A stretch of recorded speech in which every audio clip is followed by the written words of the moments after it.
Ain discovered the Dullahan's magic stone glowing ominously on a pedestal. He reached toward the stone while protecting Olivia's attention gripping the room.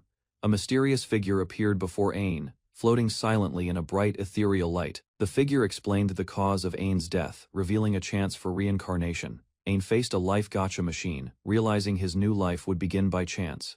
Ain hesitated but followed the goddess's instructions, preparing to pull the gacha. He turned the gacha handle, and a golden capsule emerged, signaling a super rare result. Inside the capsule, Ain found a slip naming the skill toxin Decomposition X, mysterious and plain. The goddess explained that the skill was extremely strong against poisons and bacteria. Ain was transported to a new fantasy world, ready to begin his reincarnated life. An sat alone at a table in a quiet room, pondering his new life. He noticed his hand twitch, sensing something unusual about his surroundings. An wondered if the memories of his reincarnation were just a dream. Pain throbbed through his head, reminding him that years had passed since then. He drank from a cup, testing his skill toxin Decomposition X, confirming its power. Ain tested his skill on outdoor mold, and the bacteria decomposed completely. He experienced a headache and fatigue, questioning whether the skill had side effects. Remembering his training appointment, Ain hurriedly ran to meet his father. Outside, he practiced sword swings under the supervision of other knights and guards. Logas, his father, and a famed general, praised Ain's improvement in swordsmanship with approval. An reflected on his birthplace, the Roundheart family territory near the capital's largest port. He realized his reincarnation placed him in a noble family because of his super rare gacha. Logas celebrated Grint's readiness, praising him for already looking like a proper knight. An continued practicing his sword swings as his father and family supervised. Grint received encouragement and guidance, while An watched silently, observing his younger brother's progress. An observed his younger brother Grint, recognizing his rare skill and potential. Grint possessed the precious skill Holy Knight, while Ain only had Toxin Decomposition. Ain practiced sword swings, acknowledging Grint's superior promise compared to his own plain skill. Frustration grew as Ain struggled with his training, determined to improve. He continued practicing while watching training equipment and armor. Focusing on refining his technique, Ain aimed for the iron target, determined to make his father acknowledge him. He struck the armor, but pain followed, and success felt out of reach. Ain reflected on differences with his brother, refusing to let them discourage him. He slammed his sword again, seeking to impress both his father and mother. Ain committed to working harder than anyone else, resolving to improve his skills. Ain continued studying late into the night, surrounded by towering stacks of books. A servant reminded him that dinner time was approaching, breaking his focus. Ain apologized, realizing he had become deeply immersed in his studies. The servant praised Ain's dedication, noting his remarkable effort in both study and training. He explained that Ain's diligence made even becoming a general a realistic goal. Ain thanked the servant and hoped his mother had completed her work. He realized with joy that his mother Olivia was finally present. Ain decided to see her before dinner, eager to reunite. He knocked on the door and entered, calling out to his mother. Olivia greeted Ain warmly, welcoming him home with a gentle smile. An thought of his mother as more like an older sister than a parent. Olivia embraced Ain warmly, giving him comfort and reassurance. She praised him for doing his best every day, making Ain blush. An noticed his mother's workload, realizing she managed many responsibilities alone. He concluded that his father was not involved in her work, admiring her dedication. Ain admired his mother, recognizing her skill in managing the house and documents. Olivia reminded Ain that she had something special for him, catching his attention. Ain opened the gift and looked at it with surprise and curiosity. It was a status card, displaying his stats, skills, and abilities. As a Roundheart heir, Ain expressed uncertainty about his stats, and Olivia reassured him, delighted by his reaction. Ain learned that most 5-year-old children have a stamina of 10, comparing himself. He noticed the gift of training skill on his status card, strengthening his body and reducing fatigue. Olivia praised Ain, explaining the card proved he had been working hard on his own. Ain looked at his mother with admiration, touched by her words. She suggested they go on a stroll after his errand for grandmother, inviting him to spend time together. Ain questioned why his mother was handling the task herself, believing a servant usually would. He blamed himself, thinking he was unbefitting as the eldest son, feeling guilty. Olivia held his hand, asking him to accompany her and calling him her wonderful knight. Ain eagerly agreed, delighted to spend time with his mother. He followed her to choose tea, showing respect and readiness to assist her. Ain and his mother sat with a merchant, examining the items presented carefully. Ain noticed a magic stone in the display, Curious about its purpose and power, the merchant explained magic stones come from monsters, crystallized with magical energy used for tools and rituals. Ain held the stone, reassured that it was safe to touch. He smelled it, and was surprised by its sweet, honey-like fragrance, amazed by the magic. Ain wondered if the magic stone could taste sweet, curiosity sparking in him. He hesitated, realizing no one had ever licked a magic stone before. Ain carefully licked it once, ensuring no one was watching. The stone tasted incredibly sweet, surprising him beyond expectation. Feeling guilty yet captivated, Ain asked if he could purchase the magic stone. The merchant gifted Ain the magic stone as thanks, and Ain gratefully accepted it. Olivia suggested they go for a stroll, and Ain happily agreed. An noticed the yellow magic stone had turned colorless, surprising him. The next day he practiced sword swings diligently, refining his skill and technique. An felt a surge of power as he trained with the practice dummy. Invigorated, An struck the practice dummy with full force, breaking through the armor. He smiled, realizing he successfully avoided deflection and gained confidence. Inspecting his wooden sword, Ain noticed cracks forming, showing the intensity of his strikes. He stood, absorbing the energy from his training, feeling a surge of power. The practice dummy lay in pieces as Ain continued his rigorous sword practice. Ain's strike crushed the practice dummy, astonishing the onlookers with his power. He had slashed through iron armor, using only a wooden sword, leaving everyone shocked. Checking his status card, Ain saw all his stats had increased, reflecting his skill and the gift of training. Ain traveled with his mother through the countryside, moving quietly in horse-drawn carriages toward the capital. His mother appeared tense, while Ain remained composed, trying to soothe her worries as they approached the city. Ain learned that his stepbrother Grint would be formally recognized by his father at a noble gathering. The announcement also included Grint's engagement to the young noble daughter Shannon, surprising everyone at the event. Ain comforted his mother, acknowledging the situation, but quietly felt frustrated over the favoritism shown to Grint. Ain noticed his mother's sad expression and felt frustrated that she seemed so troubled by recent events. He recalled the incident with the broken equipment and resolved to work harder to earn his father's acceptance. Arriving at the capital, Ain and his mother stepped from their carriage, preparing for the upcoming social event. They approached the Grand Palace, where nobles gathered for announcements and introductions. Ain admired the huge mansion, realizing the scale of the noble world he was about to face. Ain and his mother, Olivia, were instructed to greet Grint's fiancée and her family first, while his father and stepbrother remained ahead. They entered the grand mansion, home to the only Archduke of the Heim Kingdom. Observing the elegant interiors, Olivia led Ain through the courtyard, noticing the noble family waiting for them as planned. Inside, Olivia realized that Ain was not allowed to attend the main party, which surprised her. A servant explained the invitation rules, and Ain understood the situation, preparing to wait outside while Grint participated inside. Ain realized his mother's influence had guaranteed Grint's participation, but he still felt excluded from the main event. He decided not to dwell on it, focusing instead on staying calm and helping his mother. Ain admired the mansion's beautiful garden, imagining a peaceful stroll even during the party. The servant thanked Ain for his graceful suggestion, acknowledging his tact and thoughtfulness. Olivia worried about Ain missing the party, but he happily explored the garden, finding comfort in the flowers. Ain told his mother he would be happier surrounded by the flowers instead of attending the party. Olivia hugged Ain tightly, sharing a quiet moment of comfort and relief. A servant arrived, explaining that the Archduke had allowed them to take a stroll in the garden. Ain met a young noble girl who asked if he was the eldest son of the Roundheart house. The girl introduced herself as Klon, granddaughter of the head of the Auguste house, greeting Ain warmly. Ain nervously introduced himself to Klon, asking why the granddaughter of the Archduke was in the garden. Klon politely apologized for the mix-up caused by her family's invitation error, putting Ain at ease. She offered to guide Ain and Olivia through the mansion garden for the evening. The trio strolled together, Klon showing the intricate layout of the rose-filled garden. Ain marveled at the magical beauty of the flowers, feeling joyful beside Olivia, and guided by Klon.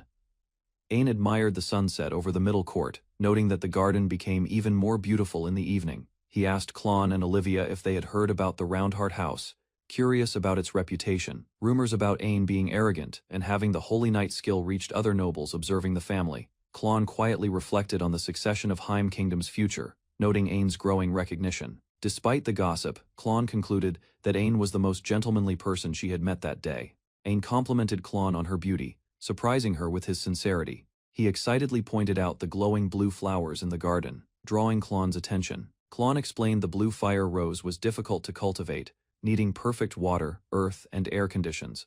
She warned that the rose's thorn contained a lethal poison capable of killing 1,000 people. Klon added that the poison caused a burning sensation, giving the rose its dangerous name, leaving Ain amazed and cautious. Olivia explained that the blue fire rose could be transformed into a real jewel if its poison was drained. Klon described the jewel, star crystal, which sparkled like the night sky, rare and valuable in the Heim Kingdom. Ain learned only 2 of these jewels existed, and it required half a year's taxes to produce one. He reflected on his skill, Toxin Decomposition X, realizing it could safely remove the poison from the flower. Ain felt that today might be his moment to prove himself and use his unique ability with Klon's guidance. Ain reached for the blue fire rose despite Olivia and Klon warning him not to touch it. He experienced a strange sensation as the Toxin Decomposition X skill activated, feeling weightless and surrounded by bubbles. The detoxification felt refreshing, like drinking mint soda, without the usual drawbacks he experienced before. Olivia and Klon watched in concern, fearing he might discard the flower. Ain focused, determined to successfully use his skill to safely handle the dangerous blue fire rose, telling himself, "I can do this." Ain confidently reminded himself that his skill Toxin Decomposition X made him strong against poison. A burst of light radiated as Ain carefully handled the blue fire rose. Klon and Olivia watched in shock as the transformation began. Ain held the flower, now crystallized into a glowing star crystal, smiling with relief. Klon expressed concern over his recklessness, but Ain explained it was his skill, successfully producing the precious jewel.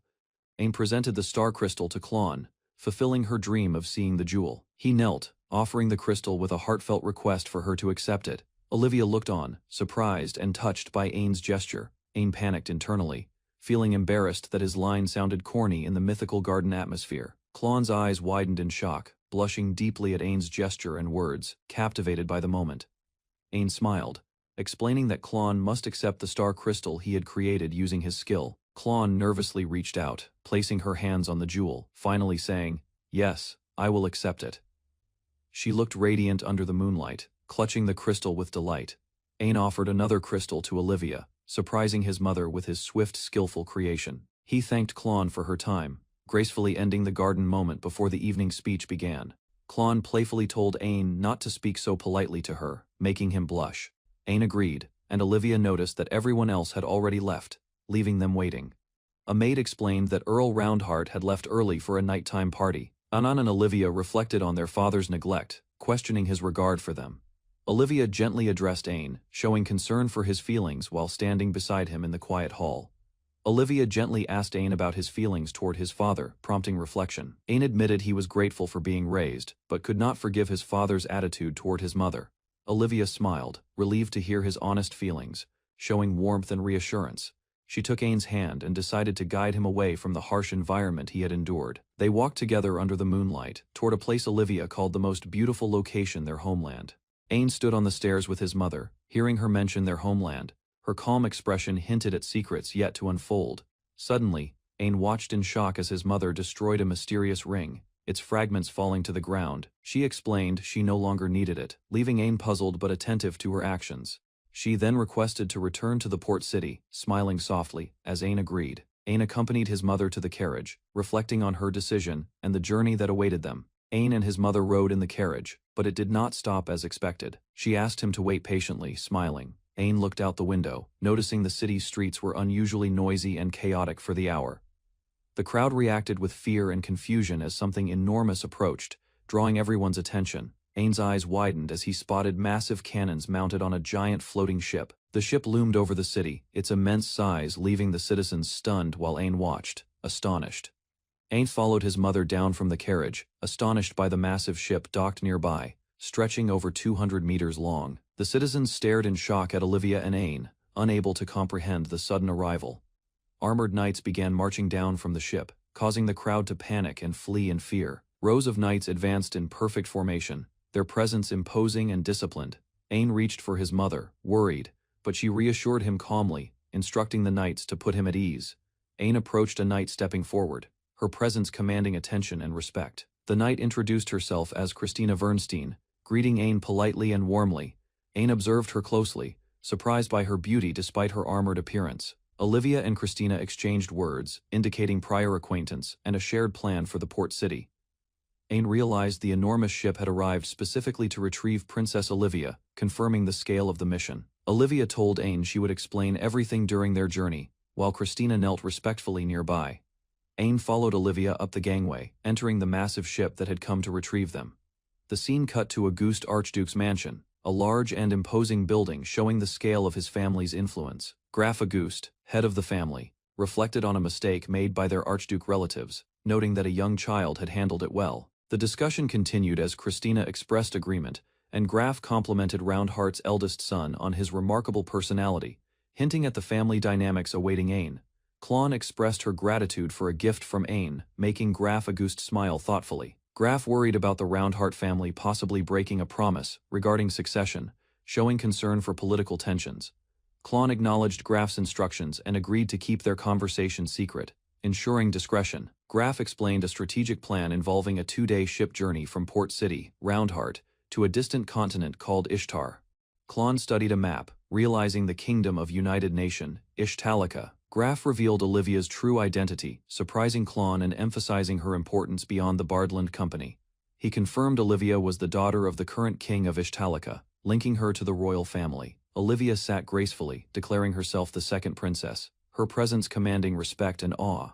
Ain and Christina realized the full significance of her identity, connecting Olivia's status to their journey. Olivia smiled reassuringly, revealing the family's royal lineage, leaving Ain shocked at the revelation of her royalty.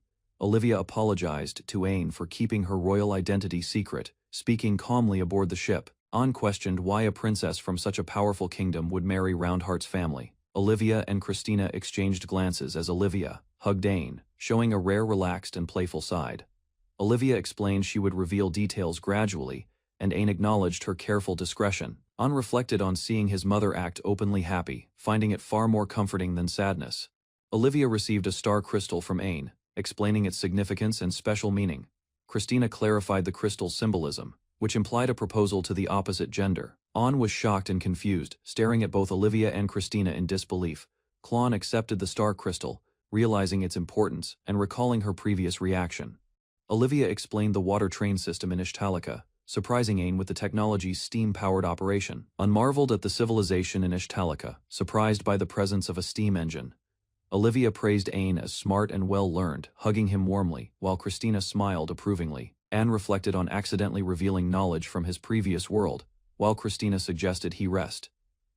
The ship sailed smoothly across the water, carrying them closer to Ishtalica. Ain, Olivia, and Christina shared a meal, resting and enjoying a calm moment together during the journey. Ain, Olivia, and Christina exited the water train, amazed by the new surroundings and crowd. Ain's eyes widened as he saw so many demi-humans, marveling at Ishtalica's diversity. He noted the advanced civilization and technology, realizing how different it was from Heim Kingdom. Olivia explained the kingdom's diverse races and cultures, helping Ain understand the city better. The group looked down upon Ishtalica from above, awe-struck by its grand scale and beauty. Christina announced her return as Imperial Guard Knight Vice Captain, standing proudly at the gate. Ain was impressed by Christina's cool appearance, while Olivia teased her lightheartedly. Christina fell comically, but Olivia reassured Ain, showing her playful, caring personality. They walked through the grand hall, discussing the sudden message regarding Christina's return with concern. Olivia reminded Ain to act normally in front of her father, following her careful instructions. Olivia and Christina worried about disturbing the king, fearing his potential displeasure and reaction. Ain learned about Marcha, a loyal servant from Olivia's childhood, responsible for her care. Christina and Olivia debated whether to meet the king immediately. Considering his ongoing work, Olivia boldly announced her return to her father, surprising both Ain and Christina. She entered the council room confidently, ready to address the king and present her case. Ain's eyes widened as he approached the throne, recognizing the imposing figure before him. The man's aura radiated authority and power, leaving Ain awestruck. He realized this was the legendary ruler of Ishtalica. Ain arrives at his mother's homeland and immediately faces the king. He feels a mixture of awe, and Tain arrives at his mother's homeland and immediately faces the king. He feels a mixture of awe and tension. The king examines Ain closely, sensing his presence radiates a powerful aura. Ain realizes the man before him is the ruler of a great kingdom. Nervous and unsure, Ain takes a hesitant step forward. He struggles to find his voice while standing beside his mother. Ain formally introduces himself, revealing his previous family name, round heart, and asserting his identity in the royal court. The king warmly acknowledges him, revealing his own identity as Silvered von Ishtalika, and proudly declaring that he is Ain's grandfather. Ain meets the king, and a loyal knight, feeling both nervous and curious as they approach him. He shakes hands with Lloyd Galatia, the Grand Marshal, who vows to protect the kingdom and its people. Olivia announces that she has divorced and will no longer return to her former home, signaling a major change. Her decision shocks the king and Lloyd, prompting urgent questions about her reasoning. Olivia explains she acted for Ain's happiness, convincing everyone that her choice was necessary for his future. The king orders Chris to manage the court and ensure no one speaks about recent events, keeping the matter private. He commands that Olivia explain her decisions properly to all, and calls Warren and Kadima to the court. The court sits at a grand table as tension fills the room, everyone prepared for Olivia's explanation. Lloyd demonstrates his powerful presence and readiness for any expedition, impressing and intimidating those present. Olivia reassures the king that Ain will no longer be threatened, asserting that past conflicts will not repeat. Kadima, the first princess, speaks to Ain, emphasizing the unfairness of excluding him from inheritance due to his skill. The Prime Minister, Warren Lark, begins explaining the true reason Olivia married in another kingdom.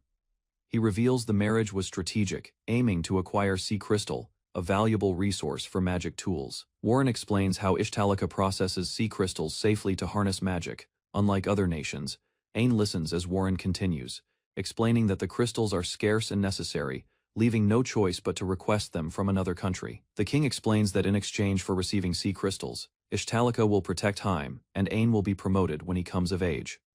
The king considers the approaching sea dragon and plans to evacuate his daughter and grandchild to keep them safe. Olivia reassures Ain that even after her divorce, she has not abandoned her royal duties and continues her work diligently.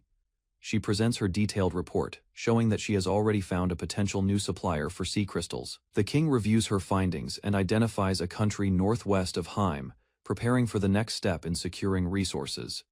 The king is shocked to discover that the sea crystals, normally on the sea floor, are rising to the surface, evidence of Olivia's meticulous work. Ain reflects quietly, realizing how much effort his mother has invested in her research and duties.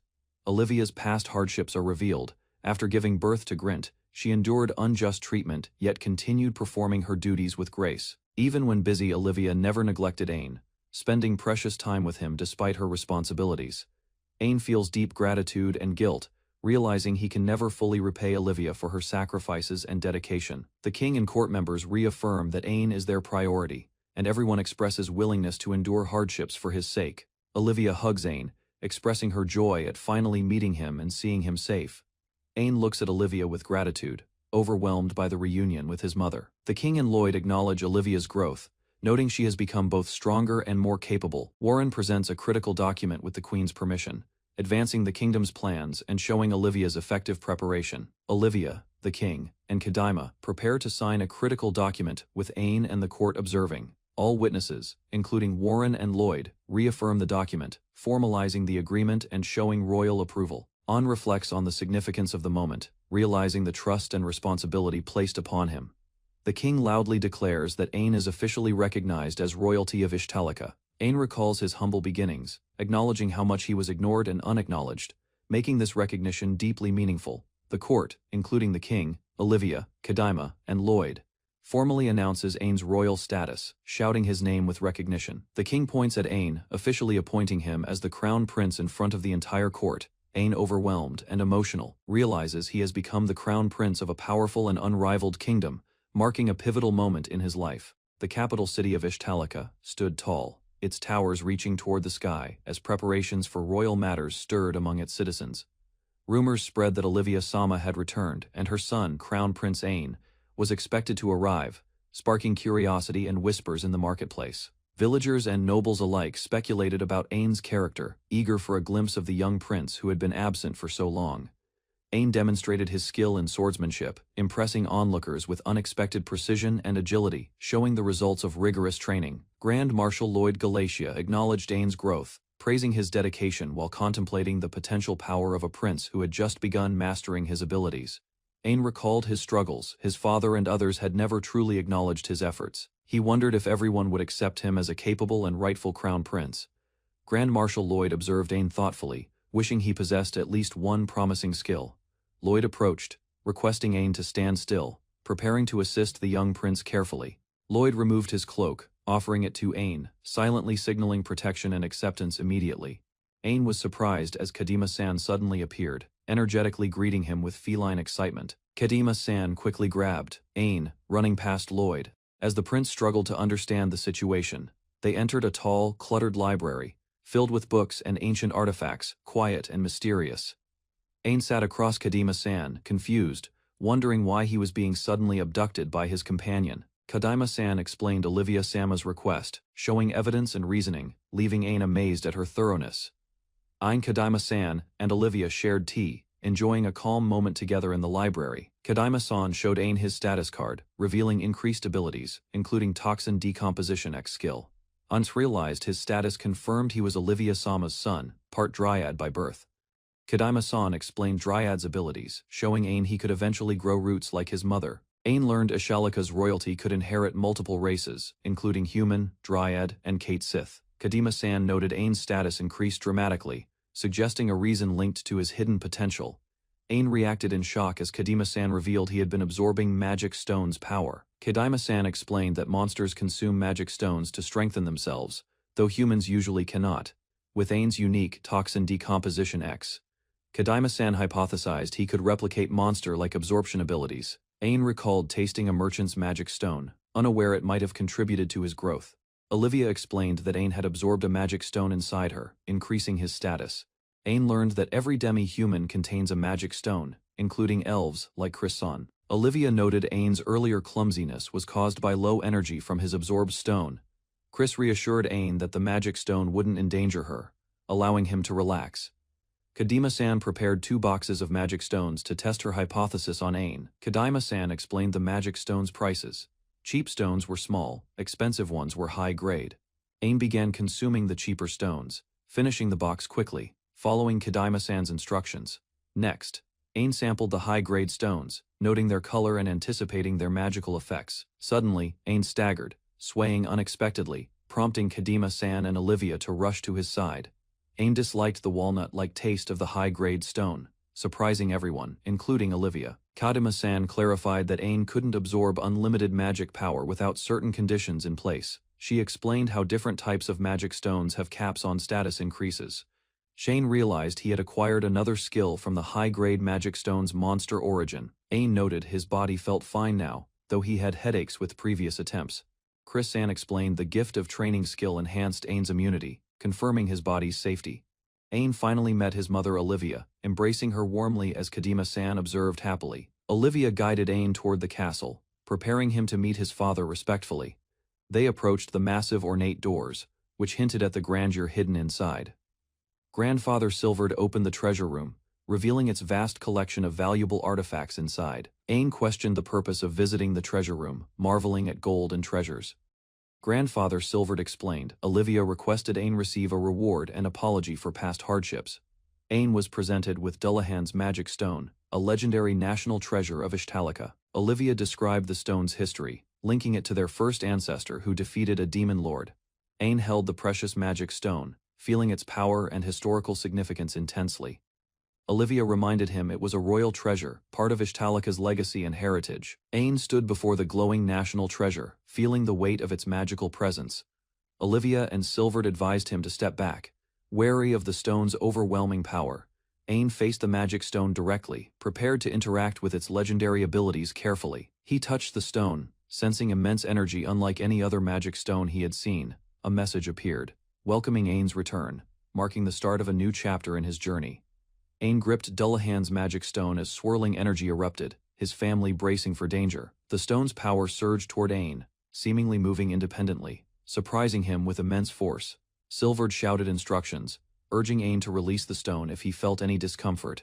Ain embraced the magic stone, finding a strange harmony as energy flowed into him. Lightning and magical currents erupted around them, creating a spectacular display of raw magical power. A brilliant explosion of energy erupted from Dullahan's magic stone, enveloping the room entirely. Silvered, Olivia, and Ain braced themselves, watching as the magical energy swirled around fiercely. Sparks of magic surrounded Ain, highlighting his absorption and the stone's extraordinary, raw power. Silvered and Olivia gasped, concerned yet amazed, as Ain's power intensified beyond expectations. Ain realized he was overflowing with magical power. Finally sensing the full effect of the stone, Ain's status showed massive growth, reflecting stamina, magic power, attack, defense, and accumulated skills. The Archduke's residence in Hume Kingdom appeared under the moonlight, quiet and imposing. A young noble girl gazed at Ain, promising she would meet him again someday. Lady Klon sat alone at her desk, holding a magic crystal, feeling frustrated and unfairly burdened. A maid entered, checking on her progress, and Klon explained her completed work calmly. Klon revealed she had already finished all the assigned tasks, surprising the maid with her efficiency. She smiled, asking the maid to inform her father she was ready for a harder assignment next time. Determined, Klon resolved to improve further, preparing herself to be worthy to stand by Ain's side. Lady Klon received instructions from the Grandmaster to prepare a letter for Ain, feeling anxious and hurried. She searched frantically for paper and a pen. Realizing this task was more important than homework, Klon became flustered as she faced writing a letter to someone of the opposite gender for the first time. She rushed down the hallway, determined to deliver her message despite her nervousness. Outside, she gazed at the moon, wondering what Ain might be doing while she prepared the letter. Ain walked through the palace hall with Olivia and the Grandmaster, approaching a massive glowing crystal. Both Olivia and the Grandmaster praised Ain for his incredible growth and the power he had absorbed. The Grandmaster advised Ain to find a proper vessel to contain and control his immense magical power. Olivia's careful planning surprised Ain, showing her strategic influence behind the scenes. She revealed her foresight in orchestrating events, including Ain's ability to absorb the magic stone safely. Olivia reflected on her past, feeling uncertain after the death of the Roundheart family's head.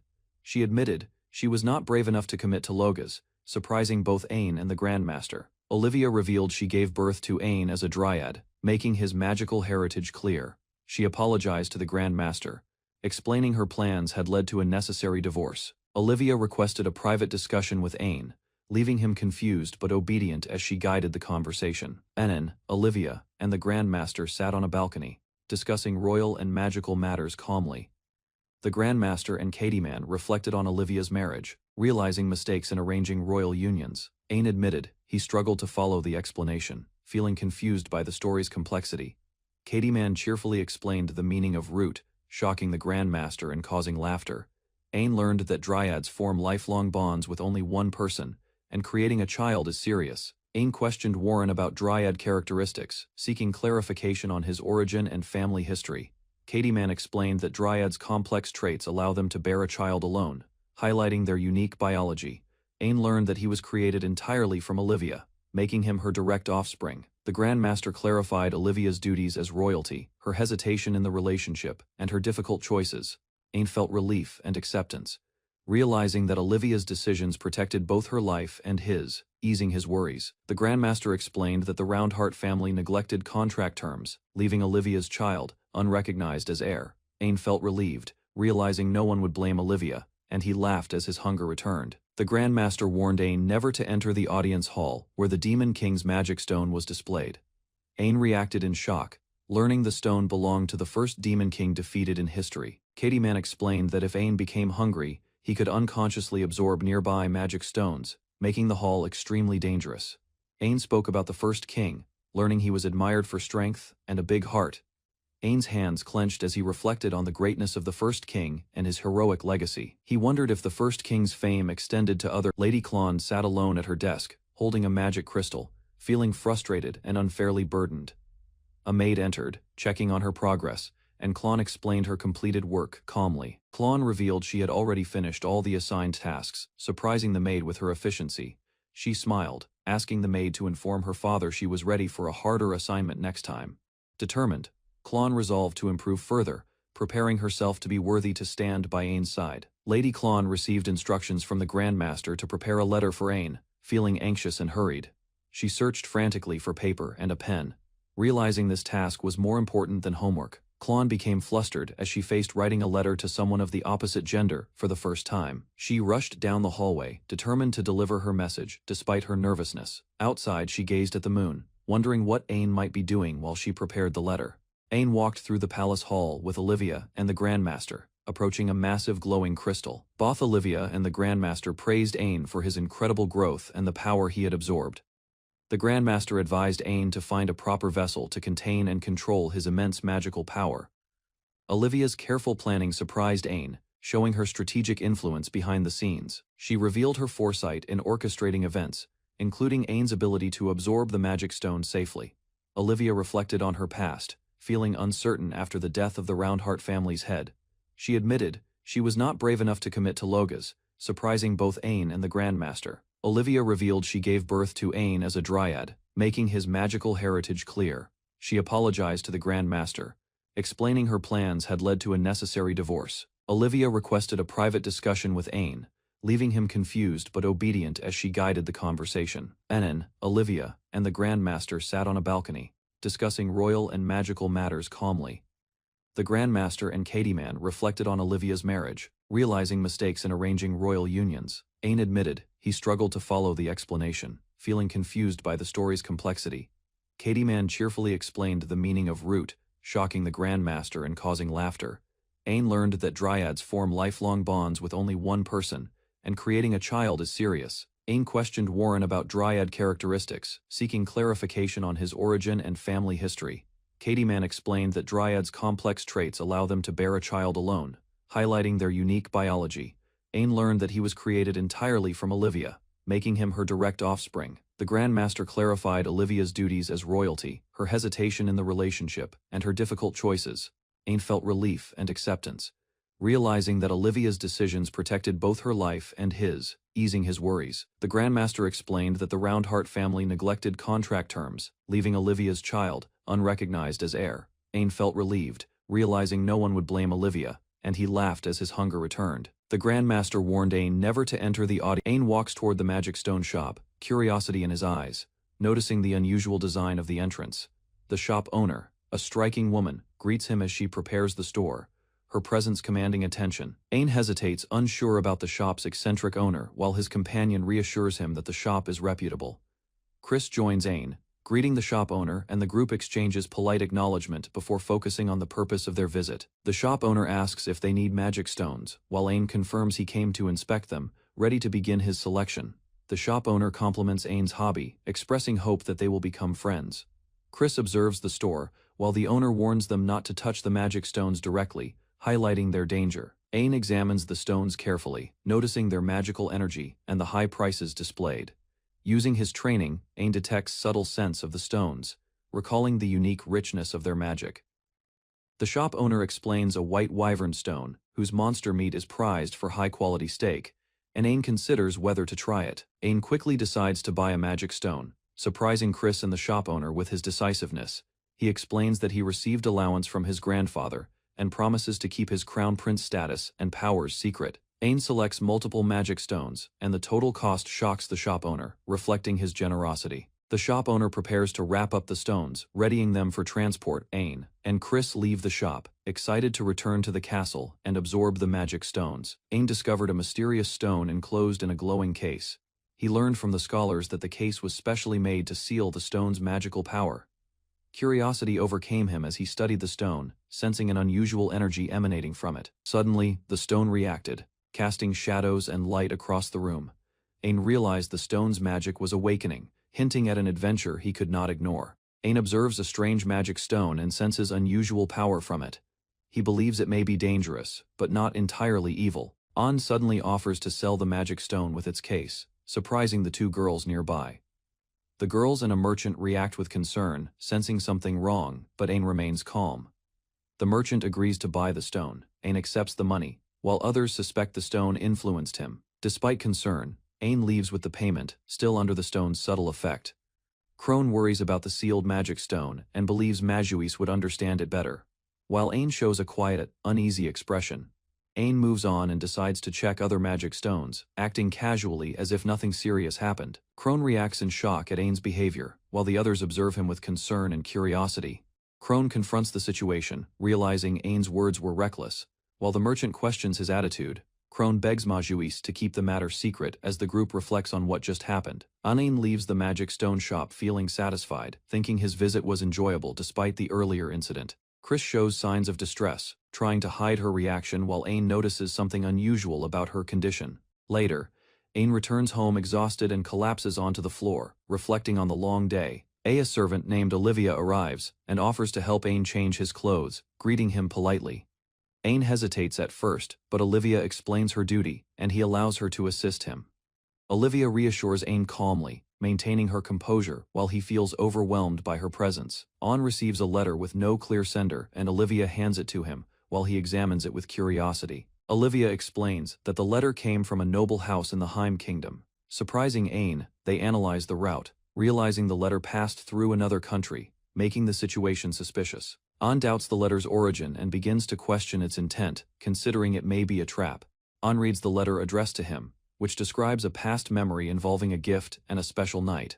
The sender reveals she kept the flower Ain once gave her, showing her lasting feelings and connection to him. Ain recalls the girl's face and begins to recognize who might have sent the letter. The letter explains the sender cannot reveal her name yet, but promises to do so when they meet again.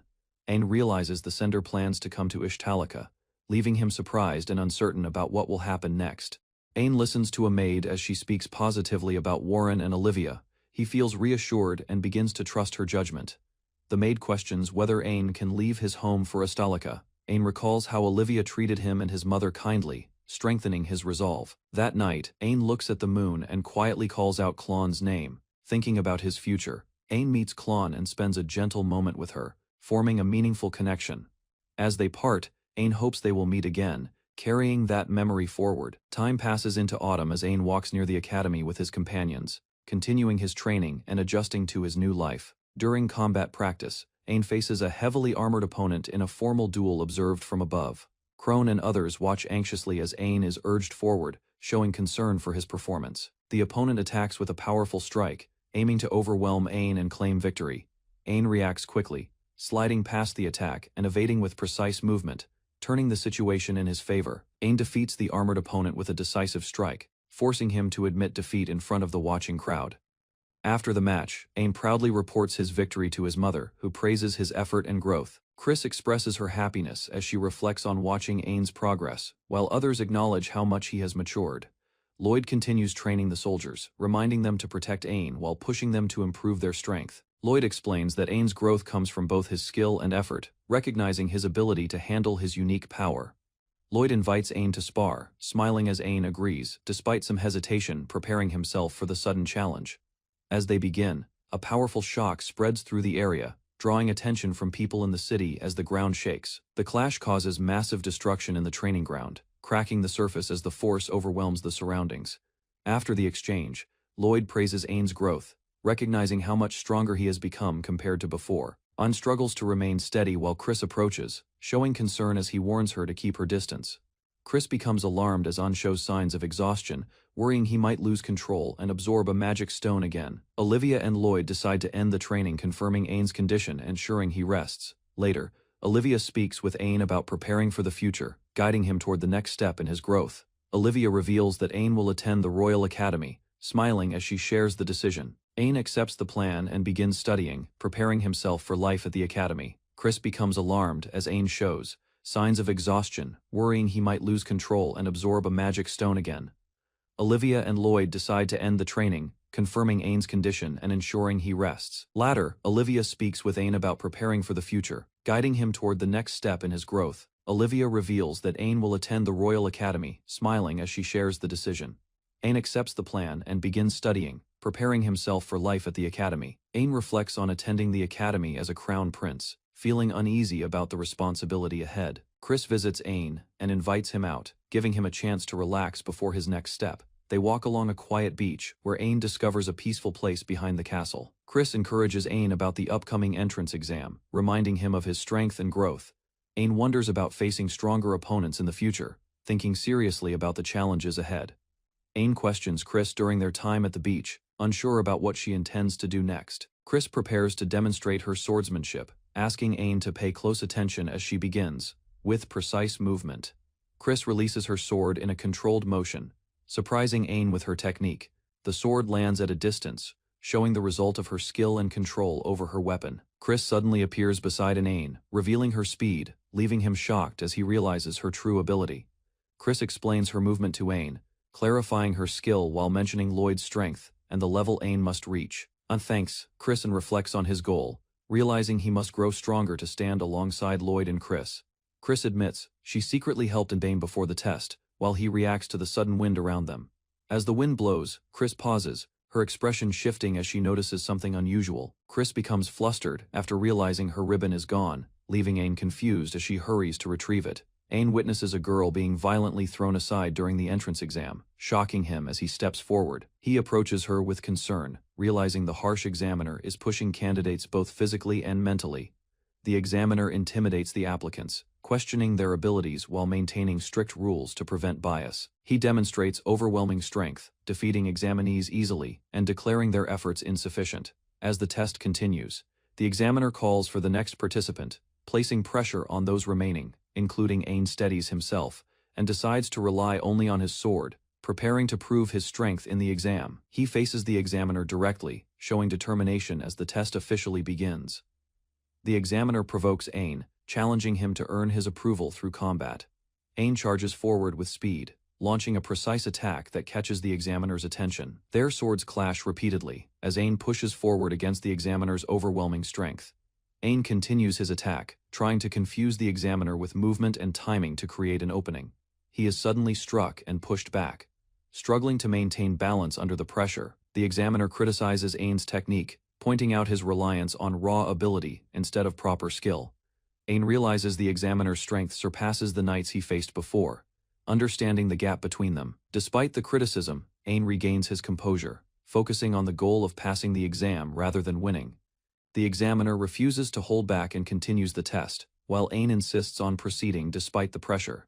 The examiner provokes Ain with harsh words, trying to shake his composure and test his resolve, and lowers his head, absorbing the insult as his emotions begin to shift. The examiner reminds him of the rules, allowing the use of skills while pushing him to show his true ability, and endures the pain and pressure, steadying himself as he prepares to respond seriously. Ain recalls his mother and the people who trained him.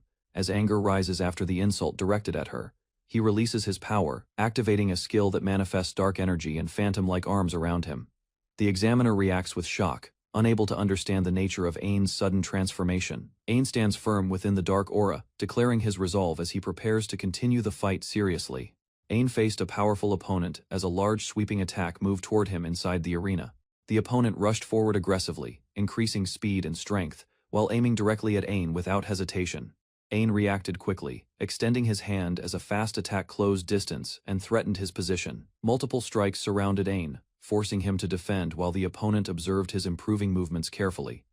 A heavy blow hit Ain, pushing him back as the opponent moved again to continue pressure. On clashed blades with the opponent as debris scattered, both pushing strength while maintaining balance during impact. The opponent spoke confidently, analyzing Ain's movements while preparing another attack inside the arena with controlled posture. Ain countered quickly, swinging his weapon upward as the opponent's strike approached with force and speed. The opponent blocked firmly, enduring Ain's strike while noticing his growth and increasing attack intensity during combat. Ain drove the opponent downward, shattering the ground on impact as both remained engaged in the fierce battle. The opponent unleashed a powerful upward strike, sending Ain airborne while asserting dominance during the intense exchange. Ain blocked the incoming attack, surprising the opponent as debris scattered from the force of impact. Ain pushed forward, showing determination while the opponent struggled to react under the sudden pressure. Ain released a strong attack, striking forward as the impact created a large explosion across the battlefield. After the clash, Ain stood breathing heavily as dust settled, while the opponent's attack faded nearby. The examiner launched a powerful strike, forcing Ain backward as the overwhelming force pressed heavily against him. Ain reacted quickly and blocked the attack, surprising the examiner as the clash sent debris flying outward. Ain pushed forward with determination, extending his hand while the examiner struggled under the sudden pressure. Ain released a powerful strike, creating a large explosion that shook the battlefield and disrupted the surroundings. After the clash, Ain stood breathing heavily as the dust settled, while remnants of the attack faded around him. The opponent stood among Fey walls, surprised by Ain's strength. After enduring the intense and destructive clash, Ain remained standing calmly, showing confidence while acknowledging the opponent's strength and readiness to continue the test. The battlefield showed massive destruction, forcing observers to question whether the test could continue under such damage. Ain bowed deeply, apologizing for losing control as the opponent watched, still recovering from the impact. Ain smiled awkwardly, reflecting on his actions while the opponent stared seriously, realizing the boy's overwhelming potential.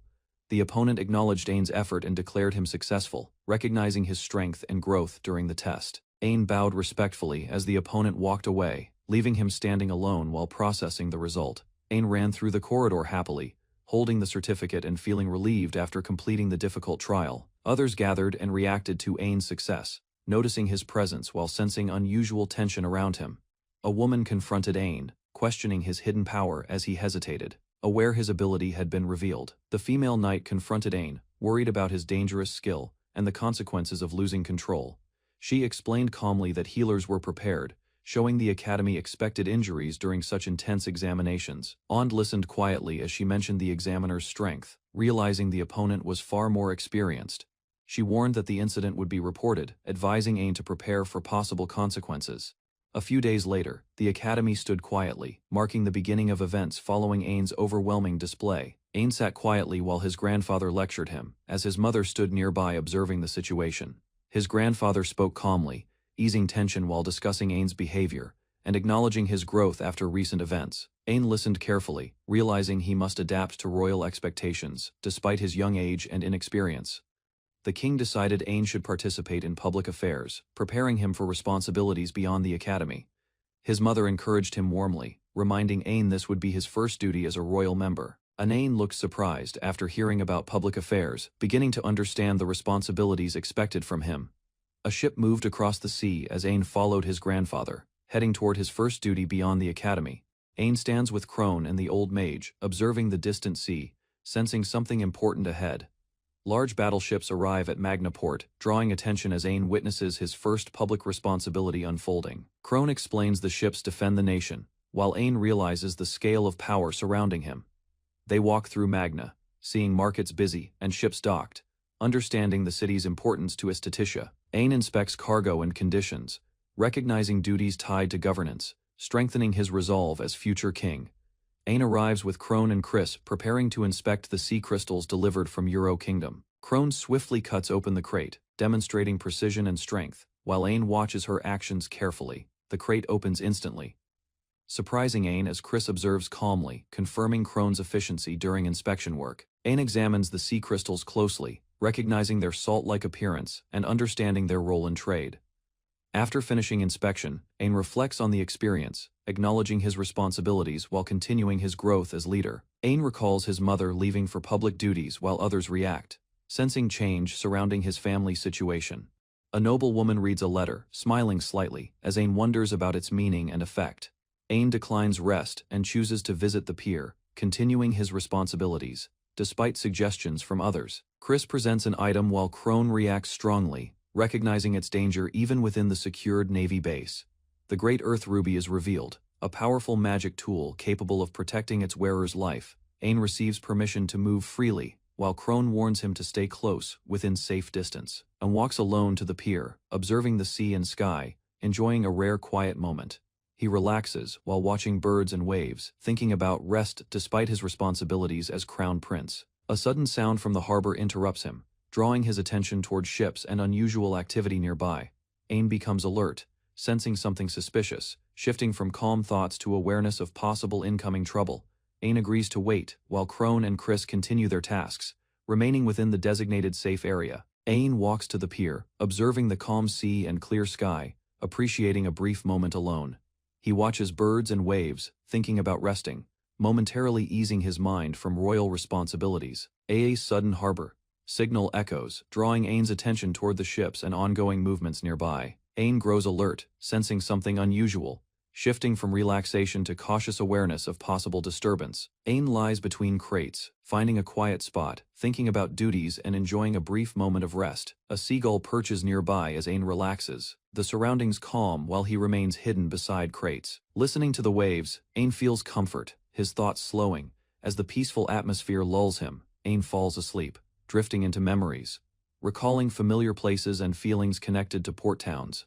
In his dream, Ain remembers his mother, feeling warmth and nostalgia as he peacefully rests among flowers. An plays with his mother in a field of flowers, enjoying a peaceful moment filled with warmth. An senses her presence again, feeling comfort as she gently touches him while he rests. His vision blurs as he wakes, confused, questioning whether the moment was only a dream. An sees his mother clearly, realizing she is truly there. returning after a long absence. His mother holds him gently, watching over him as Ain rests, feeling calm and reassured.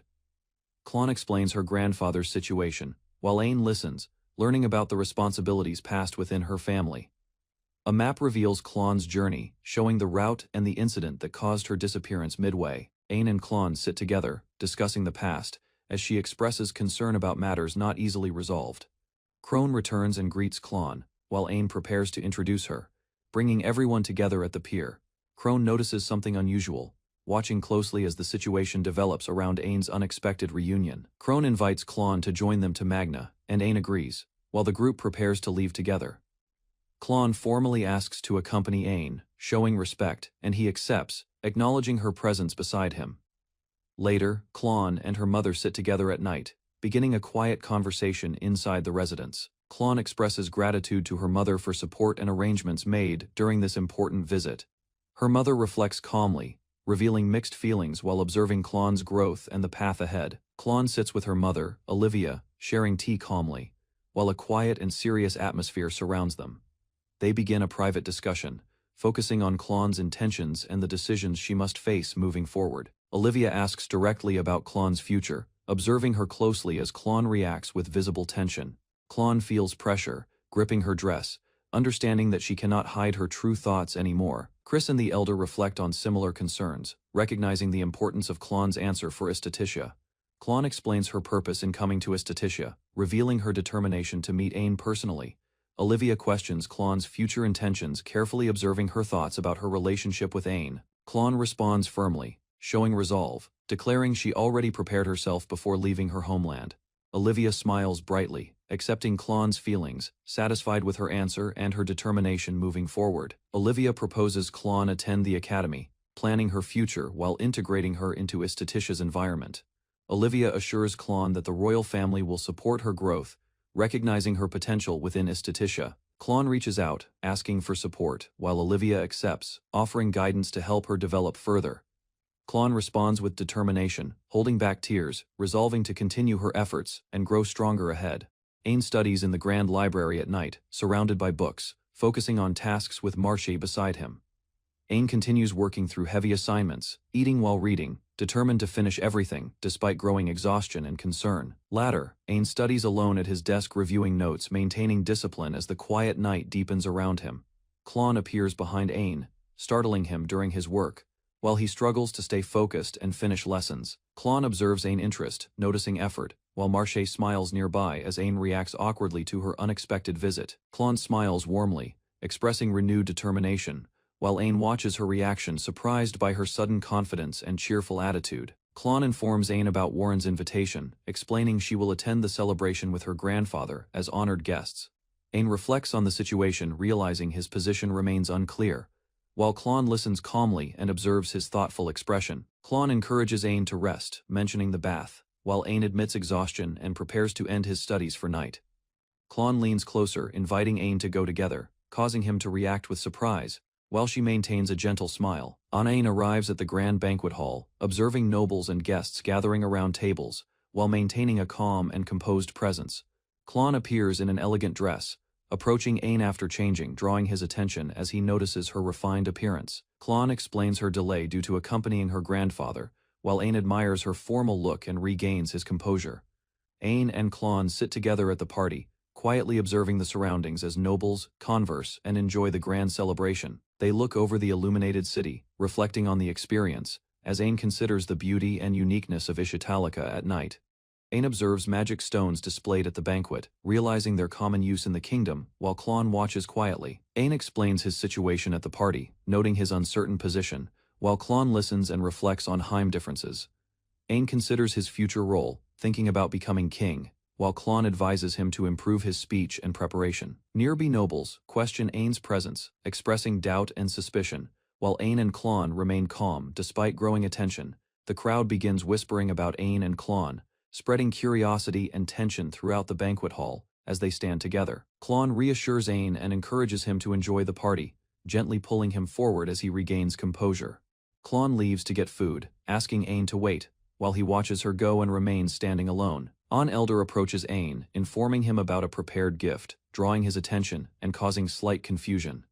The king speaks about Ain's situation, expressing concern and reflecting on past matters related to Haim and the party.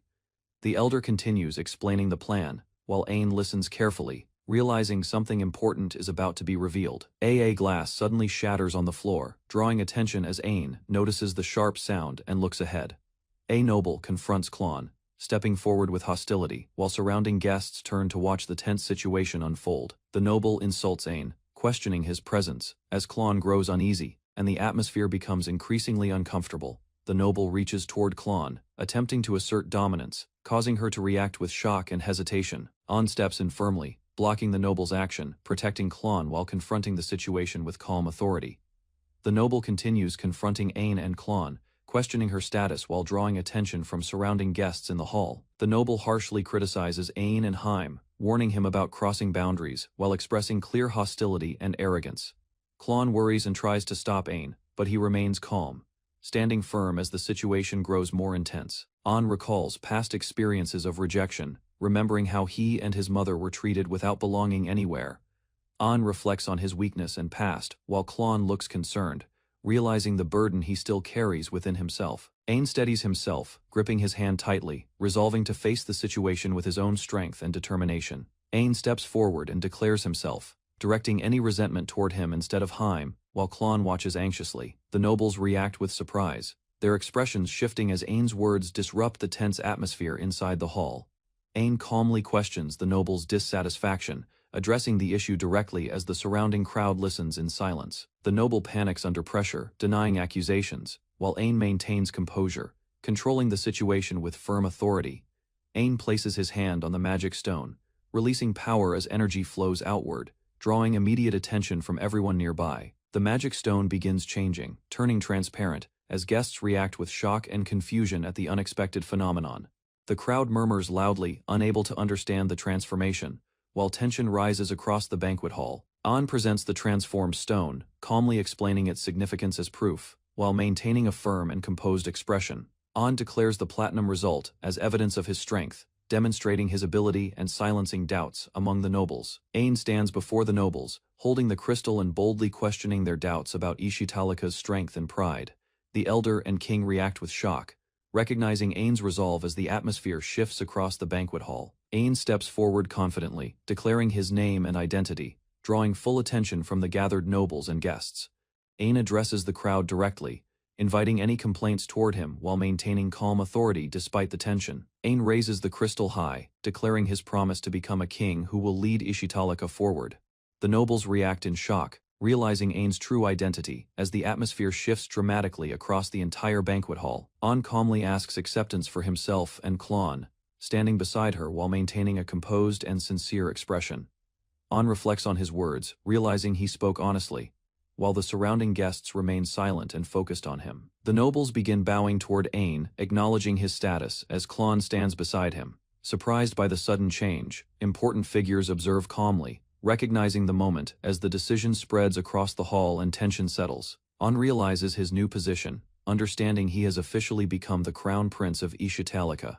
Ain von Ishtalika observed the glass container carefully while the cat-eared girl examined it with a magnifying glass. Suddenly, a distant fortress erupted in explosions, shaking the surroundings and scattering debris across the landscape. Citizens gathered in front of the castle, cheering as the royal gates opened, signaling an important event. Ain stepped forward, announcing himself as the crown prince, capturing the attention of everyone in the crowd. The crowd whispered admiringly about his courage and strength, praising Ain for protecting others and facing powerful magic. Ain sat comfortably as Klon offered him a drink, while the king observed the event with relief. The king reflected that Ain's announcement went smoothly, noting that the nobles highly evaluated his actions. Ain's speech at the party impressed everyone, mirroring the first king's style and promising loyalty to the people. The advisors recalled Ain's careful attention to detail, and how he had likely studied the previous king's actions. The king decided to support Klon's education, allowing her to choose her preferred path and enroll in the female academy. The king explained the 3 paths for a noble girl: to be a civil official, highly educated, or a princess influencing others. The king and his advisors waited eagerly to learn Klon's choice for her future education and role. Klon confidently expressed her desire to become a well-educated lady capable of influencing many and protecting the king. The king observed thoughtfully, realizing Klon had chosen all three paths, combining wisdom, influence, and loyalty. An and Klon sat together as the king praised their potential, acknowledging them as the kingdom's blessed next generation. The king watched thoughtfully as Ain and Klon prepared to depart, acknowledging their maturity and readiness. They walked through the palace courtyard, flanked by guards, as cherry blossoms fell gently around them. Olivia reminded them to check their luggage, ensuring everything was prepared for their new journey. Ain and Klon confirmed they were ready, standing confidently in their formal attire. Olivia offered a playful hug, sending them off to their respective academies, with encouragement and hope for the future. Klon reminded everyone about Ain's safety, while Olivia assured her she would personally escort him. Ain prepared to depart, receiving guidance and encouragement from his mother and Klon. Olivia wished Ain a happy school life, and he responded enthusiastically, ready for the challenges ahead. The group arrived at the academy, observing the busy, bustling environment and preparing for their studies. Amid the crowded streets, Klon and Olivia promised to ensure Ain's safety, guiding him with care through the academy district. Ain worried about navigating the crowded road to the academy, while Klon reassured him he would be fine. From above, the academy's entrance looked grand, with wide streets and gates bustling with students and visitors. The fountain and surrounding buildings impressed Ain as he approached the school, feeling both excitement and nervousness. Klon explained that another escort would serve as Ain's bodyguard while he attended the academy. Dill appeared to take his place as Ain's new bodyguard, ready to guide and protect him through his academy life. Ain met a new student, bowing respectfully as Klon introduced him formally. Klon explained that the boy was Dill Galatia, son of Lloyd Sama and Marche San, who would act as Ain's bodyguard. Ain reacted in shock at the unexpected height difference and maturity of Dill, surprised by the dynamic, leaving the story on a cliffhanger. Ain noticed Lloyd and Marche outside the castle. He paused, unsure why they were meeting here, sensing something unusual. Crone explained that Dill, though an apprentice knight, had exceptional skill. Ain realized Dill would serve as his protector during academy training. Ain learned that Lloyd and Marche were married. He was shocked, having never known about their private lives due to castle duties. Dill formally introduced himself as Ain's bodyguard, presenting a message from the king. Ain felt honored by the recognition. Crone instructed Ain to act confidently while respecting Dill. Ain absorbed the guidance, preparing for his new responsibilities with determination. Ain extended his hand to Dill, greeting him politely. Dill bowed slightly, acknowledging the prince with respect. Dill stood formally, keeping his composure. Ain smiled at the courteous gesture, appreciating the knight's disciplined presence. Dill expressed honor at serving Ain as his bodyguard. Ain felt reassured knowing someone capable would protect him. Dill clarified that he was only a bodyguard. Ain noticed his stiffness, but respected his dedication to duty. Crone reminded Ain to stay attentive while Dill accompanied him. Ain nodded, prepared to follow her instructions carefully. Ain walked with Dill, reflecting on whether he had been unreliable. Dill stayed composed, showing no concern over Ain's doubts. Ain confirmed that no welcoming ceremony existed in the academy. Dill offered to guide him through the day, ensuring proper introduction. Dill led Ain into the classroom, pointing out it was the second class. Ain admired the grandeur and size of the Royal Academy room. Ain noticed the class was far different from others. Dill explained that only top students could enter, highlighting its prestige. Dill described the Academy's purpose, to develop ability above all. Ain understood the focus on skill for the kingdom, whether noble or commoner. An prepared himself mentally for the Academy, aware that ability was valued above all. Dill promised to visit him later. An examined the massive classroom door, noticing there was no knob. He wondered how to open it. The door revealed an automatic mechanism. An was surprised that even classrooms had such advanced technology. Inside, Ain observed the students seated in the grand classroom. Each appeared skilled and attentive, reflecting the Academy's prestige. Ain noticed the small class size and realized everyone had to get along. He felt nervous yet eager to meet all classmates. Rook, the magic engineering teacher, entered the classroom. He noted that no students were absent and emphasized the importance of the first day. Rook explained that this class was special. Ain listened carefully as Rook mentioned that one teacher had retired, and he would take over. Rook concluded by instructing the students to leave a result and then dismissed them. Ain and the others watched silently, attentive. The students were surprised by the brevity of the session. Each student processed the teacher's instructions in their own way. Rook added that students could use academy facilities, but must take the half-yearly test. Ain felt the weight of responsibility, preparing for his training ahead. Ain met Roland, a demi-human student. Roland cheerfully introduced himself, noting he had taken the magic engineering test. Roland explained he also took the swordsmanship test. Ain observed the young wolf-like student with curiosity, intrigued by his enthusiasm. Roland's excitement grew when he realized Ain was the rumored kid. His eyes sparkled with admiration and surprise. Roland described the rumors about Ain, saying the examiner was a skilled adventurer and had been challenged by Ain in the test arena. Ain felt nervous, worried about others' impressions. Roland reassured him, laughing warmly, making Ain feel more at ease in the classroom. Ain announced his entrance as a sixth-year student. His presence drew attention from other students in the classroom. Roland and others whispered, noticing Ain was the son of the Grand Marshal. They were curious why he attended this class. Dill greeted Ain formally, reminding him it was a free study system since the first year. Ain listened attentively. Dill offered to guide Ain around the academy. Roland and other students were surprised but intrigued by the proposition. Ain introduced himself to Roland and invited him to join the tour. Roland happily accepted, beginning their friendship and exploration. Roland hesitated, explaining he had some papers to handle. Ain waved, understanding his priorities and reassuring him. Roland was dumbfounded when he realized Ain had introduced himself simply by name.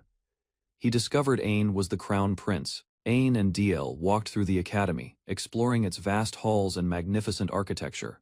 The size of the library and facilities amazed Ain. DL guided Ain through the academy, showing him the main facilities. Ain thanked him, impressed by how extensive the campus was. An asked DL if he could remain by his side. DL explained he would try to minimize time apart but must respect his own schedule, showing dedication and discipline. An noticed 3 girls sitting on the grass. Curious, he turned to DL and asked about his preferences for women. An tried to use the topic as a way to get closer to DL. He encouraged conversation despite Dill's normally stiff demeanor. Dill considered Ain's question seriously. Ain explained he asked to identify someone who could protect him better, thinking of safety first. Dill revealed he preferred a lady stronger than himself. Ain immediately thought of Chris, recalling her impressive abilities. Anan encouraged Dill, acknowledging it might be difficult to find someone fitting his standards. Dill appreciated the support quietly, nodding in understanding. Dill admitted that friends often teased him, making Ain's encouragement feel special. He expressed gratitude, appreciating the sincerity of the Crown Prince, and felt that the distance between him and Dill had grown closer. Both recognized the progress in their relationship, small yet meaningful, and suggested having lunch together. Dill agreed, understanding it was an opportunity to continue building trust and communication. During the meal, Ain imagined a closer bond with Dill. Dill stayed vigilant, ensuring Ain's safety while allowing him to enjoy his meal. The scene shifted to Lee B Female Academy. Ain's new journey expanded to include new environments, promising further growth and interactions. Chris smiled warmly, greeting the students. Her calm demeanor brought ease to the tense academy atmosphere. The girls encouraged the main character to meet Chris's older brother. Ain was curious, but cautious. Mindful of social hierarchy, Ain politely explained. He was just a commoner, and not in a position to pursue a relationship with a noble. He felt conflicted yet respectful. Chris expressed gratitude, reassuring Ain that she appreciated his consideration. Both parties apologized for any rushed interactions, resolving tension. Chris ended with a sincere smile, expressing hope that they could get along. The students responded positively, signaling acceptance and potential friendship. Ain reflected on his limited time at the academy. He determined to learn as much as possible, inspired by Olivia Sama's experiences. He vowed not to waste a single moment, focusing on what he could do immediately. Ain moved forward with determination. The scene shifted to the Ishtalika capital night station. The castle loomed under the moonlight, signaling the start of a new adventure. Guards noticed a prison break. Alarmed, they demanded explanations from one of the knights, their surprise evident in their expressions. The prison door had been opened using a special magic tool. Knights were baffled, unable to determine who had executed the escape. Knights received orders to contact the castle immediately. They were to gather a list of stationed knights urgently after a prison break. The escapee's profile was revealed, a dangerous ex-adventurer known as the Sloth freed. He was a demi-human vampire who killed for money. The knights prepared to capture him as soon as possible. The Ishtalika capital was on high alert under the moonlit night. The vampire soared across the city, flapping his wings, evading capture. He moved swiftly and silently, keeping out of reach. A close-up of the vampire's intense eyes highlighted his cunning and threat. The city's defenders faced a formidable and elusive criminal. Ain arrived at the academy gates, waving goodbye to Roland, ready to begin his new life among the students. He walked through the halls with Dill, discussing the recent change in the first class's teacher, curious about the unusual announcement. Ein learned that the previous teacher had been dismissed for failing to meet the academy's standards, surprising him with the sudden news. Dill explained that the teacher, Wolf Magnus, was knowledgeable about monster poisons and came from a prestigious family. Further investigation revealed that Wolf Magnus had been fired due to past misconduct against commoners, ensuring the academy maintained strict policies. Ein walked beside Dill through the academy halls, listening as Dill explained that the dismissed teacher came from a noble lineage. Dill shared his view that the man had no noble dignity, believing he deserved stricter consequences for his misconduct. Ein reflected on his own status as royalty, realizing he would never misuse it to harm commoners or assert superiority. Dill admired Ein's thoughtful approach, acknowledging that his perspective on equality was admirable and rare among nobles. As they exited the hall, Dill reminded Ein of his duties as bodyguard, ensuring that their alliance remained both formal and protective. Ian walked with a female knight who excused herself to relay instructions to the patrolling guards, leaving him momentarily. She instructed Ein to stay put, emphasizing caution, while he agreed nervously, unsure of what awaited him. Ein navigated the crowded streets, feeling overwhelmed by the bustling city and struggling to maintain his composure.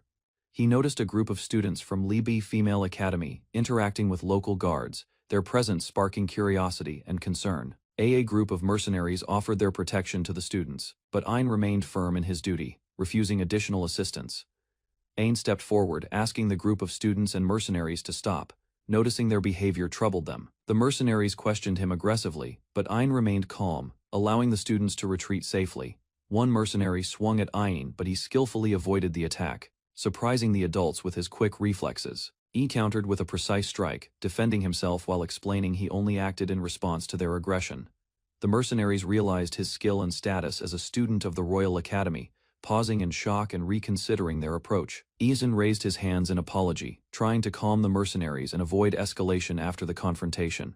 The mercenaries laughed at his timid stance, underestimating him because he faced 3 opponents alone. Suddenly, Ein struck precisely, taking down all 3 adults at once, demonstrating his skill and control.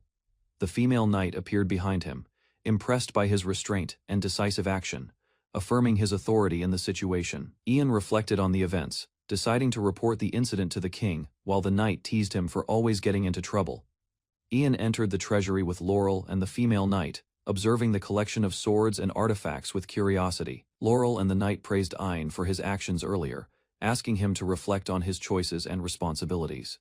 The Queen of Ishtalica.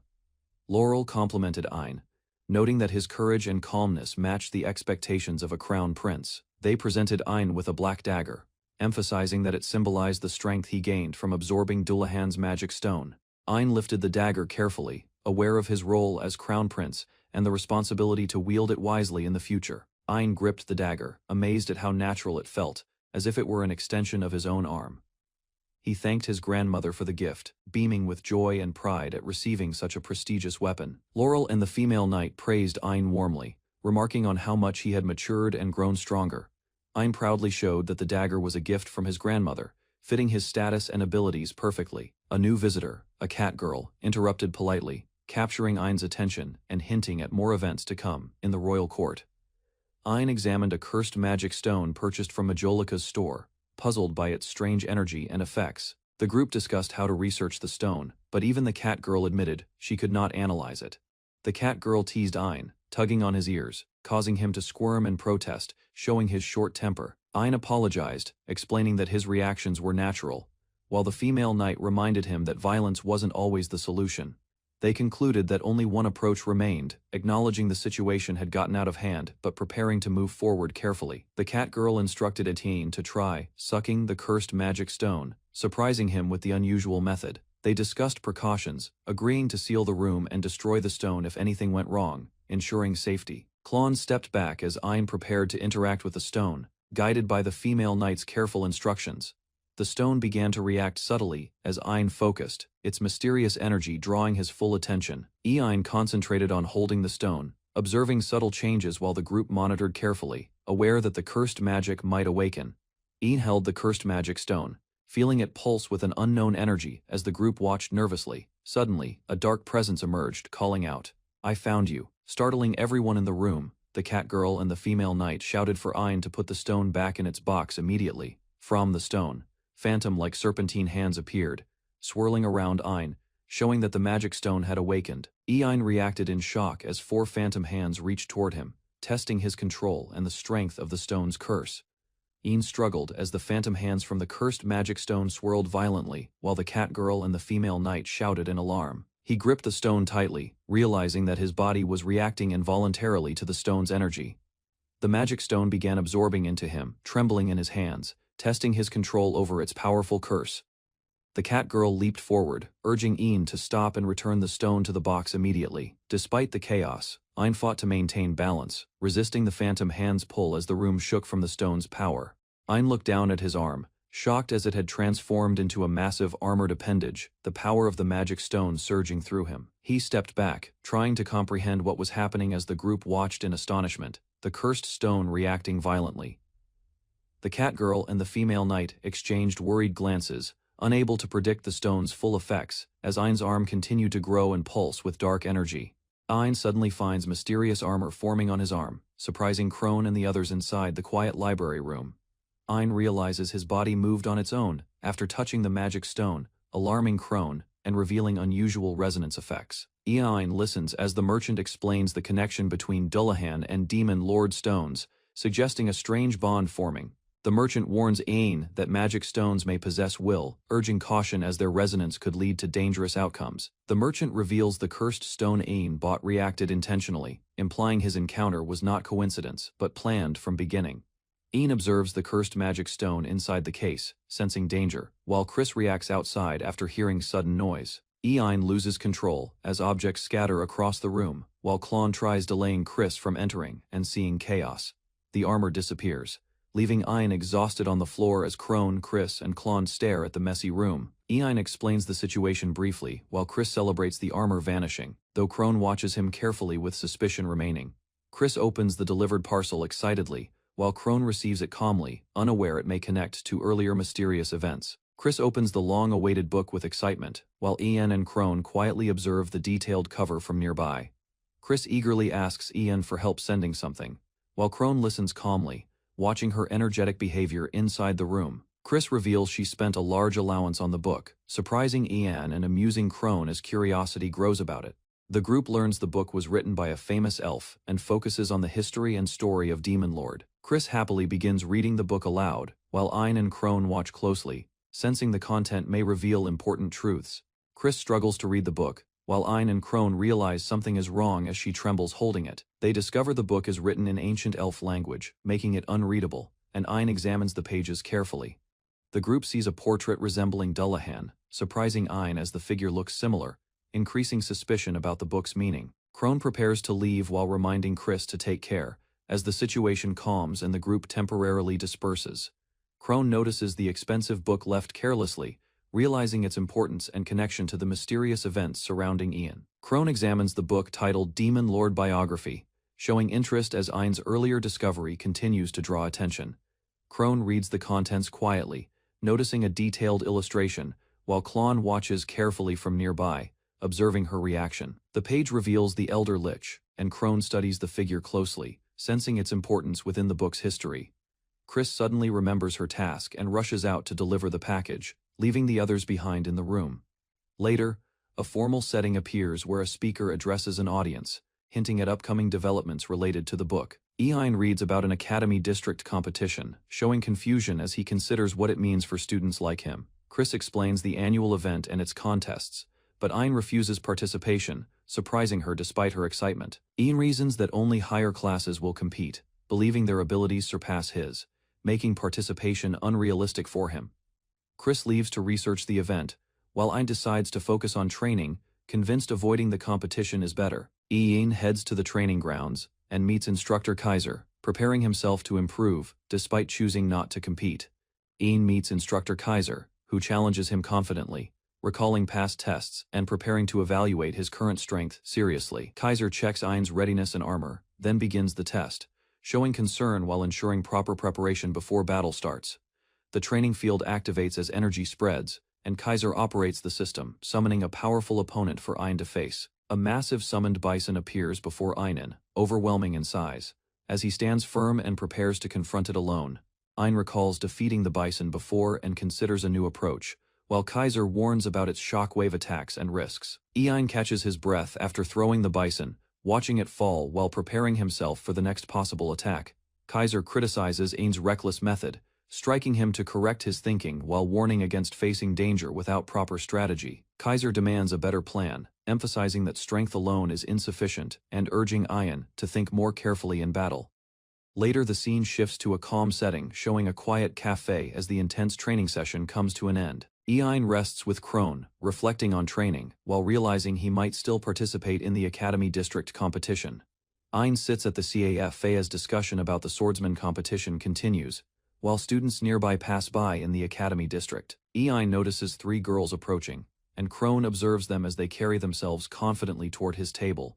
Klon quietly shows displeasure, while Ein reacts awkwardly, as the girls move closer and shift the atmosphere around them. One girl sits beside Ein, surprising him, while the others join Krone, creating a tense but calm situation at the table. The group realizes the girl is someone connected to a past encounter, linking her to the place where Ein once acted. The girls ask Klon about the Crown Prince, while Ein listens quietly as attention begins shifting toward his hidden identity. Klon describes the prince as kind and brave, while Ein reacts awkwardly knowing they are unknowingly talking about him. Klon expresses happiness about staying by the prince's side, deepening the admiration while Ein becomes increasingly embarrassed. The girls grow excited praising the prince, while Ein struggles to respond, overwhelmed by their admiration and attention. Ein asks them to stop, while Klon continues praising him openly, leaving the situation awkward as his identity remains unspoken. At the cafe, several girls gather around Klon, asking about the Crown Prince, while Ein listens quietly and observes the situation. Klon describes the prince as kind and brave, while Ein reacts awkwardly, aware they are unknowingly praising him directly. Klon expresses her happiness about staying beside the prince, showing sincere admiration as Ein becomes more embarrassed by her words. The girls grow excited and praise the prince enthusiastically, while Ein struggles to handle the attention and feels increasingly overwhelmed. Ein asks them to stop, but Klon continues speaking naturally, keeping the focus on the prince and leaving Ein in an awkward position. Ein humbly downplays his actions, while the girls realize his identity, creating surprise as attention fully shifts toward him.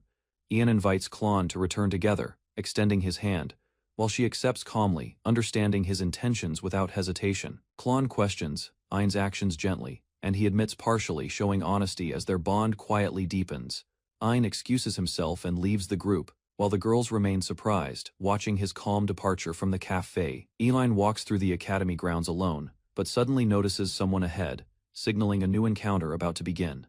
A suspicious man watches from the shadows near the academy, while another student notices unusual people gathering nearby. The student moves cautiously through the path, sensing danger ahead, while gripping his weapon and preparing for confrontation. Figures appear above, observing from a distance. As the student looks up, realizing he is being watched and surrounded. A Arena hosts the academy competition as Ein arrives, sensing powerful rivals and the scale of upcoming battles. Ein observes the Colosseum with DL, recognizing the vast field where skills and strategies will determine future standings. Before the match, DL shows respect toward Ein, preparing mentally while acknowledging the importance of the swordsman exhibition. Ein notices DL's uneasiness and reflects on their situation, understanding hidden pressure and expectations surrounding the upcoming confrontation. Ein remains and confident, analyzing DL while asserting quiet dominance, shifting the balance between the prince and bodyguard. Ein reflects on DL's unusual reaction, noticing his hesitation and maintaining composure while firmly rejecting any attempts to change. Chris approaches Ein warmly, pleased by improved relations, while Ein quietly considers the distance that still remains between him. Ein and Chris walk through the academy grounds, discussing small matters as time remains before Dill's match begins. Ein wanders alone briefly, sensing the academy's vastness, his thoughts shifting as a subtle unease begins growing inside him. Ein pauses near the garden, observing the quiet surroundings carefully as his instincts sharpen and something hidden draws his attention. Ein senses a strange mixed scent near the academy garden, his instincts alert as he carefully searches the quiet area. A cloaked man suddenly appears, overpowering a student and stepping forward with confidence, ignoring the academy's supposed holiday atmosphere. The intruder casually restrains the student, dismissing resistance while revealing intentions, treating the situation as part of a planned mission. The cloaked man decides to take the student as loot, gripping him tightly while showing a dangerous shift in attitude. The captured student struggles in fear, his body trembling as the intruder's overwhelming presence leaves him unable to escape. The vampire reveals his nature, gripping the wolf student, while explaining his hunger and growing desire after days without blood. The vampire exposes his madness, threatening to drain the student completely as his restraint weakens and violent intent surfaces. Laughing coldly, the vampire drags the bound student away, confident no one will interfere with his actions inside the academy. As the situation escalates, Ein appears, identifying the source of disturbance and confronting the intruder without hesitation or fear. Ein steps forward firmly, his presence stopping the movement as the conflict shifts, signaling the beginning of direct confrontation. Ein steps forward, glaring sharply as he confronts the intruder, his focus fixed on protecting the captured student. The vampire turns, surprised by Ein's presence, still gripping the wolf student while questioning how the situation changed. Ein firmly declares his stance, refusing the excuse and demanding the student's release while maintaining control of the encounter. The vampire grows irritated, dismissing others as useless, while tension rises and Ein prepares himself for decisive action. In an instant, Ein strikes, delivering a powerful blow that overwhelms the vampire, shifting control of the battle completely. Ein charges forward with full speed, blade drawn, aiming directly at the vampire while forcing him away from the captive. Ein grabs the wolf student and pulls him back safely, placing himself between the victim and the approaching threat. With his weapon ready, Ein demands answers, confronting the intruder and questioning his purpose inside the academy grounds. The vampire reveals he was hired by a noble, showing no concern while preparing to end the situation quickly. The vampire suddenly creates a smokescreen, escaping amid the explosion, leaving Ein alert as the enemy disappears from sight. Through the smoke, the vampire suddenly attacks, striking Ein with force while declaring his intent to fight seriously. Ein quickly recovers, analyzing the situation despite limited visibility, preparing himself carefully against the experienced opponent, hidden within smoke. Ein recalls warnings about exposing too much power, hesitating briefly while considering the consequences of revealing his true strength. The wolf student shouts in fear, reminding Ein of the danger, pushing him to act despite the risks involved. The vampire launches another fierce attack from above, aiming to finish Ein as the battle intensifies inside the smoke. Ein counters the attack instantly, striking the vampire with precision and disrupting his movement inside the dense smoke. Using his ability, Ein activates Phantom's Hand, delivering a powerful blow that overwhelms the vampire's defenses completely. The force of the attack spreads across the room, shattering structures as the vampire is pushed back violently. The academy hall collapses partially, debris falling as Ein stands firm at the center, maintaining control of the battlefield. Ein confronts the injured vampire again, his power now clear, while the enemy prepares to continue. Despite the heavy damage, Ein presses forward relentlessly, controlling the battlefield while preventing the vampire from acting freely, despite the collapsing surroundings. Ein swings his attack precisely, forcing the vampire back as debris falls, maintaining pressure without giving any chance to escape. The vampire attempts to counter, but Ein reacts instantly, avoiding the strike and preparing another decisive move. Ein unleashes multiple attacks at once, overwhelming the vampire completely, and trapping him within a barrage of powerful strikes. The vampire suffers heavy damage, realizing Ein's overwhelming strength as the battle turns decisively against him. Ein finishes the battle, standing over the defeated vampire as the dust settles and the danger finally disappears. Ein checks on Roland, reassuring him calmly while explaining the enemy is no longer a threat and the situation is under control. As they reflect, Ein recalls the strange scent and the intruder's words, beginning to connect the incident to a hidden scheme. Ein realizes the attack may involve a noble's grudge, his expression sharpening as the situation grows more serious. Ein gives clear instructions, sending Roland to safety and ordering others to gather, preparing for the next phase carefully. The scene shifts to a quiet lakeside terrace, where the atmosphere contrasts sharply with the earlier battle inside the academy. Ein confronts Wolf Magnus, recognizing him as a former teacher, calmly questioning his presence, despite his suspicious position. Magnus acknowledges Ein's insight, while Ein suspects that no other noble besides him holds such resentment toward the academy. Ein confirms his suspicion through scent, realizing Magnus's involvement, while Magnus subtly probes Ein's intentions and awareness. Ein points toward the lake, deducing the hidden plan involving magic stones beneath the water, exposing Magnus's true objective. Ein uncovers the hidden device beneath the lake, realizing it uses magic stones to trigger destructive explosions across the academy. Magnus reveals a calm, confident smile, showing no hesitation as his plan begins to unfold exactly as intended. Magnus acknowledges Ein's insight, while Ein remains composed, unfazed by the threat, and already familiar with dangerous situations. Magnus questions the Academy's purpose, revealing dissatisfaction and deeper resentment toward the system that supports nobles. Magnus explains his motive, believing the system will collapse, as he prepares to act and reshape the future through destruction. Magnus reveals his hatred, blaming Ein's family and declaring his intent to punish the Academy through destruction. Ein stands firm, declaring his resolve to protect Ishtalika and the Academy, rejecting Magnus's ideology completely.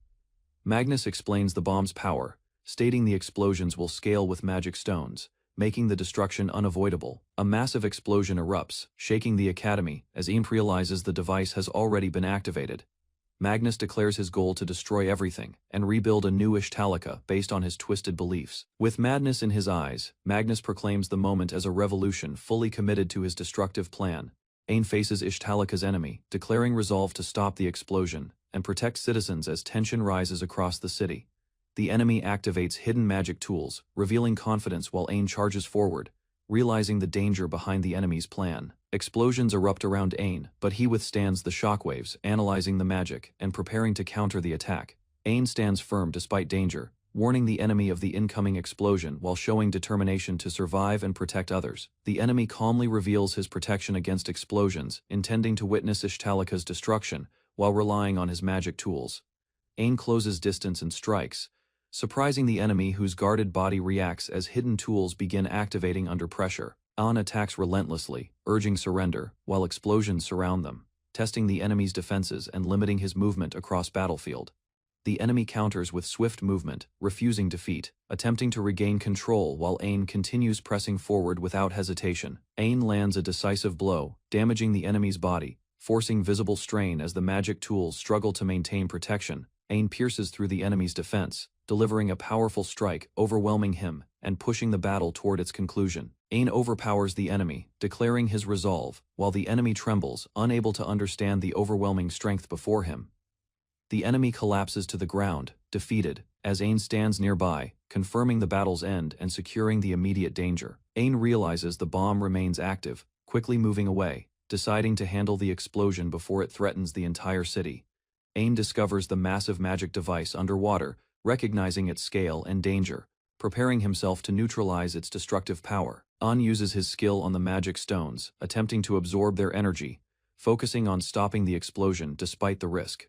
An channels his power into the device, forcing energy inward as the unstable magic begins reacting violently under control. Ein absorbs the magic stone's energy, enduring intense strain as their power fades, overwhelming his body with unbearable sensation. After succeeding, Ein collapses from exhaustion, barely conscious, as allies rush in, confirming he managed to stop the explosion. An reassures them despite weakness, explaining the strain from absorbing magic stones, while others check his condition with concern. The captured enemy acknowledges Ein's success, recognizing him as the crown prince, while the crisis ends and order returns. Ein listens as details emerge about the bomb placed beneath the lake, realizing the situation may be more complex. The enemy is taken away, but Ein remains thoughtful, sensing something unusual, despite the apparent resolution of the incident. Ein analyzes the plan, concluding the attack aimed at gathered nobles, but suspects the true objective was different entirely. Ein maintains composure among allies, preparing for the event. Though his thoughts remain focused on the unresolved threat, An realizes the truth, understanding another bomb exists, signaling the danger is not over, and action is still needed. An reacts as the captured enemy shows a faint smile, hinting at a hidden plan that has not ended yet. The enemy reveals another bomb exists, warning Ein he cannot reach it in time, creating urgency across the situation. Klon insists on going to defuse the bomb, but Ein stops her, realizing the target is likely the arena. Ein declares he cannot run away, choosing to act, understanding others would be in danger if he hesitates. Klon decides to follow Ein, accepting the risk, as both rush toward the arena to stop the second bomb. Ein fights fiercely in the arena, clashing blades with his opponent, maintaining focus despite the urgent situation beyond. The match reaches a tied point, drawing attention from the crowd, while tension builds as Ein remains absent from view. The nobles observe closely, questioning the situation, unaware that Ein is dealing with a greater threat elsewhere. The arena continues without Ein, as spectators grow uneasy, Noticing the crown prince has not appeared as expected, Ayan's absence becomes clear, yet trust remains as others believe he will return after completing his unseen duty. The arena match continues as the third round begins, while concern rises over Ain's absence during the important event. The duel intensifies, with both fighters clashing fiercely, as attention shifts between the match and the missing crown prince. Ain and Klon rush through the crowd, moving quickly across the area, determined to reach the hidden bomb location. Klon explains the back gate route, guiding Ain through the crowded area, choosing a faster path to reach the target. Ain recalls the bronze statue landmark, realizing the bomb's location, as both accelerate toward the final destination. Ain locates the second bomb beneath the statue, sensing its power as the device activates and begins gathering unstable energy. The magic stones intensify, glowing violently, as the bomb reaches a critical state, threatening to detonate at any moment. Ain rushes forward, realizing the danger is immediate, attempting to reach the device before the explosion fully triggers. Klon recognizes they are too late, as the bomb begins exploding, its energy expanding beyond their control. Ain refuses to give up, focusing intensely, preparing to stop the explosion despite the overwhelming situation before him. Ain pushes forward against the exploding force, enduring the pressure as the violent energy spirals outward, threatening everything nearby. Ain leaps directly toward the bomb, ignoring danger, closing the distance as the unstable magic reaches its peak intensity. Ain stretches his hand toward the core, focusing completely, determined to stop the explosion before it fully erupts. The impact spreads across the area, shaking the surroundings. While the arena battle continues elsewhere without knowing the crisis, Ain regains momentum, returning to the duel, prepared to finish the fight after handling the hidden danger. Ain confronts Dill in the arena, declaring his intent to win, as both charge forward with full determination. Ain swings his blade toward Dill, closing distance quickly, while Dill prepares to respond under pressure from the sudden attack. On returns to the arena entrance with Klon, drawing attention, as spectators realize his unexpected arrival during the match. On focuses on victory, committing fully to the duel, while Dill braces himself against the incoming decisive strike. Ain's attack pushes Dill back, overwhelming his stance, as the battle reaches its final moment before the outcome is decided. Ain watches from above with Klon and others, reacting as the match concludes, tension finally releasing across the arena. The result is announced, declaring Dill as the winner, while the crowd erupts, celebrating the intense battle's conclusion. Dill stands in the arena, acknowledged by nobles, while Ain observes quietly, having fulfilled his role behind the scenes. After the match, Dill approaches Ain, showing concern, while Ain responds calmly, hiding the burden of his actions. Far away, the sea moves quietly, hinting that the events have ended, but consequences of the conflict still linger.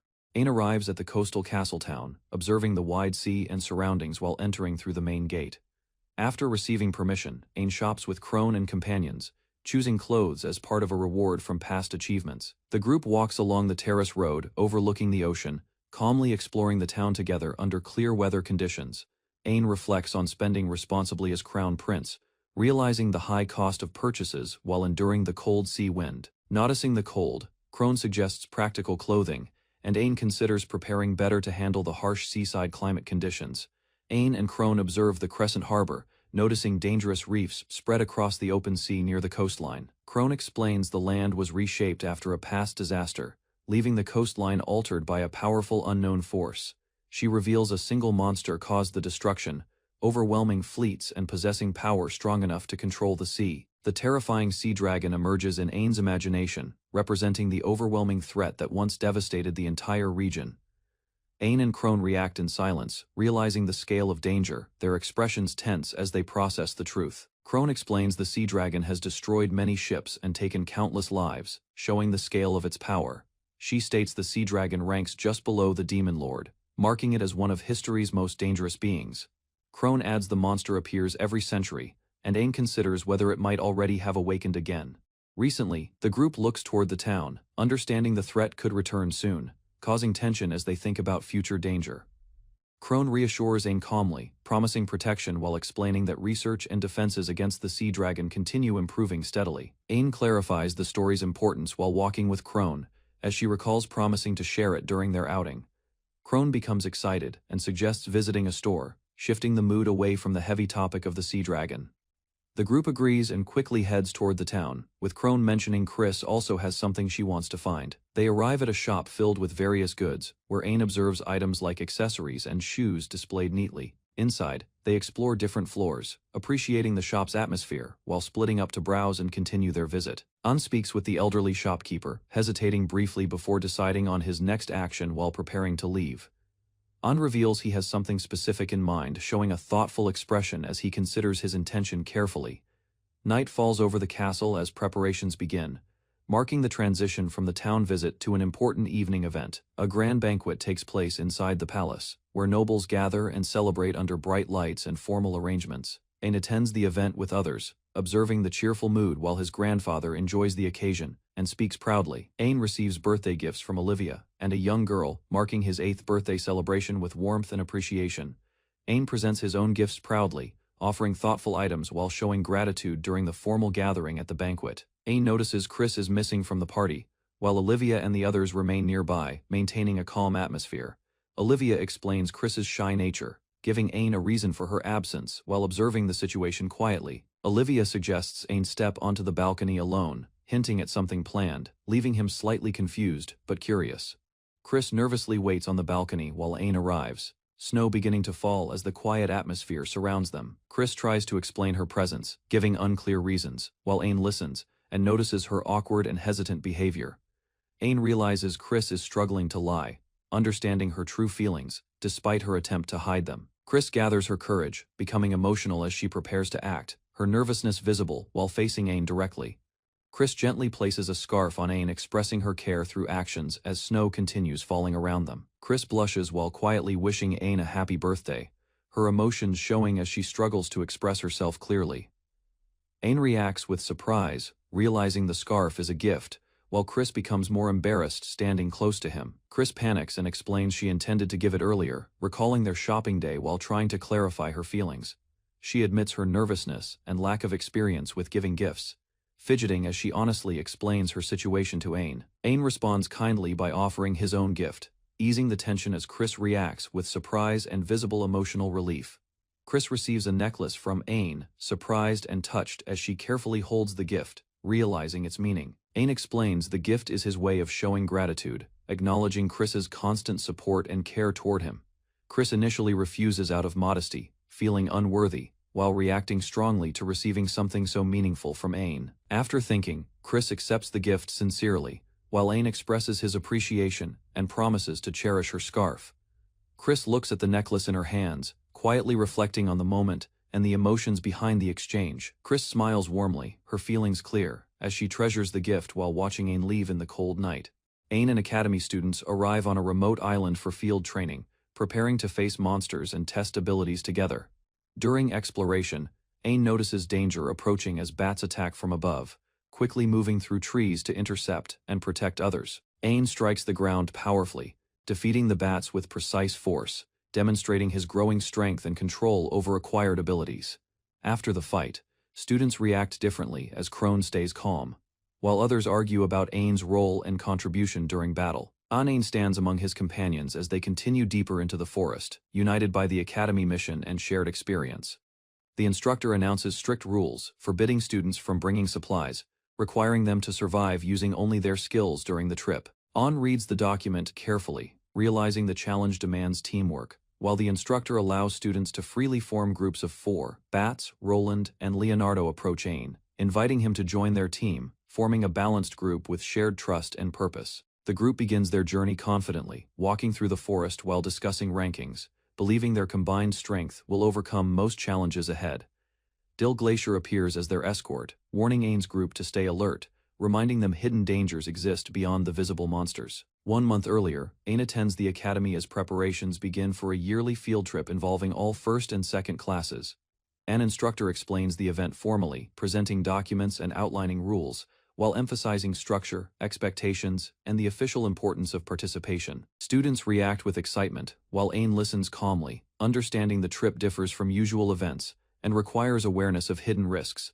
The instructor reveals the objective, requiring groups to cross an island within 3 days, forming teams and following assigned routes carefully. Ain and classmates realize the danger when told monsters inhabit the island, shifting the mood from excitement to cautious determination. The instructor announces strict rules, forbidding students from bringing supplies, requiring them to survive using only their skills during the trip. Owen reads the document carefully, realizing the challenge demands teamwork, while the instructor allows students to freely form groups of 4. Bats, Roland, and Leonardo approach Owen, inviting him to join their team, forming a balanced group with shared trust and purpose. The group begins their journey confidently, walking through the forest while discussing rankings, believing their combined strength will overcome most challenges ahead. Dill Glacier appears as their escort, warning Owen's group to stay alert, reminding them hidden dangers exist beyond the visible monsters. As night approaches, Dill Glacier calmly organizes the group, assigning tasks while Owen and others prepare to establish their first camp. Dill uses precise magic, focusing his breathing and control to activate a tool, demonstrating refined skill and efficient resource management. A barrier forms around the camp, enclosing Owen's group in a protective circle, securing them from potential threats within the forest. The group gathers food and checks supplies, realizing water is scarce, while Owen evaluates their situation and considers possible solutions carefully. When Roland suggests purification, Dill reminds him of the rules, reinforcing discipline as Owen's group adjusts to survive within strict limitations.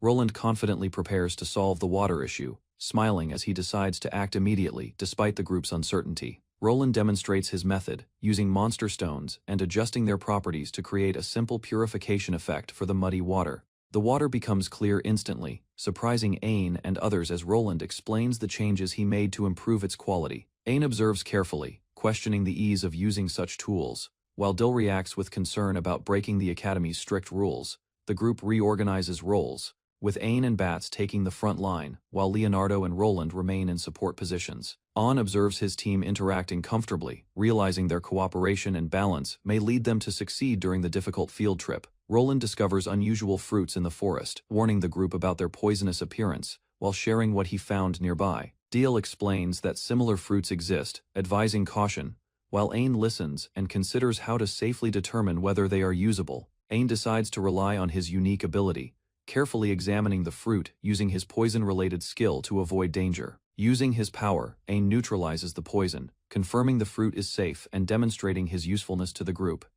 Owen confirms the fruits are safe, explaining his method, while the group watches in surprise at his precise judgment. The group celebrates their discovery, recognizing Owen's contribution as teamwork strengthens and confidence grows among the members.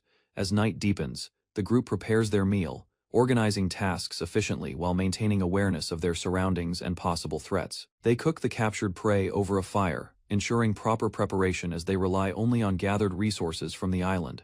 The group gathers to eat together, sharing the results of their effort, while Owen observes quietly as their bond improves. Owen and his team gather around the cooked meal, sharing food together as their cooperation begins to strengthen during the trip.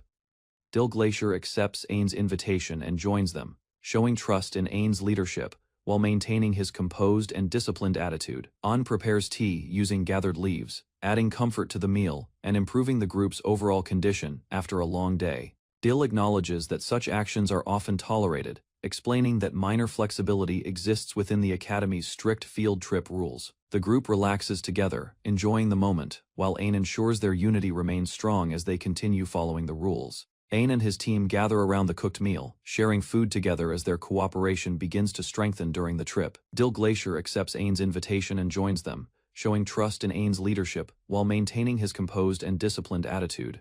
Owen prepares tea using gathered leaves, adding comfort to the meal and improving the group's overall condition after a long day. Dill acknowledges that such actions are often tolerated, explaining that minor flexibility exists within the Academy's strict field trip rules. The group relaxes together, enjoying the moment, while Owen ensures their unity remains strong as they continue following the rules. The group reacts in shock as news about Leonardo's sudden betrothal spreads, catching Owen and the others completely off guard. Leonardo becomes the center of attention as the group presses him, while he struggles to respond to the unexpected situation. Despite the confusion, the group continues eating together, maintaining their bond as the atmosphere gradually returns to normal. The night passes quietly over the island, with the campfire fading as the group rests after their first day. At dawn, Owen and his team prepare to depart, determined to continue their journey and complete the second day's objective. Owen and his group move through the forest as thick fog spreads, forcing them to stay close and remain cautious. The fog grows denser, limiting visibility, while the group struggles to see clearly and begins to feel the difficulty of movement. Roland becomes tired while walking, and the group discusses possible solutions, but they lack the resources to clear the fog. Roland suddenly slips on uneven ground and falls down a slope, causing panic as Ain quickly reacts to the danger. Ain manages to help Roland, and the group regathers, realizing the fog is more dangerous than they expected. Ain notices DL is missing, as the fog thickens, leaving him isolated while the group begins to sense something is wrong. The group calls out for DL, spreading out slightly, despite the danger. As tension rises and uncertainty grows among them, Ain prepares to move forward, sensing urgency, while Roland tries to stop him, realizing they may already be too late. Strange sounds echo through the fog, and Ain orders everyone to stay close, as an unknown presence surrounds their position. A powerful monster appears, identified as a crow butterfly, far stronger than expected for the island's conditions. Ain and his team ready themselves for battle, understanding their situation has changed into a dangerous and unexpected fight. Ain and his classmates faced a swarm of giant butterflies descending over the island, their wings beating violently above them. The group realized the monsters were individually weak, but their overwhelming numbers made them dangerous as they advanced together rapidly. Ain stayed calm and prepared himself, deciding to rely on his illusion ability while assessing the situation with focused determination. As the swarm attacked, Ain struck swiftly while his allies warned about paralysis, struggling to avoid the creature's dangerous tails. An led the group forward, ordering a retreat while protecting both front and rear, ensuring everyone escaped before being surrounded. An and his group arrived at a large cave within the forest, carefully observing the surroundings after escaping danger. The group rested briefly, exhausted from battle, while Ain reflected on his actions and apologized for losing control earlier. They discussed the strange presence of a magic beast on the island, trusting Deal's strength while remaining cautious about threats. Antine listened, as new information revealed Princess Christiana's secret movement, making the situation more complicated and raising concern among them. The group studied a map, confirming their location and deciding to proceed through the fog where the crow butterflies were likely nearby. Ain decided the group would rest first, then continue progressing across the island carefully within the remaining 2 days. As they moved along the rocky path, the group suddenly heard screeches, noticing crow butterflies approaching once again from ahead. Exhausted from constant fighting, the group agreed to rest, with several members already reaching their physical limits after long battles. Ain suggested checking a nearby cave for safety, but concern arose about possible dangers hidden within its dark entrance. Inside the cave, they discovered strange melted purple remains. Realizing magma presence and understanding the area could become dangerous quickly. Ain explained that the miasma was harmless to monsters but dangerous to humans, making the cave area risky. The group discussed their knowledge of beasts, with Roland explaining his experience, while others understood his background and training. As night fell, they set up camp, resting near a fire, while some slept, recovering strength after the exhausting day. Ain reflected quietly, sensing something unusual, doubting that DL would lose control easily, despite the dangerous situation surrounding them. While resting, Ain considered warnings about the crow butterflies, realizing something felt wrong and suspecting hidden dangers still remained nearby. An calmed his thoughts, realizing the true problem was not the island itself but the dangerous situation surrounding them. While others rested, Ain sensed something unusual and remained alert, quietly observing the surroundings instead of relaxing completely. Anan approached Roland during the night, asking for cooperation, while confirming their readiness and ensuring the group stayed prepared. The group tested Roland's magic tool, confirming it could store large amounts of water, which could help them survive longer. An questioned whether the tool could also store miasma, considering a new strategy to handle the dangerous environment ahead. Ain borrowed Roland's magic tool, preparing carefully while allowing his companion to rest and regain strength for upcoming challenges. Suddenly, crow butterflies reappeared, surrounding the group and forcing them to flee as the swarm closed in rapidly again. The group fought back while retreating, struggling against relentless attacks, as the creatures launched continuous assaults without stopping.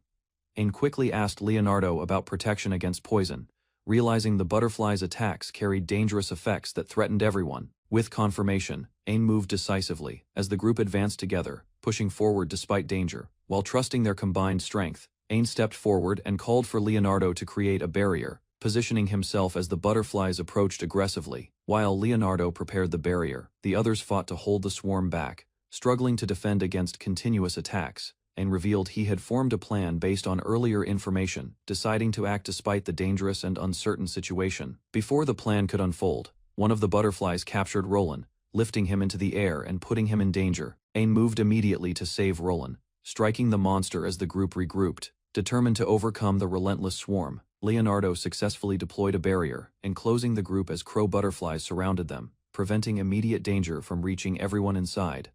The swarm gathered densely outside the barrier, screeching loudly, waiting for an opening, while the group remained trapped within. Exhausted, the group rested briefly inside the barrier, relieved to survive the attack, though their energy remained severely depleted. Owen revealed his plan, reassuring the group before stepping forward, determined to reduce the swarm while others recovered. Owen charged out alone, drawing the butterflies' attention away from the barrier, leading them to chase him as his allies watched. Owen leaped forward and smashed a magic stone, activating his ability, while preparing to unleash a powerful attack. A massive explosion spread outward, engulfing the swarm as Owen stood at the center, drawing all enemies into the blast.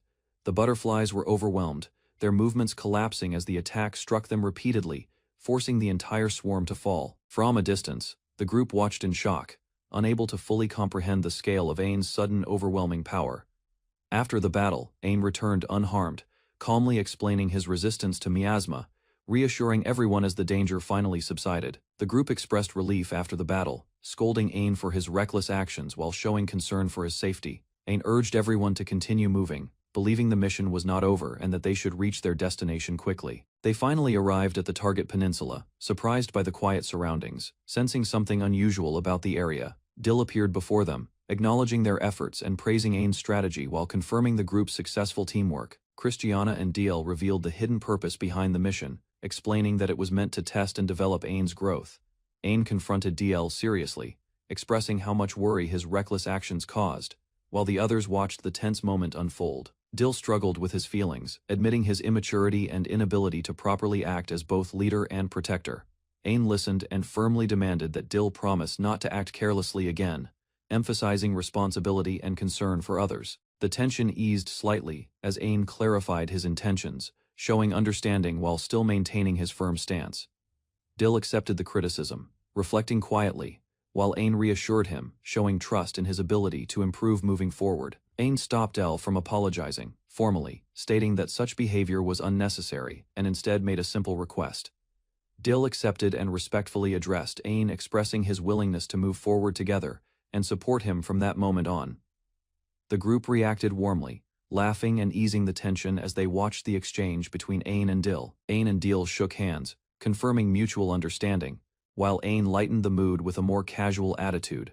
Together with Christiana, the group stood united at the coast, their bond strengthened as they prepared to move forward. Christiana announced the end of the field trip, and the group prepared to leave the island after completing their mission. They boarded a large ship, setting course for the capital, leaving the dangerous island behind as the journey continued. Owen questioned Christiana, realizing she had secretly observed them during the mission while hiding her presence nearby. Christiana explained her magic concealment, while also noticing a strange scent connected to the crow butterfly's magic stones.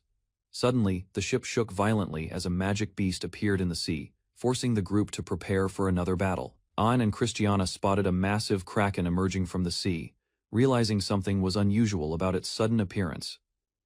Christiana immediately took command, ordering the crew to prepare cannons, while Owen remained alert beside her on deck. The kraken attacked violently, crashing into the ship with immense force, causing destruction and panic among everyone on board. Despite the chaos, the kraken suffered a massive wound, revealing it had already been injured before attacking the ship. As they observed closely, they realized the creature possessed overwhelming strength, with jaws and fins capable of destroying ships easily. Christiana watched in shock as a massive vortex formed, pulling the kraken into its center without any chance of escape. From within the sea, a powerful sea dragon emerged, revealing itself as the true cause behind the disturbance. The dragon rose violently, unleashing overwhelming power while the group realized they were facing a far greater threat. Owen quickly understood the danger, urging everyone to act fast as the sea dragon began devouring the kraken. The ship retreated while the sea dragon continued its attack, leaving the group stunned by the terrifying power they witnessed. Owen realized the sea dragon was the ruler of the ocean, reacting with shock as he understood its overwhelming presence. After returning safely, the incident was reported, but the sea dragon did not appear again, leaving the mystery unresolved. In Astalia Kingdom, no major incidents occurred as Owen continued studies, training, and duties, while rumors of a sea dragon appeared nearby.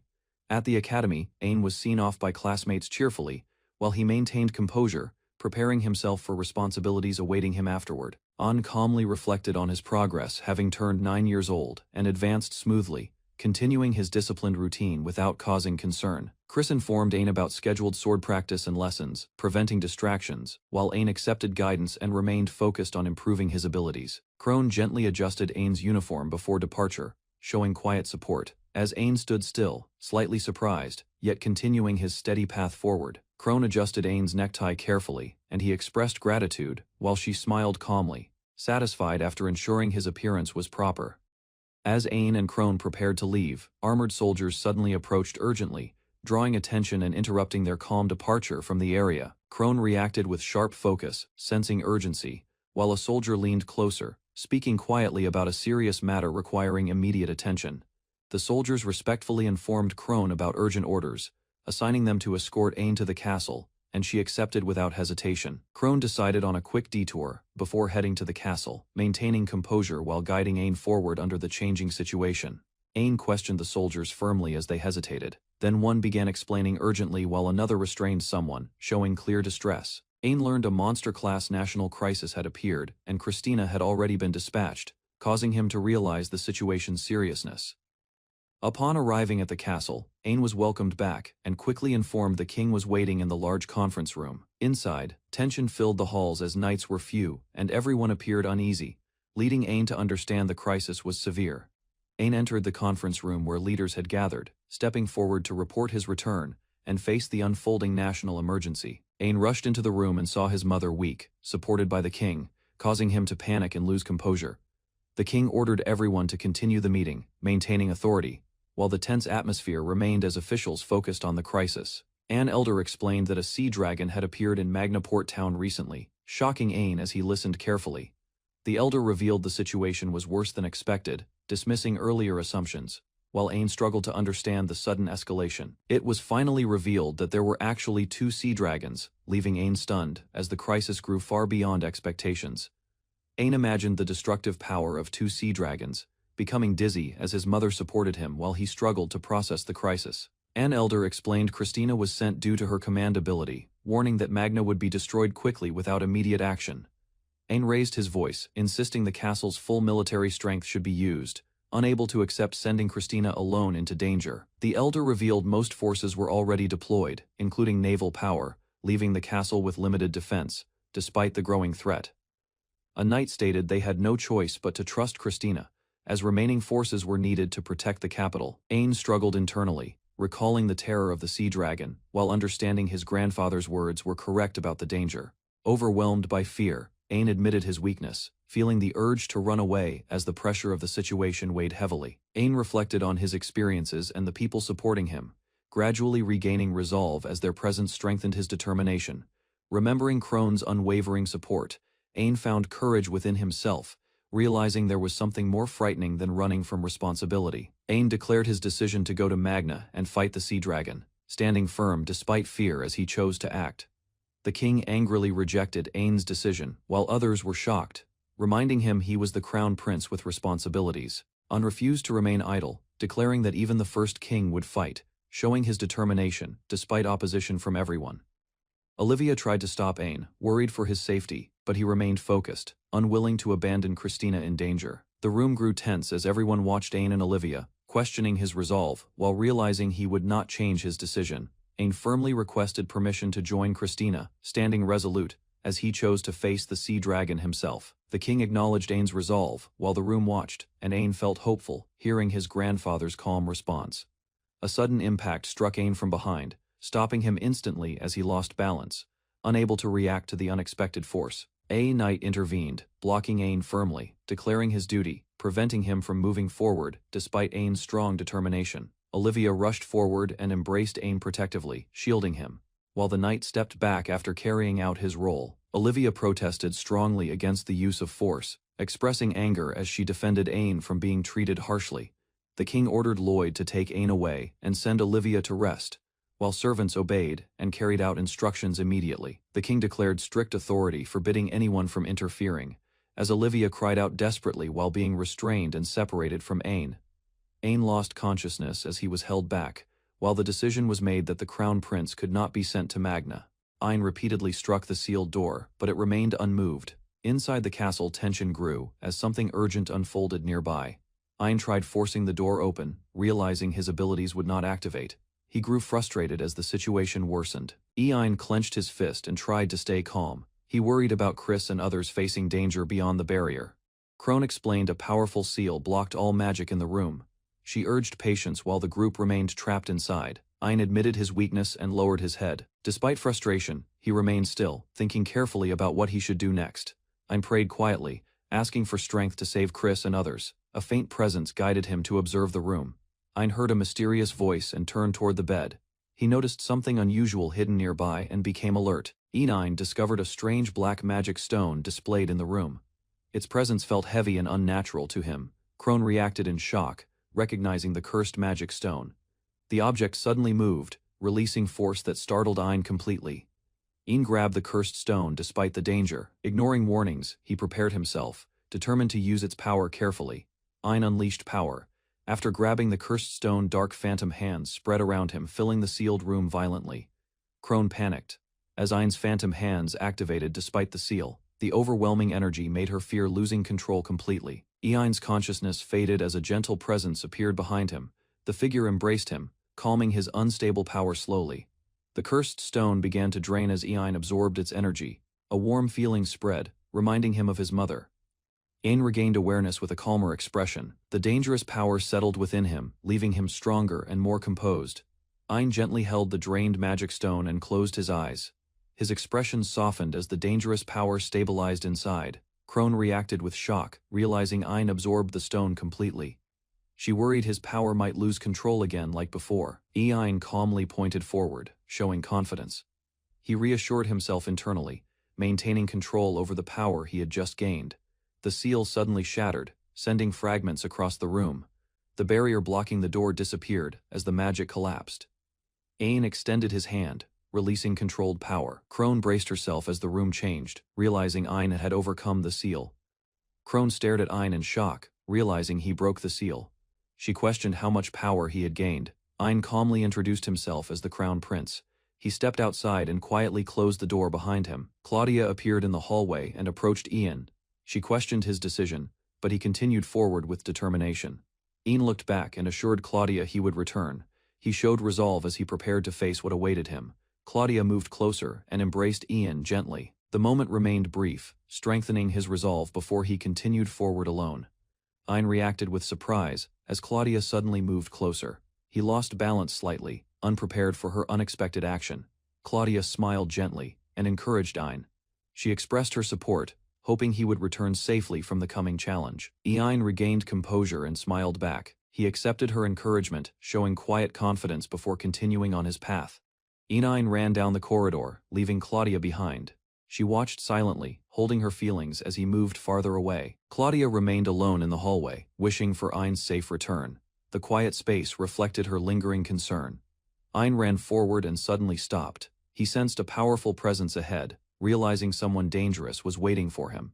Lloyd appeared with armed soldiers behind him. His sharp gaze focused on Ein, immediately recognizing his arrival. Lloyd spoke calmly while observing Ein. The soldiers watched closely as tension built between the two sides. The surroundings began to crack under pressure. Lloyd stepped forward as the structure reacted to the overwhelming force between them. Ein declared his intent to move forward. Lloyd opposed him, standing firm as both prepared for an inevitable confrontation. Lloyd stepped forward with his sword ready, his sharp gaze locked onto Ein, showing clear intent to stop him. Lloyd attacked swiftly, testing Ein's strength. Soldiers watched as Ein resisted, though the pressure limited his movement briefly. Ein released his power, causing energy to overflow around him. His strength increased suddenly, surprising everyone watching the clash. Lloyd paused and acknowledged Ein's resolve. He stepped aside, reminding him of responsibility while allowing him to continue forward. Ein ran toward the exit without hesitation. Lloyd remained behind, watching silently as Ein moved ahead with determination. Lloyd breathed heavily after the clash. He endured the strain silently, maintaining composure, despite the pressure from Ein's overwhelming power. Lloyd released a burst of energy, steadying himself. His strength surged briefly as he pushed back against the lingering force. Lloyd regained control and stood upright. He acknowledged Ein's movement and informed the soldiers they would recover once distance increased. Ein continued running forward at full speed. Lloyd watched him leave, recognizing his potential and accepting his decision without interference. Ein exited the castle and paused briefly. He looked around, unsure of his next move, as urgency pushed him forward again. Ein encountered Dill, who brought a horse and offered assistance. He insisted on accompanying Ein on his urgent journey. Ein hesitated, unsure about involving Dill. He questioned his decision but realized he needed help to move faster. Dill declared his loyalty, choosing to serve Ein directly. His determination showed he was ready to follow without hesitation. Ein accepted Dill's help and mounted the horse together. They began moving quickly toward their destination with urgency. As they traveled, Dill explained the route ahead. He guided Ein, planning the fastest way despite limitations they might face. Dill explained that the king had ordered Ein not to go to Magna. This restriction made their journey difficult. Ein grew concerned and pressed for a solution. Dill hinted there was another method, warning that time was running out. Dill revealed a special authority reserved for the royal family. As crown prince, Ein could override the king's current order. Dill explained that using such authority carried consequences. The decision would later be questioned within the royal court. Ein hesitated, understanding the risks involved. He realized that acting now could bring serious consequences depending on the outcome. Dill warned Ein that using royal authority could lead to exile. Ein imagined the consequences but continued considering the decision. Ein resolved himself and chose to act. He decided to use his authority to move the water train without hesitation. Dill reacted with concern, but Ein remained firm. He thanked Dill and showed confidence in the path he had chosen. The water train activated and began moving toward Magna. Ein hurried forward, committing fully to his decision, despite the risks. The entire nation's forces mobilized as a colossal threat emerged from the ocean, dark scales rising against the fleet. A massive sea dragon crashed through ships, its forehead glowing with a hidden magic stone, while chaos spread across the waters. Christina stood resolute with her knights behind her, ready to exploit the dragon's weakness and turn the battle in their favor. She assessed the damage, realizing half of their strength had already been lost, but her determination never wavered. Christina ordered a renewed assault, focusing on the dragon's magic stone, knowing eliminating it could secure their victory. The sea dragon surged forward, slicing through waves with terrifying speed, its eyes focused on the approaching fleet. Christina commanded the cannons to fire, the ships unleashing a barrage aimed directly at the dragon's exposed head. The projectiles struck the dragon's magical stone, sending shards scattering as the creature roared in pain. The dragon staggered, thrashing violently, water and blood splashing across the battlefield, while the fleet pressed their advantage. Finally, the dragon let out a final deafening roar as it collapsed. Its magical stone shattered, signaling the end of the threat. Christina ordered her knights to stay alert, celebrating the first success while maintaining readiness against any counterattack. The remaining sea dragon thrashed violently, but concentrated fire from the fleet hit its magic stone directly. Massive waves erupted as the wounded dragon roared, tossing smaller ships and spreading chaos across the waters. The fleet maneuvered carefully through the turbulent waves, keeping formation while the dragon tried to escape the onslaught. Finally, the colossal creature collapsed, its magical stone shattered, leaving the sea calm and the surviving forces victorious.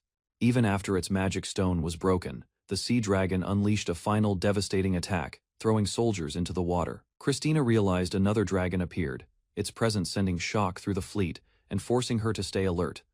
The new sea dragon roared fiercely, towering above the deck, threatening to crush the remaining forces. Christina braced behind her shield, summoning courage and commanding her knights to engage the relentless creature. A thick fog rose around the battlefield, obscuring vision as the enormous sea dragon disappeared into the mist, leaving uncertainty behind. Christina noticed fog surrounding the sea dragon, reducing visibility and making it impossible to track the creature's movements. Suddenly, Ain appeared on the deck, his presence surprising Christina and the remaining soldiers. Ain explained the fog was caused by his skill.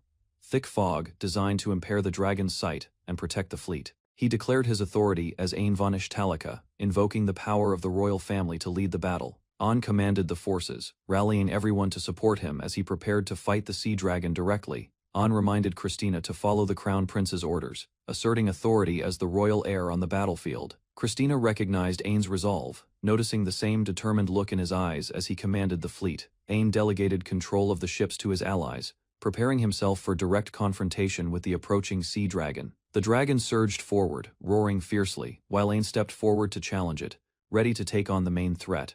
With unshakable courage, Ain positioned himself as the dragon's opponent, signaling the decisive showdown between man and monster, and faced the sea dragon directly, tentacles lashing across the deck, showing no hesitation against the overwhelming threat. The dragon attacked violently, snapping its tentacles, while soldiers struggled to maintain their positions on the shaking ship. Ain stood firm, countering the dragon's assault with precise skill and unwavering determination, holding his ground despite danger. Christina and the fleet watched in awe as Ain's training and experience allowed him to stop the dragon's attacks. An leapt forward, dodging and striking with agility, continuing the intense battle while the sea dragon roared in frustration. The sea dragon roared violently, its massive body thrashing across the deck as An struggled to maintain his footing. Ain analyzed the dragon's movements carefully, slowing his motion to predict its attacks while keeping his focus sharp. He prepared his skill, Straw of Darkness, aiming to absorb the dragon's magic stone and neutralize its power. The attack struck the dragon's forehead, causing it to roar in pain as its magical energy began to drain. Christina watched in shock and awe as Ain's maneuver created a whirling force, disrupting the sea dragon's strength dramatically. Ain struggled as he tried to fully extract the magic stone, realizing the King of the Sea's power was overwhelming.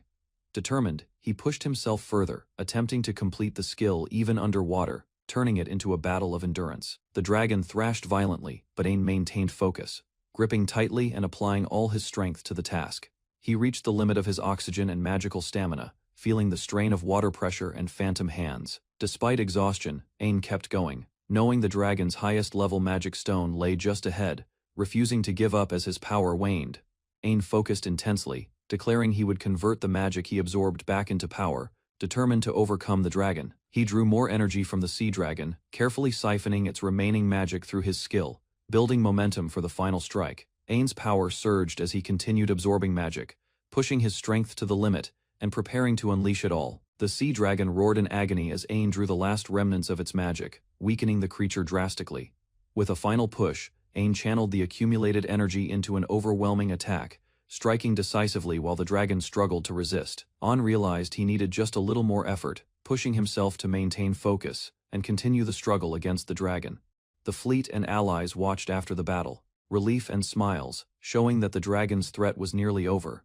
An prepared for the decisive strike, positioning himself over the dragon's head with his weapon, ready to end the fight. He drove his weapon down, striking the dragon with immense force, aiming at the remaining magic stone. The final blow shattered the dragon's magical stone, the creature roaring one last time before its defeat was complete. The sea dragon roared one last time as its massive form fell, signaling the end of the terrifying threat to the fleet. Christina and the remaining soldiers looked around in disbelief, amazed at the destruction and the dragon's collapse. The chaos subsided, and the surrounding town and ships were safe, the danger finally neutralized after a brutal battle. Ain and Christina embraced, relief and gratitude showing on their faces, the battle won and the fleet saved by their courage and skill. Ain arrived at the room with Klon and Christina, preparing for his departure on the royal ship. On board, Ain reflected on his recent battle, feeling stronger after absorbing the sea dragon's magic stone. Christina and Klon watched in shock as Ain's newfound energy seemed almost too powerful to control. Ain reassured them calmly, noting the effects were temporary and that they would recover soon. He examined the ruby of the earth, realizing it had shattered, yet he survived, proving his skill's strength. Ain realized the ruby of the earth had shattered, understanding the stone's power activated only in life-threatening situations. Christina sobbed, recalling how close Ain had come to dying, while Klon and others watched helplessly. Ain comforted Christina, gently holding her hands, telling her she must not overexert herself like that again. He laughed lightly, explaining the sea dragon's magic stone had been intensely flavorful, a rare delight beyond ordinary experience. Christina and Klon were left dumbfounded by Ain's calm reaction, realizing his resilience and composure were extraordinary. Ain, Klon, and Christina shared a quiet laugh, easing the tension after recent dangerous events. Christina checked on Ain, asking if he could walk as the ship approached the capital, confirming his recovery. Ain acknowledged the risks, noting he might have been sentenced for disobedience, but he had no regrets for following the king's orders. He stepped forward confidently, appreciating the chance to assist and support his companions, however small his role. From the balcony, Ain, Klon, and Christina observed the massive crowd below. Feeling the pride and admiration of the people, Ain returned home, and was greeted by a loyal attendant, guiding him to the castle where the king awaited. He entered the grand hall and bowed respectfully, signaling his return to the king and his court. The king addressed Ain directly, acknowledging his service but noting important matters weighed on his mind. The king praised Ain and his companions for their bravery in exterminating the sea dragons, honoring their efforts. The court and advisors congratulated Ain, celebrating his achievement, leaving him surprised at the recognition he received. Christina explained how Ain's actions minimized predicted damage, while ensuring the extermination squad returned safely. The king praised Ain, calling his bravery the work of a true hero, acknowledging the impact of his deeds. Ain explained the damage caused by the royal water train and glacier family's ship during the battle, taking responsibility. Dill accepted accountability for his actions, confirming he was prepared to face any consequences from his father. Ain rushed to the king's side, asking him to wait, showing his respect and readiness for discussion. An declared that he used the royal family's authority to make Dill cooperate, taking full responsibility for the outcome. He insisted that if anyone should be punished, it should be him, demonstrating his selflessness to the king and companions. Dill bowed deeply, admitting he could not stop Ain despite being a marshal, claiming he deserved any punishment. The king laughed heartily, easing the tension, while Ain and Dill showed respect, acknowledging the moment's gravity. The king reassured everyone, stating that there was no way he could punish Dill, rewarding loyalty and understanding. The king announced that Ain would receive 2 months of house arrest as punishment, sparing Dill entirely. As a reward, Chris was promoted to marshal, while Lloyd was discharged to become the king's exclusive escort. Ain expressed fatigue, while the king advised him to view the situation from a judge's perspective. The royal court and advisors laughed at the king's approach, surprising Ain with the light-hearted handling of the situation. Outside, Ain approached Klon, noticing her distant, emotional state, realizing she might have been crying during the events. An reassured Klon that he was not crying and promised he would keep his commitments, easing her worries. Klon, flustered and emotional, playfully scolded Ain while holding his hands, showing relief and affection. Ain comforted Klon, asking about Olivia, demonstrating his concern for others and his sense of responsibility. He returned home to his mother, announcing he had come back safely, finally reuniting with family. Ain discovered a massive mysterious tree inside the estate, leaving him shocked and intrigued by its unusual presence. Ain was stunned to see massive tree roots inside the estate, questioning what they were and how they appeared. His mother reassured him, explaining the strange roots were part of her unique abilities. While Ain expressed relief at her safety, she gently held Ain's face, checking that he was truly unharmed after his recent dangerous adventures. An felt tears welling in his eyes, overwhelmed by his mother's care and relief at returning safely. He experienced a strange sensation as his mother's magic seemed to affect him, leaving him puzzled by its unexpected effects. Ain hugged his mother tightly, overwhelmed by relief and gratitude after surviving the sea dragon battle. His mother reassured him, telling him he no longer needed to be afraid or hold back, offering comfort and security. In her embrace, Ain finally felt at peace, knowing he had fulfilled his duty and could now rest safely in her care. Ain receives gentle treatment from Katima, who carefully presses his hands to restore circulation. Olivia observes quietly, ensuring everything proceeds safely. Katima scolds Ain for absorbing a cursed magic stone, warning him of the consequences, while Ain apologizes sincerely for the incident. After treatment, Ain moves his arm freely and feels confident he can manage on his own, signaling progress in recovery. Olivia insists on continuing care until Ain is fully healed, while the cheerful crown princess playfully encourages him during rest. Ain prepares to check his status after consuming the magic stone, curious about changes, while Katima eagerly guides the process. Ain examines his status card after consuming the magic stone, observing his new stamina, attack, magic power, and skills. Katima and Olivia explain that his growth has exceeded the normal course, earning him 2 national treasure-class magic stones. Ain reflects on the numbers, noting they could be higher, while Katima teases him about gaining strength like eating meat. Ain realizes his job class is named, a rare type usually reserved for powerful monsters, leaving him astonished. Olivia questions when he stopped being human, and Ain struggles to comprehend the sudden extraordinary evolution of his abilities. Ain studies a magic stone, discovering it contains the skill, Great Sorcery, a long-lost magical ability of the highest class. He realizes the true form of the cursed magic stone is a witch, and Katima confirms the dangerous implications of the spell. Olivia explains that Great Sorcery should belong to an elder lich, leaving Ain and the crown princess stunned by the revelation. Katima scolds Ain for reading her ancient notes without permission, while he apologizes deeply for the unintended curiosity. Ain reflects on how someone nearby can understand ancient magic, and he feels humbled, acknowledging the hard work required to reach this level. An discovers the identity of a monster as the Elder Lich, learning she supported the Demon Lord's territory development alongside her husband. the Dullahan Katima and Olivia, confirm that the elder Lich and Dullahan were married. Connecting the cursed magic stones to their combined powers, Owen notices a dagger in an illustration resembling his own, and Olivia explains it was created by the elder Lich herself. The dagger's power equals a demon lord's attack, given to her husband using her own core, astonishing Owen and the others. Owen reflects that the dagger and cursed magic stone were combined using the Dullahan's power, solidifying the significance of their historical magic. Owen reflects on the magic stone of the married couple, remembering the powers he absorbed and their historical significance. He recalls the words from the cursed magic stone, processing their meaning as he regains focus after the magical experience. A visitor knocks at the door, interrupting the quiet moment, while Owen, Olivia, and the crown princess prepare to respond. The visitor, Klon, is invited inside by Olivia, who explains Owen and Katima have already finished his treatment. Olivia informs Owen that a messenger arrived from the August Company, requesting both him and Lloyd to go to the harbor immediately. Olivia wonders if the August Company should lead the dismantling of the sea dragon at the harbor, while Owen listens quietly. The crown princess informs them that an egg-like object was discovered inside the sea dragon's corpse, surprising Owen and Olivia. The scene shifts to the harbor, showing the massive sea dragon's remains being carefully handled and examined by workers and officials.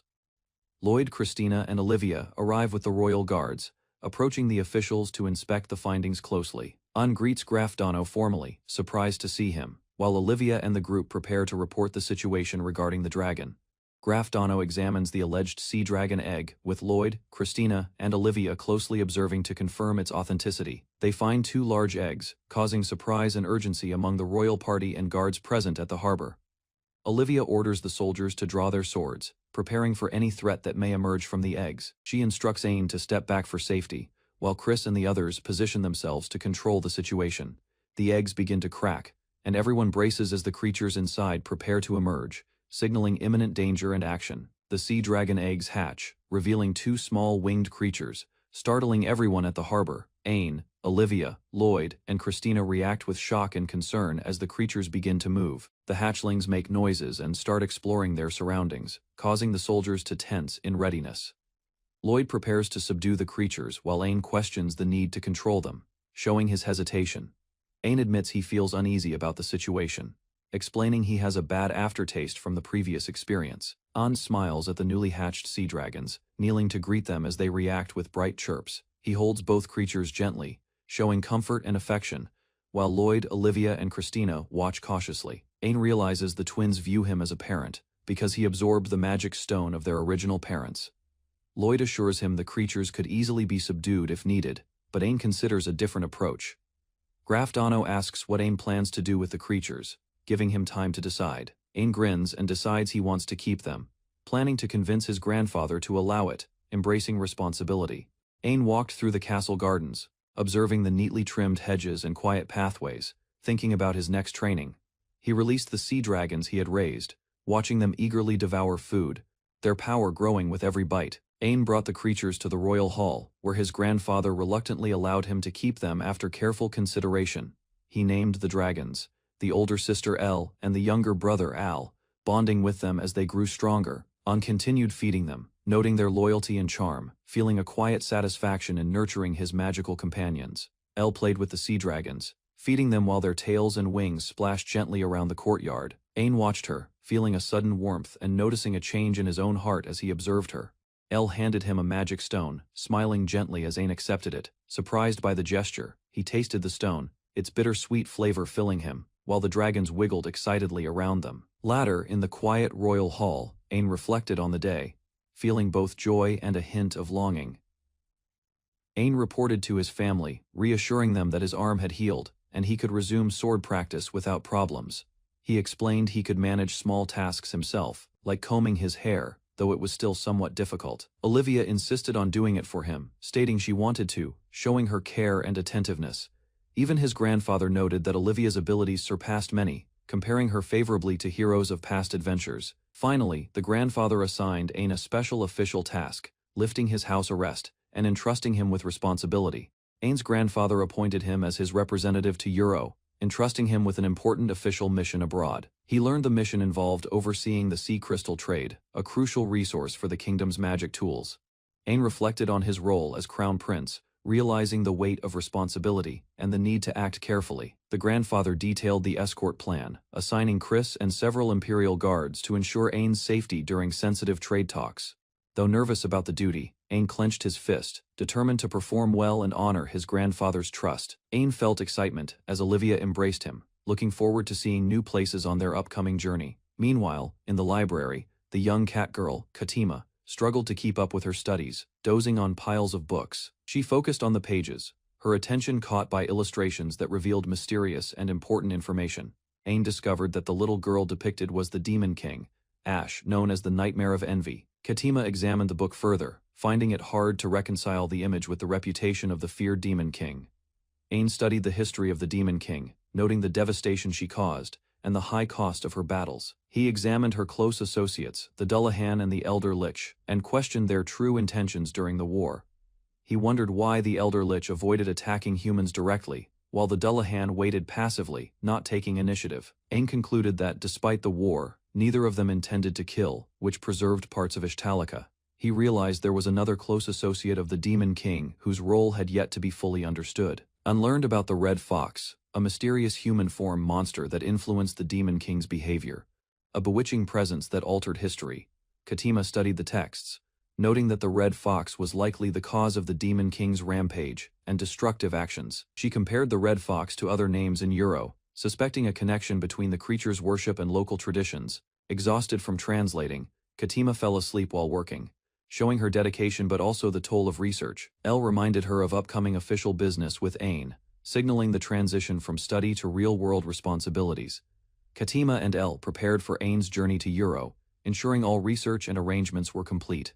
Ain observed the city from above, taking note of its size and the potential for trade and diplomatic activity. He arrived in the neutral trade city of Hardland, noting its structured streets, bustling markets, and grand architecture. The city's arena was crowded with spectators, signaling an important event that drew attention from across the region. Ain encountered a fierce opponent in the arena, prepared to test his skills and represent his kingdom effectively. Ain faced his opponent in the arena, launching a fast and precise attack while maintaining focus. His opponent, Edward, recognized Ain's growth over the past 3 years, acknowledging his improved strength and skills. Ain endured a powerful strike from Edward, realizing that his old body still had limits but remained determined. The clash continued with swift movements and heavy impacts, as both fighters tested each other's abilities to the maximum. Each strike shook the arena, drawing the attention of spectators and proving the intensity of their duel. Ain's duel ended with Edward landing a decisive blow, leaving Ain struggling to recover from the powerful attack. The arena declared Edward the winner, celebrating his victory in front of the cheering crowd. Despite the loss, Ain acknowledged the value of the match, promising to continue improving and seeking future victories. Glint Roundheart, witnessing the fight, resolved to avenge his father's defeat and train to surpass the competition. Elle encouraged Glint, expressing confidence in his growth and anticipation for his future battles. Elle reassured Glint that his abilities as a holy knight would help him, and that Shannon would provide support in upcoming tasks. From the castle, Prince Tejal paced angrily, frustrated that the search for someone important had taken so long. Despite instructions to remain calm, Tejal struggled to control his anger, anxious about the pending report and unresolved matters. Tejal clenched his fist, desperate to know if his beloved Klon was safe after 3 long years. Harley tried to reason with him, but Tejal's concern over his father and daughter overpowered his ability to remain composed. Prince Tejal reflected on the strength required as a parent and head of his house, realizing he must endure for the sake of his family. He considered the possibility of a temporary separation or exile to protect his loved ones, weighing the consequences carefully. Glint noted that Klon's presence could help Ishtalika accept their involvement, preserving safety amid deteriorating relations between nations. Elle stepped forward, requesting permission to stay by Glint's side, determined to ensure success and protect him. The grandfather questioned whether this concern was excessive, prompting reflection on the balance between care and responsibility. Prince Tejal received an apology for his distress, acknowledging his deep concern for Klon and his emotions. He and his allies learned that the last known carriage and inn had been identified, signaling a potential lead. Instructions were given to continue the search, prompting immediate action from Tejal and his team. Glint encouraged Tejal, emphasizing the approaching reunion with his father and daughter as a motivating milestone. Tejal expressed gratitude and determination to ensure both his father and Klon were safe once the search concluded. Prince Tijul declared his intention to make Klon his wife, expressing joy and confidence in his decision. Harley assured him that Klon's heart would respond positively to Tijul's care and commitment. Tijul relaxed. While plans continued to increase the search party and prepare for the Euro journey, he called for Glint, instructing him to accompany the mission as part of the escort team. Tijul clenched his fist, determined to find Klon and reunite with her safely. Ain and the others agreed to head to Euro, joining the mission and preparing for the next adventure. Ain von Ishtalika arrived at the Duchy of Euro, observing the fortified city and its alert guards, preparing for his arrival. The White King, the personal warship of Ishtalika's monarch, appeared at the dock, astonishing the duchy's officials with its immense size and firepower. Duke Amiel and his advisors discussed Ain's appearance, unsure if it would intimidate the troops. While Ain prepared to assert his authority, rows of armored soldiers lined the pathway, forming a grand corridor leading to the ship's interior, ready to receive the prince. Ain descended gracefully, his presence commanding respect, leaving Duke Amiel and the officials both impressed and slightly uneasy. Ain von Ishtalika arrived in Euro with his retinue, presenting himself as the representative of the Ishtalika king. He met Duke Amiel and the ruler of Euro, shaking hands and beginning their formal journey toward the castle. The officials and guards observed Ain closely, intrigued by his calm presence, sensing an unusual strength within him. Ain's innate magical power radiated subtly, creating an overwhelming aura that seemed far beyond his youthful appearance. The dukes discussed in hushed tones, acknowledging that Ain might surpass even the strongest warriors in one-on-one combat. Ain reflected silently, wondering what hidden power might reside within him as he prepared for the upcoming meeting. Duke Amiel arrived at the formal meeting room, and the officials took their seats around the long table. Prince Tijul appeared unexpectedly, surprising the dukes and interrupting the formal proceedings, causing a tense atmosphere in the room.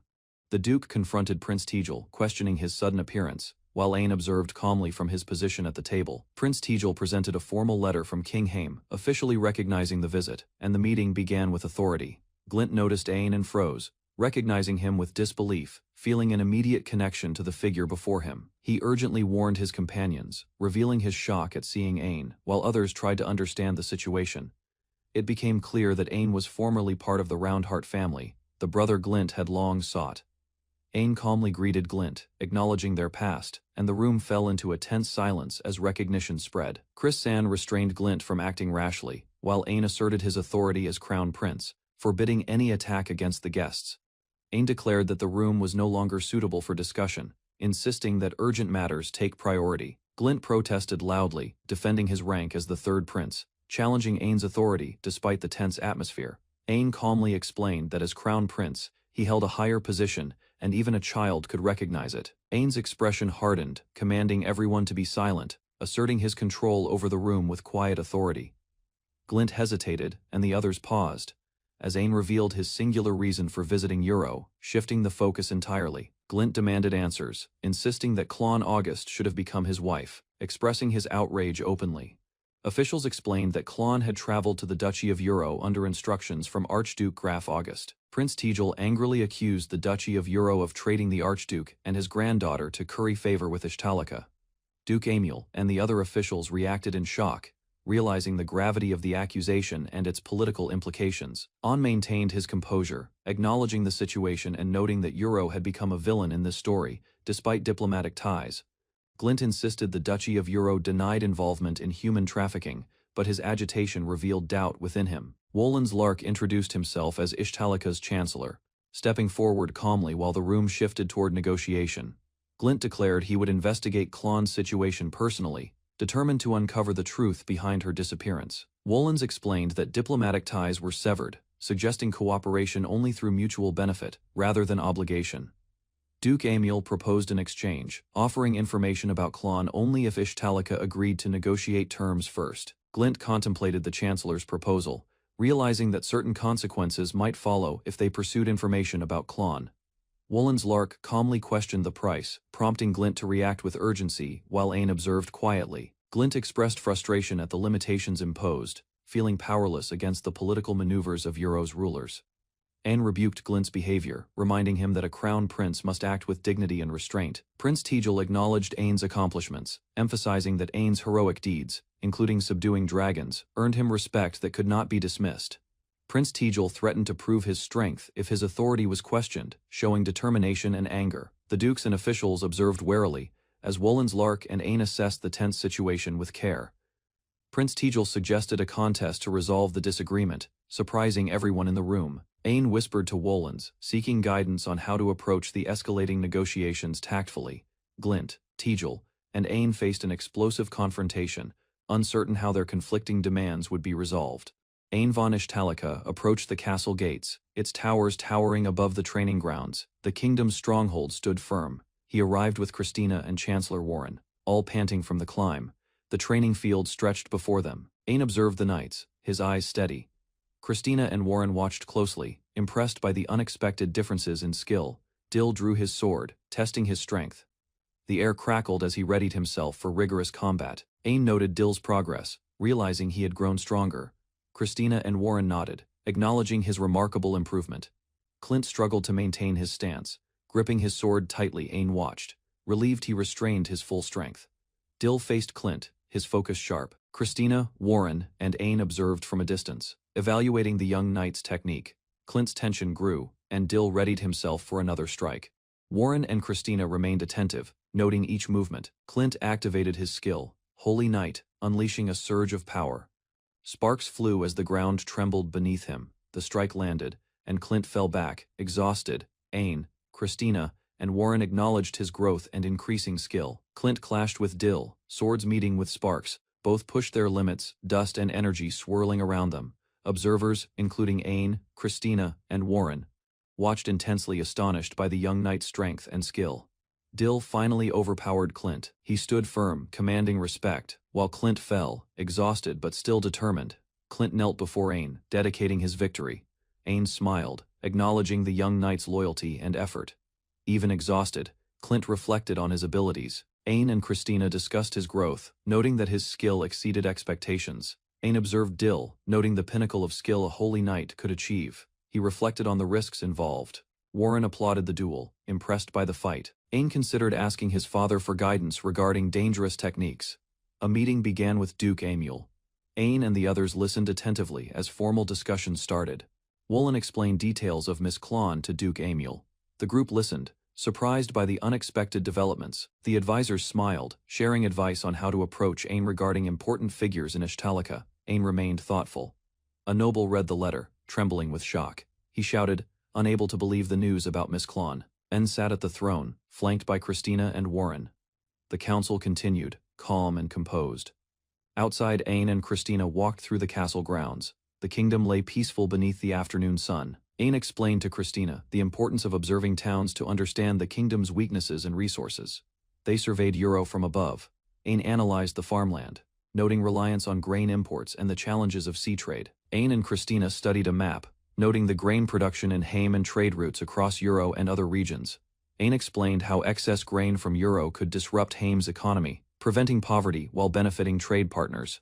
Christina reflected on Ain's careful planning. He aimed not for profit alone, but for the well-being of farmers and citizens. From the castle balcony, Ain and Christina surveyed Euro. Fields and towns stretched wide, showing the potential for trade and prosperity. An envoy presented a gift to Ain, praising the fruitful diplomatic meeting and the successful arrangements with Duke Amulan. Envoy explained the gift was a statue of a guardian deity. He affirmed the kingdom's faith in its protection. The ship carrying the gift sailed across the harbor. The castle and town remained visible in the background. Inside, Ain, Christina, and Warren examined a statue resembling a scarlet fox. It was said to protect people from disaster. Ain realized the statue was one of the forms of the red fox. The significance of the guardian became clear. Wolin confirmed the deity's purpose. Ain acknowledged the explanation, understanding its importance for the people and the kingdom's spiritual security. Christina questioned the origin of the guardian deity. She referenced Kataima's research, linking it to the Demon Lord's associates. Ain, Christina, and Warren reflected. Wolin explained the red fox played with people, hinting at its mysterious behavior. Ain recalled past errors in trusting the entity. He felt regret, and realized his judgment had been flawed. Christina and Wolin reacted with concern, noticing Ain's sudden agitation. His focus shifted as he struggled with internal conflict. Christina's body stiffened, restrained by magic. She realized the presence of a binding spell, unable to move or act. Christina felt the overwhelming presence of fear around Ain. His intense emotions radiated, shaking the room. Ain's focus sharpened as dark energy gathered. Shadows twisted around him, signaling the magnitude of the danger. He seized the great sword connected to the guardian statue. Sparks flew as he wielded its immense power. Ain swung the sword with precision. The guardian statue was knocked aside, illustrating his incredible strength and control. Christina and Wolin watched in awe. The statue flew through the room, emphasizing the formidable skill Ain now possessed. Ain's sword struck the ship with immense force. The blast tore through the vessel, sending debris into the air. Christina and Wolin watched in shock as the White King's armor was shattered. The destructive power was overwhelming. Ain collapsed from the exertion, drained by the immense power he had unleashed. Observers feared the consequences of his uncontrolled strength. Ain von Ishtalika lay alone on the grassy field, staring at the sky. The wind rustled the leaves around him as he tried to gather his thoughts. Slowly, he realized his body wouldn't respond, and he felt a strange presence nearby. A soft melody filled the air, leaving him unable to move or resist. A woman appeared beside him, tending to him with care. She reassured him silently, offering comfort and apologies for the troubles he had endured. Before he could question her, she turned and began to walk away, leaving Ain uncertain about her identity. Ain's eyes widened as he finally woke, realizing something significant had just occurred, and a new mystery had begun. Ain awoke in a grand castle room, sunlight filtering through tall windows. He stared at the unfamiliar ceiling, wondering how he had arrived there. Flipping through fragmented memories, he recalled parts of his recent travels, but found gaps in his recollection, leaving him puzzled about the events that brought him here. He noticed strange bandages covering his right arm, etched with mystical symbols, and examined them closely, trying to understand their purpose. Calmly, Ain decided to summon someone for guidance, testing the room and his surroundings while remaining composed. Suddenly, two women rushed into the room, their expressions a mix of surprise and concern, signaling that his arrival had drawn urgent attention. Ain explained that he had no memory of returning to the castle, still confused about recent events. Christina and his mother rushed to his side, embracing him tightly, relief and concern written on their faces. An struggled to understand why they were crying, sensing the depth of their emotions without fully knowing the reason. His grandparents appeared, quietly listening, as Ain requested an explanation, seeking clarity on the strange circumstances surrounding him. Finally, they revealed that Ain had fallen into a coma for nearly half a year after returning from Euro, explaining the lost memories and prolonged absence. Ain's mother explained he had just woken up, advising him to rest and promising a detailed discussion the next day. Despite his protests, Ain was led by his parents, both emotional, as they guided him through the castle corridors alone. Ain recalled that he had no memories after seeing a mysterious present, trying to piece together the missing time. Looking out over the city at night, he clenched his hand, feeling the weight of everything he had missed. Soon Ain was brought before the royal family, seated in a wheelchair, and prepared to confront the consequences of his prolonged absence. Ain and his companions were gathered before the royal family, with everyone present as they prepared to move to the audience hall. Ane, Nia, and the others followed cautiously, unsure of what awaited them inside, though Nia remained calm as instructed. Suddenly, the wheelchair felt impossibly heavy, leaving Ain and Christina struggling to move forward as confusion and concern grew. Katima instructed them to push through, revealing that an invisible barrier blocked their path, making it almost impossible to advance. A violent surge of energy erupted from the barrier, screaming, "Get away from me," and shocking everyone in the hall, signaling a hidden and powerful force at play. Everyone watched in shock as the barrier emitted intense energy, their expressions tense and fearful. The glowing magical circle above the throne radiated power, sending waves of energy throughout the hall. The energy expanded, filling the room, forcing everyone to step back as the invisible force pressed outward. Naya and Christina tried to move Ain away from the source, urgency in their movements as the energy threatened to overwhelm him. Christina lifted Ain, pushing him away just as the force surged, narrowly avoiding catastrophe while the royal family looked on, stunned. After the barrier subsided, Ain recovered, though still shaken. Christina quickly checked him, ensuring he was unharmed. Katima explained that the force came from the demon lord Ash, confirming the terrifying presence that had caused the barrier to appear. The magic stone of the demon lord actively rejected Ain and Naya, explaining why the invisible wall had prevented their progress in the audience hall. Naya handed Ain a book she had translated and summarized with Christina's help, intending to clarify the mysterious events. The book detailed the demon lord Ash's nature, revealing her as shy and inexperienced as a queen, offering Ain insight into the power he had encountered. Naya explained that the demon Lord Ash had two family members, the Dullahan and the Elder Lich, giving context to the demon hierarchy. The demon lord's realm had begun as a small settlement created by Ash and her companions, gradually reaching out to demons and inhuman races. Over time, the settlement grew into a large city and eventually became a fully recognized country under Ash's rule. Ain learned that the title of Demon Lord was not original, but an acquired evolutionary trait as the country developed and Ash matured. Thanks to Ain's actions, the temporary chaos caused by the Demon Lord's initial rampage became a resolved conviction, shaping the stability of Ash's realm. Nanya explained the chain of events. The Demon Lord Ash rejected Ain due to the reactions of her family, the Dullahan and the Elder Lich, triggered when the Red Fox statue activated. The catastrophe in the audience hall was clarified as unintended. It was not caused by the Dullahan or Elder Lich, but by Ash's dormant power responding to the Red Fox. Ain confirmed this by checking his status card, ensuring that the previous voice and rampage were connected to Ash's emotional responses. Nenya summarized the situation. Ain's current circumstances were tied to Ash, but he was not directly responsible for her rampage. Ain realized that his presence placed him in a delicate position, one where he could neither fully interfere nor remain unaffected by the Demon Lord Ash's actions. Ain questioned whether Euro's actions had set him up, but the elder advisors explained it was likely just a coincidence tied to national interests. Nanya emphasized Ain's rampage and abnormal status card readings, calling it monsterification, and stressing the need to monitor his health carefully.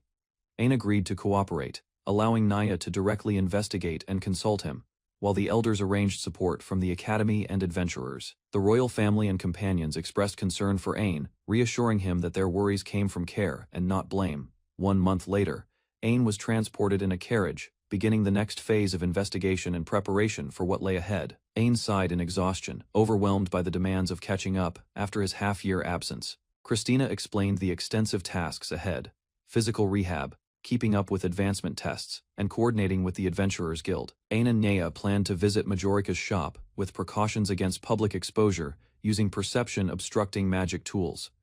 Entering the shop, they found it empty, silent, and devoid of any customers, adding to the tension of their mission. Suddenly, the shopkeeper revealed herself, explaining that the real deals began only in the evening, startling Ain with the unexpected timing. Ain appeared nervous as Majorica playfully hid in a strange pose, prompting Christina to intervene and insist she reveal herself. Majorica closed the shop temporarily, acknowledging the unusual situation and preparing to discuss matters with Ain seriously. She questioned Ain's identity after his long absence, pondering whether he had become human or a monster due to his body changes. Ain reassured her that, despite the transformations, he was mostly human, addressing her concerns while maintaining composure. From her perspective, however, Ain resembled a monster who had evolved after consuming a magic stone, emphasizing the extraordinary nature of his transformation. Antain suggested telling Majorica about his skills and the events in Euro, though Christina hesitated, warning him of the potential risks.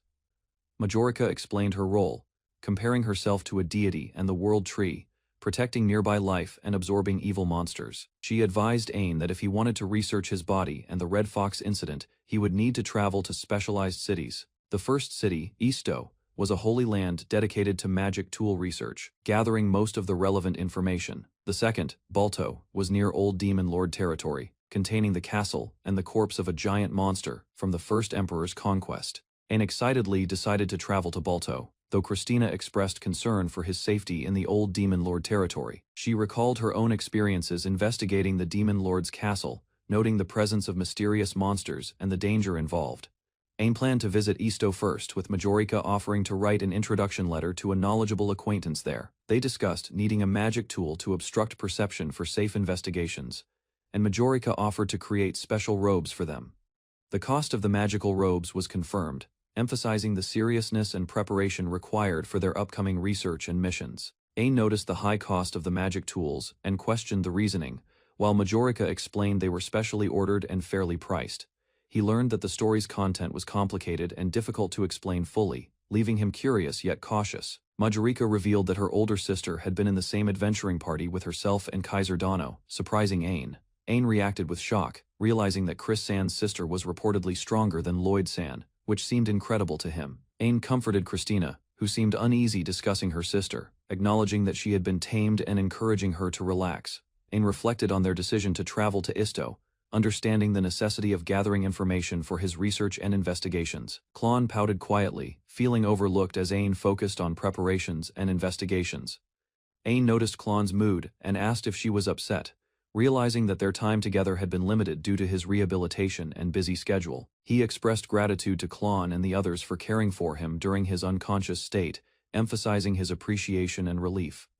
Klon playfully teased him, lightening the mood with a wink and joke, bringing smiles to both, and ending the conversation warmly. Ain asked about El and Al, showing concern for their progress and safety, as he prepared for Isto. Christina explained that the creatures had grown stronger and more difficult to navigate in the castle waterways, but they could still aid Ain if needed. Ain inquired about his time in Isto, and Christina mentioned that he would stay until enough information was gathered for their investigation. She handed Ain a small, valuable tool, a message bird, a device for long-distance communication. Christina described the new model, capable of multiple messages, allowing Ain to stay connected with others despite the distances involved. Ain asked Klon what she would do if he were to change into a monster, pondering the implications of his evolving state. He looked concerned, unsure of how such a transformation might affect their relationship or his identity. Klon responded simply, suggesting that nothing in particular would change, showing her calm and trusting nature. Ain panicked slightly, worrying he might become another living being, questioning if he would still be himself. Klon proposed a promise to ease his mind, highlighting her gentle approach and support in his ongoing self-discovery. Ain asked Klon about her feelings if he were to transform into a monster, seeking reassurance about his identity and their bond. Klon calmly reassured him that nothing would fundamentally change, showing trust in Ain regardless of his form. Ain promised to be careful and considerate, physically touching Klon's hand to emphasize his vow. He vowed to give Klon a star crystal again, and with that promise, they looked toward the future as Ain prepared to leave the capital for Isto. Ain stood on the platform, luggage in hand, preparing to board the water train to Ishtalika. He observed the busy travelers and focused on his journey ahead. Katima, disguised with feline features, quietly adjusted her magical tools, preparing herself for the journey. Her playful demeanor hid careful planning. Ain noticed Katima appearing unexpectedly, curling happily on his luggage.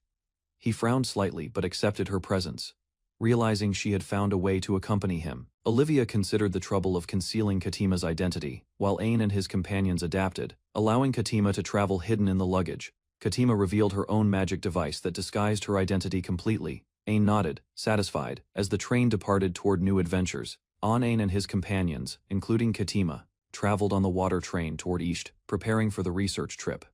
Katima, lively as ever, remained excited and energetic, despite the long journey. Anan observed her antics, noting her playful behavior and determination. The group passed through scenic landscapes as the train moved swiftly toward their destination. Upon arrival, the party stepped into the magic city of Isht. The city's towering spires and intricate streets impressed everyone, marking the start of their adventure.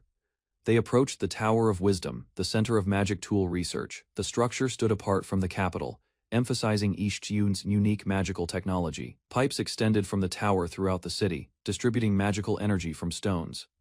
Ain and the others marveled at its design, realizing the immense scale of the research and the tasks ahead. Katima explained the Tower of Wisdom's purpose as a research facility. Ain listened, learning about the strict screening and limited access. The party approached the tower. Olivia noted that the city used the most sea crystals, powering the advanced magical research. Ain reflected on his mother's sacrifices to obtain the sea crystals.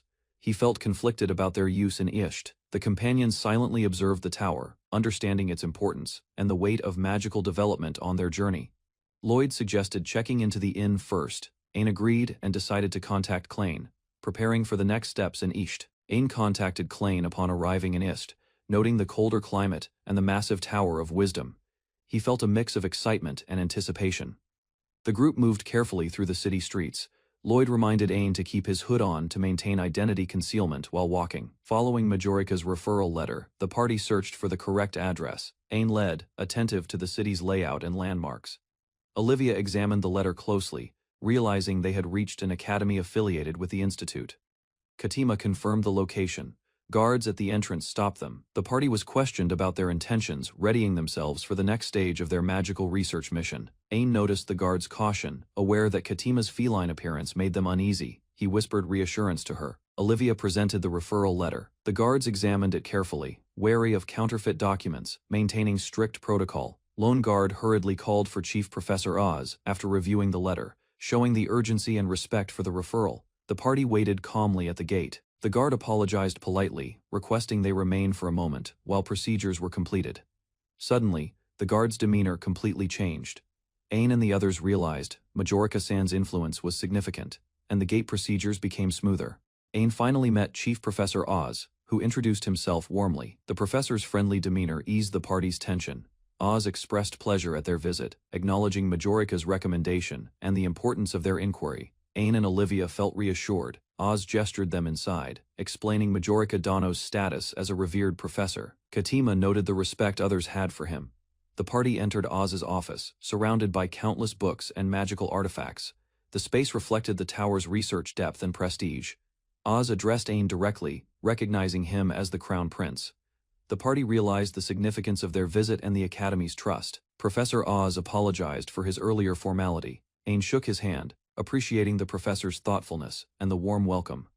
Oz suggested self-introductions. Christina Vernstein introduced herself as the Marshal of the Knights, and Dill Glacier as Ain's bodyguard trainee. Katima Vonishtalika stepped forward, presenting herself formally. She expressed honor at meeting Professor Oz, her feline demeanor shifting to a regal composure. Ain was stunned by Katima's sudden princess-like behavior, realizing her true status and the importance of her presence in the party. Professor Oz was excited to meet the first princess. Katima explained she was here to help her nephew, hoping to gain valuable knowledge.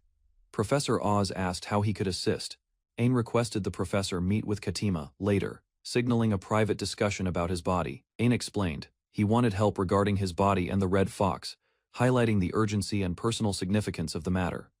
Oz listened attentively as Ain detailed his concerns, considering the unusual combination of factors involving magic and physiology. Oz analyzed the case, noting Ain's exceptional constitution and the relevance of his magic stone energy, realizing the case's uniqueness. The professor reflected further, surprised that Ain had absorbed both Dullahan's and Elder Lich's magic stones, emphasizing the extraordinary nature of his abilities. Professor Oz moved through the office, indicating he would show Ain something important, capturing everyone's attention.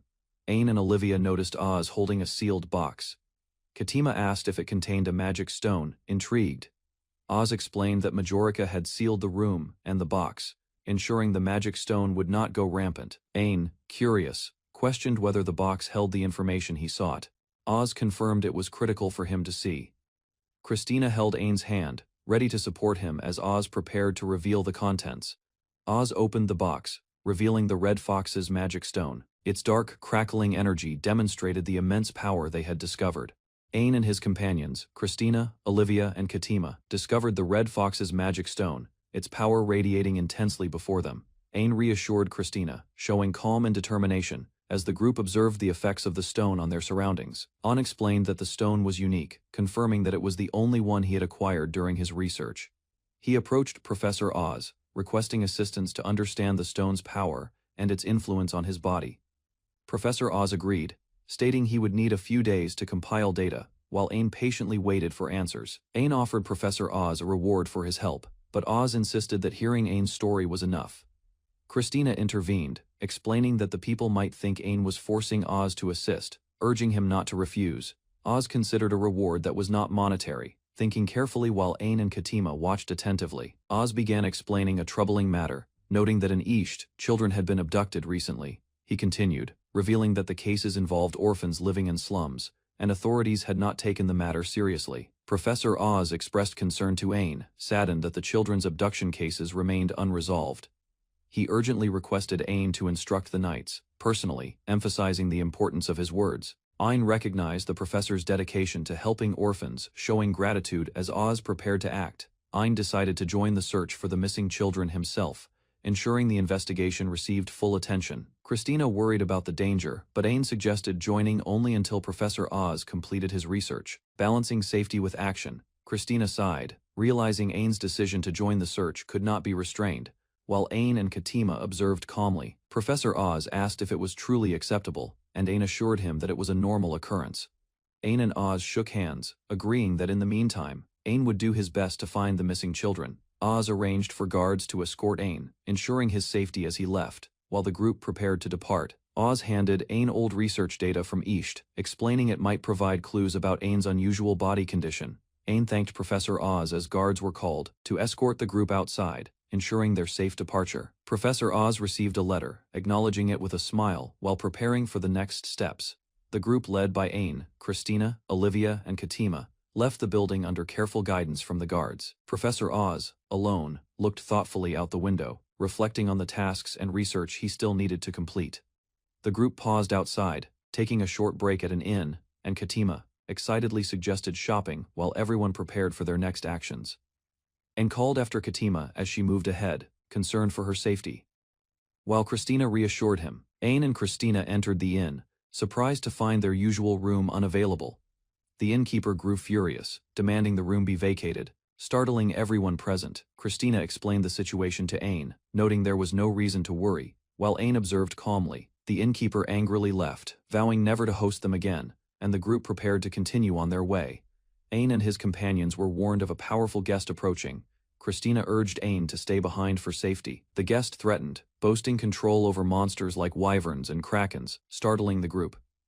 Christina and Ain discussed the guest's lineage, learning he was Viscount Seiji, a noble with a long notable family history. Katima explained that some nobles run monster-selling businesses, keeping creatures as pets, revealing a strange social dynamic.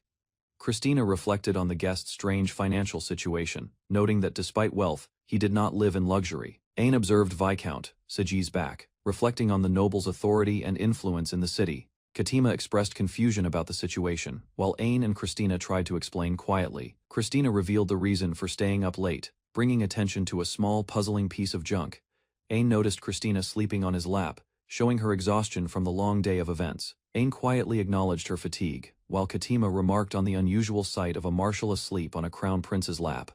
Ain reflected on the documents he read all night, surprising Katima and Christina with the depth of the research. He revealed the documents recorded human experimentation, including attempts to create an artificial demon lord and outlander monsterization. Ain explained the process, noting how magic stones were melted into subjects, forcing them to grow stronger artificially. Katima mentioned the historical context, when outlanders were considered monsters, and believed to grow strong like monsters by consuming magic stones, and connected this to his own experiences, recognizing that surviving such methods was rare and often fatal, showing the danger inherent in magic stone absorption, and considered the danger of his monsterization, fearing he could harm those he loved if his power continued unchecked. He reassured Katima that their investigation aimed to prevent such outcomes, showing concern for everyone's safety. Katima asked about the demerits of transforming into a monster, prompting Ain to think carefully about the risks. Katima corrected him, explaining that he wouldn't become helpless, though he might lose the ability to speak properly. She reminded Ain to consider the appearances of Dullahan and Elder Lich, noting that ordinary clothing could hide their monstrous nature. Katima advised Ain about evolving into a monster, explaining that he would need to re-register his race if it happened. Ain laughed, realizing overthinking was unnecessary, and felt relief with Katima's guidance. Ain excused himself to go to the washroom for a moment, leaving Christina asleep on the couch. Christina, holding tea, instructed Katima not to tell anyone, and said she would speak to her father if necessary, noting Ain had realized she was awake. Katima confessed she couldn't find the right timing to wake Christina and debated whether to keep it a secret. Katima laughed and suggested a simple solution, making Ain and Christina react with surprise. Katima formally declared a royal decree addressing Christina and asserting her authority as the first princess of Ishtalika. She forbade anyone from revealing information about Ain's monsterization, emphasizing secrecy for safety and discretion. Katima clarified that the decree covered all matters concerning Ain's condition, including royalty and sensitive information. Anne and Christina acknowledged her command, following her instructions with respect, showing obedience and understanding of her authority. Katima acknowledged the exhaustion from being serious and explained that her actions were for the sake of her impertinent nephew, Ain. Anne experimented with a magical water tool, noting its ability to produce water from thin air while considering that he too had things he preferred to keep private. Christina awoke suddenly, panicked and apologetic for the earlier situation, causing Ain and Katima to react to her startled state. Ain von Ishtalika adjusted his uniform in front of the mirror, preparing for the day ahead. He felt determined. Olivia entered with breakfast, noticing Ain's tired eyes. She insisted he rest, but Ain insisted on investigating the matters at hand. Ain glanced around the empty room, realizing Dill and Katima were absent. He wondered about their morning activities. Olivia explained they had gone shopping early. Ain noted Dill was the designated sacrifice for the day. Ain examined a mysterious message pad. Olivia confirmed they would investigate together, leaving Ain ready to act decisively. Ain held a small magical device in his hands, relieved that it had arrived safely. Klon reminded him to stay healthy in Isht's cold climate. Ain focused on following her advice carefully. Ain used the device to send a message to Grafsan, mentioning his grandfather and asking for guidance. He clasped the device and resolved to do his best in addressing the problem he faced, feeling determined. Walking through Isht's busy streets with Klon, Ain observed the lively city, preparing for the challenges ahead. An and Klon moved carefully through Isht's busy streets, deciding to enter a narrow alley to gather information safely. They realized they were completely lost among the twisting alleys, surrounded by tall walls and confusing paths. Ain suggested finding the Tower of Wisdom, while Klon admitted the alleys were hard to navigate and laughed at their predicament. Suddenly, a group of men appeared, chasing a young girl. Ain noticed the danger and prepared to act. The men caught the girl holding her tightly as she screamed, leaving Ain and Klon facing the threat in alarm. Ain and Klon confronted the men holding the girl. The men decided not to harm her, prioritizing her value. Klon swiftly incapacitated the attackers, her sword precise and efficient, while the girl watched in fear. Ain checked on the girl, ensuring she was unharmed, noticing her exhaustion and vulnerability. Klon carefully lifted the fainted girl, and Ain followed, supporting her as they prepared to move her to safety. Examining her clothing, Ain realized she was an orphan from the slums. They decided to take her back to the inn. The girl lay asleep under warm blankets, recovering from the events in the alley. The room was quiet and safe. Ain and Klon noticed she had awakened. Ain gently greeted her, making sure she felt comfortable and calm. The trio sat together in the inn's dining area, allowing the girl to regain her strength while observing her surroundings. Olivia encouraged her to eat first, offering a meal to replenish her energy. The girl hesitated, feeling unsure. An reassured her with a kind smile, explaining the food was prepared specifically for her and meant to help her recover. The girl cried quietly as she began eating, tears running down her face. The simple meal gave her comfort. She expressed heartfelt gratitude, amazed that she had been given such delicious food after enduring hardship. Ain encouraged her to relax and sit comfortably, showing gentle concern and patience as he listened. He asked why the men had been chasing her, hoping to understand the danger she faced. The girl explained that her sister had already been taken, and she was running desperately, trying to escape the attackers. The girl knelt before Ain, tears streaming down her face, begging him to save her sister from danger. Ain reassured her, promising firmly that he would rescue her sister, holding her hands to show sincerity. Olivia and Ain encouraged the girl to rest and feel comfortable in their home after the emotional plea. Ain noted that she had good manners and wondered how she ended up in the slums, reflecting on her past. Just then, Pil returned, and Ain greeted her, asking about the progress of the interrogation while preparing for the next steps. An and Olivia learned that the men chasing the girl were hired adventurers, unaware of the mastermind behind the operation. After questioning locals near the alley, they discovered that the carriage had been stopped at the Tower of Wisdom. An and Olivia realized that the tower officials might be involved in the kidnapping, causing alarm and concern. The city skyline and distant towers suggested the situation was becoming dangerous, and Ain knew they had to investigate carefully. Ain reflected on the long night of interrogations and the lack of new information, feeling both tired and frustrated. Ain and Klon decided to hand over the captured men to Warren for further handling, though Ain still worried about his promise to the girl. Klon suggested a brief distraction at the monster arena to change the pace, giving them a moment of respite. Ain and Klon considered sightseeing around Isht, taking advantage of the opportunity to relax while observing local attractions. The duo explored the city, marveling at the architecture and planning their route to the popular arena. At the arena, they observed chained monsters, preparing for demonstrations, and discussed how the attraction worked for visitors. Ain and Klon looked down at the arena from above. Observing the variety of chained monsters in separate sections, they noticed a green wyvern and several unusual creatures, some of which Ain had never seen before. Ain commented on the size of the monsters, noting that they varied individually but were mostly manageable compared to normal standards. Klon and Ain watched as a massive monster appeared, its size impressing and frightening them simultaneously.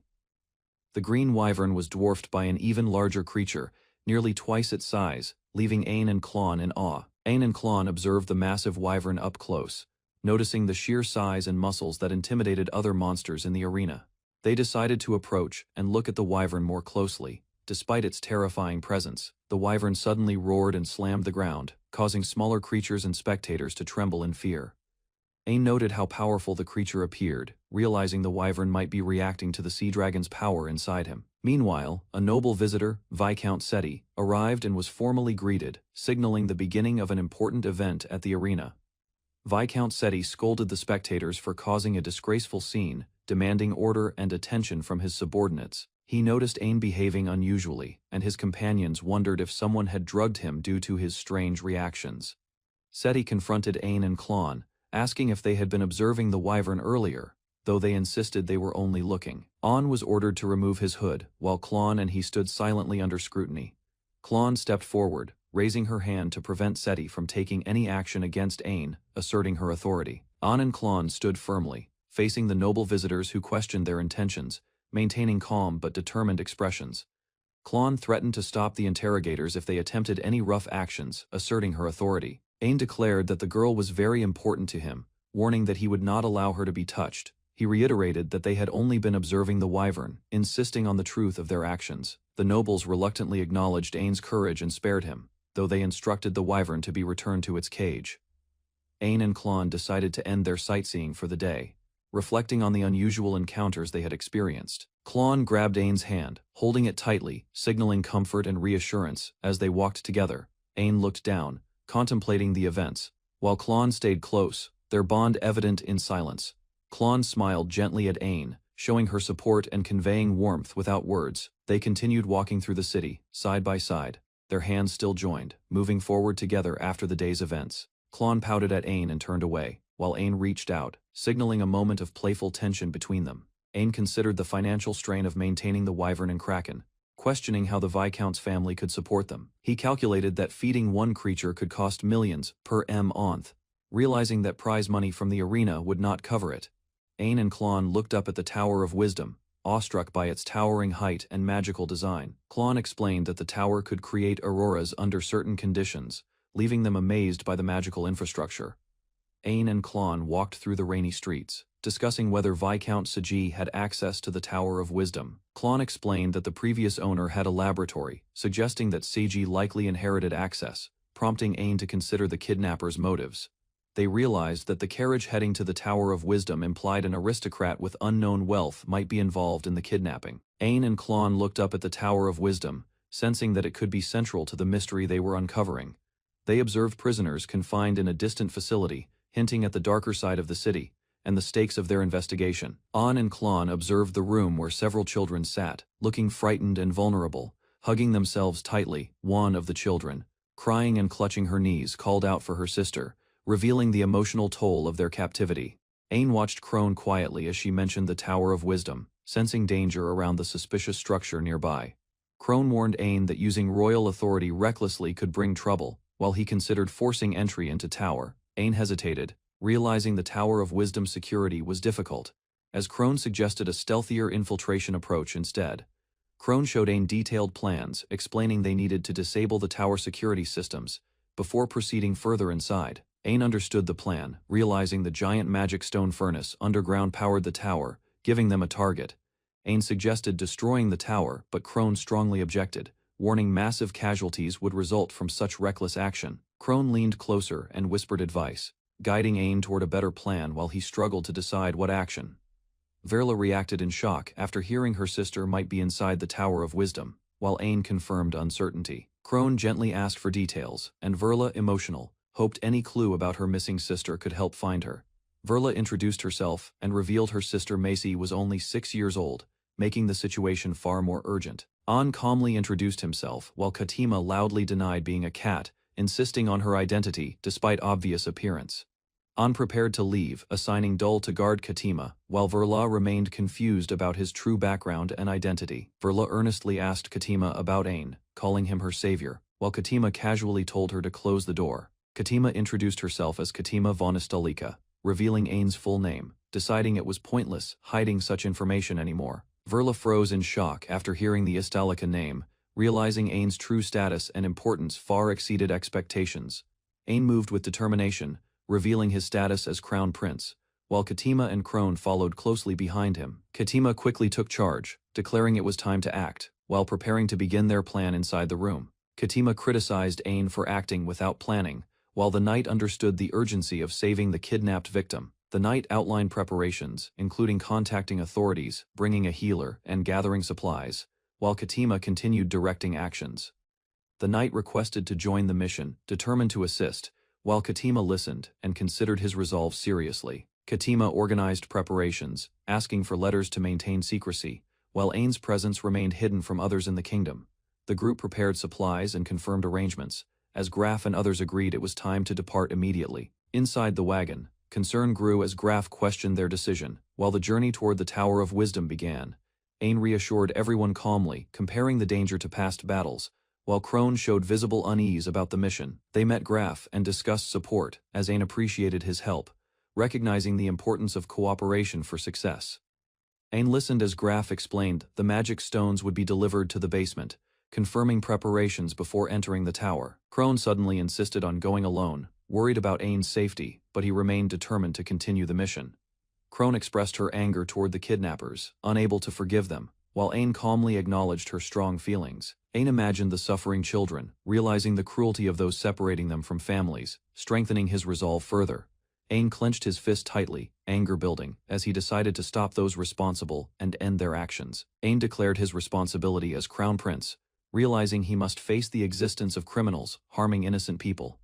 Graf listened silently, acknowledging Ain's resolve, while tension filled the space as the seriousness of their mission grew. Crone accepted Ain's decision and promised full support, while he calmly prepared himself for the operation ahead. At night, the group arrived near the Tower of Wisdom, beginning their infiltration as planned under darkness and secrecy. The scene shifted between August Mansion and the city, showing the scale of the kingdom tied to Ain's actions. Chris reflected on Ain's departure to Isht, understanding his duties would delay his return, leaving her with growing thoughts. She remembered moments with Ain, recalling his kindness and presence, which quietly strengthened her emotional attachment toward him. Chris struggled with her feelings, admitting jealousy while wishing to stand beside Ain, yet hesitating to accept those emotions fully. She tried to distract herself with daily life, recalling simple activities, while thinking about how she should respond to him.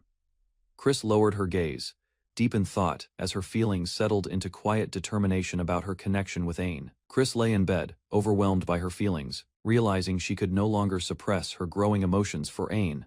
She reflected on herself, surprised she endured so long while acknowledging how deeply Ain's presence affected her thoughts. Holding memories of Ain, Chris recalled their shared moments, recognizing how important he had become in her life. Chris admitted her loneliness, missing Ain deeply, as distance made her feelings clearer and stronger than before. She calmed herself, embarrassed by her thoughts, quietly accepting her emotions, while regaining composure in the silent room. Chris panicked as her hidden feelings were accidentally transmitted, realizing her private thoughts about Ain were no longer secret. Overwhelmed with embarrassment, Chris worried about Ain hearing everything, yet accepted that her words honestly reflected her feelings. Under the night sky, Chris quietly blamed Ain for her emotions, while wishing he would return sooner to ease her heart. Inside a large facility, several massive tanks filled with water shook violently. Shadows of creatures moved within, and guards monitored the area from above, unaware of the hidden threat approaching. The guards continued their routine inspection, calmly reporting the situation. They believed everything was under control, not noticing any disturbance beyond the surface. Crone and another cloaked companion silently eliminated the guards.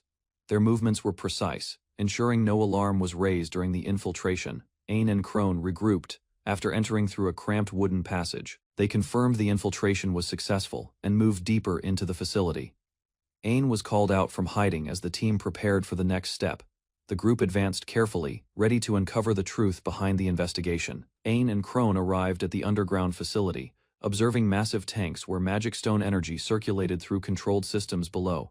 Crone explained the furnace process to Ain, outlining how Katima's plan involved controlling the system and its energy output carefully. The turbine above operated continuously as Ain analyzed the structure, understanding that overheating it could disrupt the entire facility system.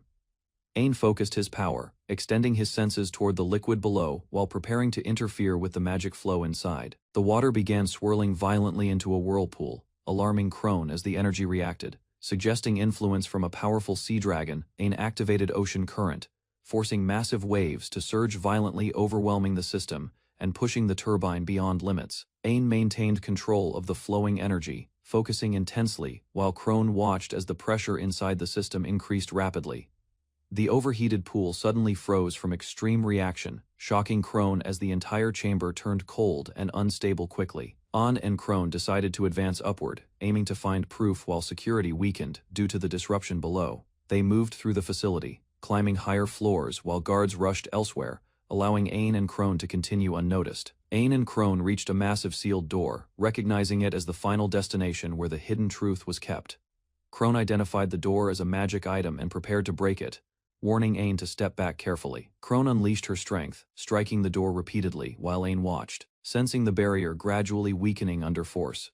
The door shattered open, revealing the chamber beyond as debris scattered, confirming their path forward into the hidden facility. Inside, Ain and Crone discovered large containers holding monsters, realizing the facility was secretly storing powerful creatures for unknown purposes. Ain and Crone examined the captured monsters, realizing they were unnaturally strengthened, suggesting experiments to enhance their abilities artificially inside. They discovered another hidden door behind the chamber, carefully approaching it while remaining alert to possible threats nearby. Inside, they found a strange room resembling living quarters, with objects suggesting unusual and disturbing activities, conducted within secretly. Ain sensed something wrong with the atmosphere, feeling uneasy as the room carried traces of overwhelming and unnatural human desire. They uncovered imprisoned people in cages, realizing the facility was conducting inhumane experiments, involving both monsters and captured humans. Ain discovered imprisoned girls in poor condition while Crone approached carefully, deciding he should not be the one to handle them. Ain examined documents nearby, confirming records of child trafficking and financial reports, exposing the facility's true criminal operations clearly. Ain realized inconsistencies in the reports, noting changes in targets, raising suspicion about the purpose of the imprisoned girls. Anger filled Ain as he understood the cruelty behind the operation, recognizing the people responsible as completely unforgivable individuals. Crone helped the rescued girls prepare to escape, giving them clothes while Ain guided them safely out of the facility. Ain spoke with a rescued girl, learning about her sister Verla, while Crone reassured her they would reunite soon. Suddenly, a disturbance appeared ahead, forcing Ain and Crone to stop as something dangerous emerged from the shadows. The contained monsters broke free from their tanks, rushing forward violently after escaping control inside the unstable facility. Ain identified the mastermind behind the kidnapping, confronting the situation as an unknown presence revealed itself nearby. Viscount Seiji appeared with his subordinates, confirming his involvement as the one responsible for the cruel experiments and operations. Ain and Crone faced Viscount Seiji, who denied wrongdoing and claimed he protected the girls while commanding monsters to attack. The monsters charged forward, surrounding Ain and Crone as Seiji demanded their execution for infiltrating his hidden laboratory.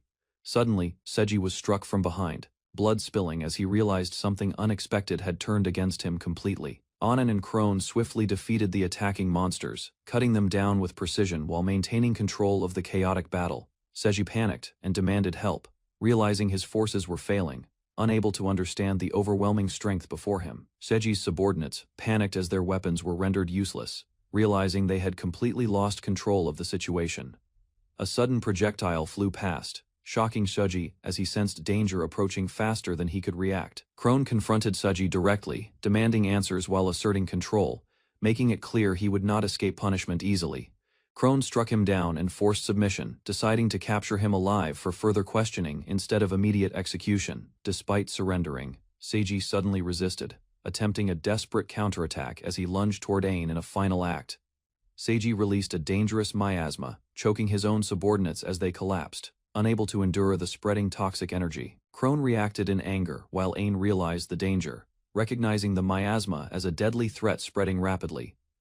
Ain activated his ability, focusing to decompose the toxin, trying to neutralize the miasma before it harmed everyone nearby. A powerful creature suddenly burst through the structure, destroying the facility and overwhelming the remaining forces instantly. The creature escaped outside, flying over the city, while Ain shouted, realizing the situation had escalated beyond control. Ain and Crone struggled to endure the lingering curse, protecting themselves as debris and toxic energy continued spreading around them. Ain hurried through the station with Crone, preparing to depart for the capital as instructed, carrying responsibility on him. Inside the train, Ain and Crone entered calmly while a servant greeted them, and a beastkin girl observed their arrival quietly. Ain reflected on threats beyond the city, prioritizing Seiji's safety, while explaining the situation and his decisions to Crone. Ain admitted he intended to handle the issue alone, but Crone understood the importance of acting under royal authority. Afterward, Ain confirmed the rescued children's safety, acknowledged allies' efforts, and continued preparing for future responsibilities awaiting him. On reviewed Professor Oz's documents while observing Verla and companions, as plans formed to employ them as maidservants. An received a sealed box containing a red fox magic stone.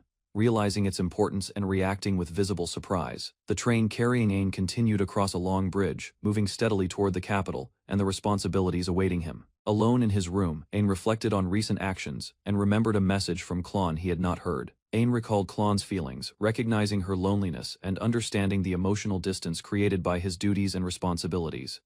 Ain looked at the ring in his hand, processing Klon's feelings and feeling uncertain about how to respond. Alone in his room, Ain struggled with his emotions, hesitating while considering his reply and feeling overwhelmed by sincerity. Suddenly, the window shattered as a violent force struck, interrupting Ain's thoughts, and signaling an unexpected danger approaching rapidly. The train shook violently as alarms spread, and Ain prepared himself while others rushed toward him, sensing a serious threat outside. A massive dragon appeared under the moonlight, flying toward the train, marking the beginning of a dangerous confrontation for Ain. Ain and Crone noticed a flying monster outside, quickly realizing it was targeting the train and causing immediate concern. Passengers panicked as the wyvern circled above, blocking the path and preventing the train from escaping safely forward. Children cried inside the train while Ain steadied himself, recognizing the danger and preparing mentally to face the threat. Ain understood he was the target and decided to act. While Crone insisted on handling the situation alongside him, Ain moved forward with determination, assuring Crone of success as both prepared to confront the wyvern together outside. Ain moved toward the train exit despite warnings, determined to face the danger, while others watched in shock, standing at the doorway.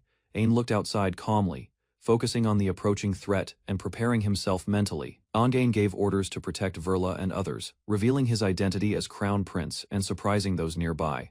Ain and Crone climbed onto the train roof, confronting the wyvern as it approached over the bridge ahead. The wyvern attacked fiercely, roaring toward them while Ain and Crone steadied themselves, ready to begin the battle. Ain and Crone observed the wyvern's increased size, realizing the situation was more dangerous than expected as they prepared carefully. Crone spotted Seji in the distance, confirming the mastermind's presence while he watched the battle calmly from afar. The wyvern attacked fiercely, but Ain and Crone stood their ground, confronting it directly without retreating from danger. Crone struck decisively, cutting into the wyvern's body while Ain supported her, maintaining control of the fight's pace. The wyvern suffered heavy damage, and Crone evaluated her strike, while Ain remained ready as the battle continued. An and Crone realized the wyvern could regenerate instantly, understanding the battle would be far more difficult than expected. Ain analyzed the situation and concluded the wyvern's weakness was its magic stone, deciding to target it directly. Ain activated his skill, covering the battlefield with thick fog to locate the hidden magic stone inside the wyvern. The wyvern unleashed powerful attacks, but Ain endured and countered, maintaining pressure while searching for its core. Ain confronted the wyvern head-on, declaring his experience against stronger enemies while preparing to finish the battle decisively.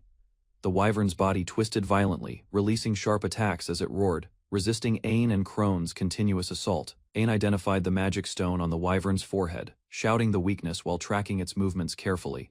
Crone understood immediately and launched forward, focusing her strength as she aimed directly for the exposed weak point. Crone's attack cut through the air with precision, closing the distance as the wyvern attempted to defend itself. Her strike pierced the wyvern's forehead, destroying the magic stone and ending the creature as its body collapsed. Ain confirmed the wyvern's defeat, while Crone acknowledged the outcome, accepting the necessary choice made during the battle.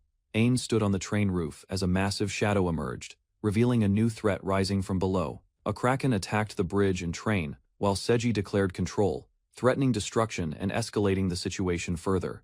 Ain and Crone faced the kraken together, defending the train as its massive body crashed violently across the bridge. The kraken collapsed after their resistance, its body falling into the water as the immediate danger was finally subdued. Ain and Crone watched the defeated kraken sink, realizing the sea dragon appeared because it hunted the kraken. Ain processed the explanation, understanding the situation's cause, while Crone calmly clarified the natural relationship between the creatures. Relieved passengers acknowledged Ain and Crone's actions, while Ain relaxed briefly, releasing tension after the intense battle. Crone encouraged Ain, reminding him of Klon's words, suggesting others could support him when needed in difficult moments. Ain looked at the ring under the night sky, quietly accepting his feelings and thinking of Klon with sincerity. A noble carriage is struck and damaged. Seji panics, realizing the plan failed, as smoke rises around the broken vehicle. Seji shows anger and fear. He cannot accept the situation, sweating heavily as his authority and control begin collapsing. Ain overpowers Seji and throws him down. Seji crashes onto the ground, losing strength while Ain stands above him. Ain declares judgment over Seji. With calm authority, he decides to bring Seji to the capital for punishment. Seji resists and shouts desperately. Despite defeat, he clings to pride, refusing to accept Ain's power and authority. Seji trembles as Ain appears before him. The pressure shifts instantly, and Seji realizes he is no longer in control. Ain stands calmly over Seji. With steady authority, he questions Seji's belief, showing confidence in his own overwhelming power. Seji's expression breaks into shock. Fear overwhelms him as he finally recognizes Ain's true identity and status. Under the moonlight, Ain demands truth. Beside him, Crone watches silently as Seji kneels, unable to resist, and declares Seji's crimes. Faced with judgment, Seji lowers himself and begins to confess, accepting his inevitable punishment, and questions Seji calmly about the kidnappings. He seeks the reason behind the crimes, suspecting motives beyond simple greed. Seji hesitates under pressure. His body trembles as he struggles to answer, unable to hide fear in front of Ain. Seji breaks down and reveals the truth. He claims his actions were driven by the orders of another person. Seji confesses further, admitting he served that person in exchange for rewards, becoming a tool without questioning their intent. Before finishing everything, Seji is suddenly killed. Ain and Crone react as the truth is cut off, leaving questions behind. Ain is shocked as Seji suddenly dies. He cannot understand what happened as the body collapses before him. Crone looks at Ain with concern. She calls to him softly while Ain remains tense, trying to process the situation. Under the moonlight, Ain feels frustration. He realizes the truth was lost, leaving the case unresolved and incomplete. Far away, a train moves across a bridge. The scene shifts, suggesting a connection to distant forces behind the incident. Later, Ain rests, but cannot relax. He reviews information alone, thinking about the hidden enemy and planning next actions. Ain lies in the train room, resting as instructed. Despite fatigue, his mind remains active, unable to fully relax. Ain walks through the train and finds Crone. She sits alone, drinking quietly, surprised by his unexpected presence. Crone explains her situation, wearing a different dress. She feels uneasy while Ain observes her calmly from a distance. Ain reassures Crone with simple honesty. She becomes embarrassed, yet slightly comforted by his reaction and presence. They sit together and drink. Both feel uneasy after recent events, reflecting silently as they struggle to find rest. Ain analyzes Seji's confession. He concludes the actions were ordered, confirming the existence of a hidden mastermind behind the crimes. Ain calmly identifies the likely culprit. He suspects the Red Fox connecting the events to a larger and dangerous scheme. Ain explains the Red Fox's abilities. He links the manipulation of monsters to the recent incidents and Seji's strange behavior. Ain recalls information from past documents. He decides to focus his efforts on investigating the Red Fox further. Crone adds important knowledge. She explains evolved monsters keep consciousness, deepening the mystery behind the Red Fox's control. Crone feels relieved after understanding the situation. She reflects on the information and expresses gratitude toward Professor Oz for guidance. Ain speaks about Oz's character. He respects his actions and feels reassured, appreciating the decision to visit Ishkt earlier. Ain recalls their journey. He reflects on his growth, realizing the experiences in Ishkt helped him become stronger. Crone observes Ain closely. She acknowledges his development and compares him to a great ruler from the past. Crone becomes embarrassed after speaking honestly. Ain reacts quietly, while the atmosphere softens between them during the conversation. Crone smiles warmly and suggests another trip. Ain listens quietly, surprised by her sudden proposal and gentle expression. Ain accepts the idea. They raise their drinks together, sharing a small moment of agreement and mutual understanding. Elsewhere, a figure holds a magic stone. He reflects calmly, satisfied as events unfold, according to his expectations. The scene shifts to a grand city.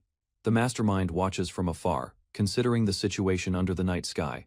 The mastermind speaks with confidence. He acknowledges Seji's failure, but remains focused, continuing his plans without hesitation. The masked man reflects on Ain calmly. He praises the crown prince while holding a magic stone, observing events with interest. He licks the magic stone and becomes excited. The power stimulates him, deepening his obsession with Ain and his abilities.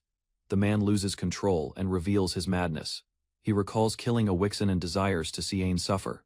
He regains composure slightly, hearing a knock. He prepares himself and calls the visitor inside his room. A knight enters and reports. The investigation progresses as the mastermind listens, maintaining his hidden identity and plans. The knight reports to the man and receives instructions. The man decides to visit the office later, keeping control calmly.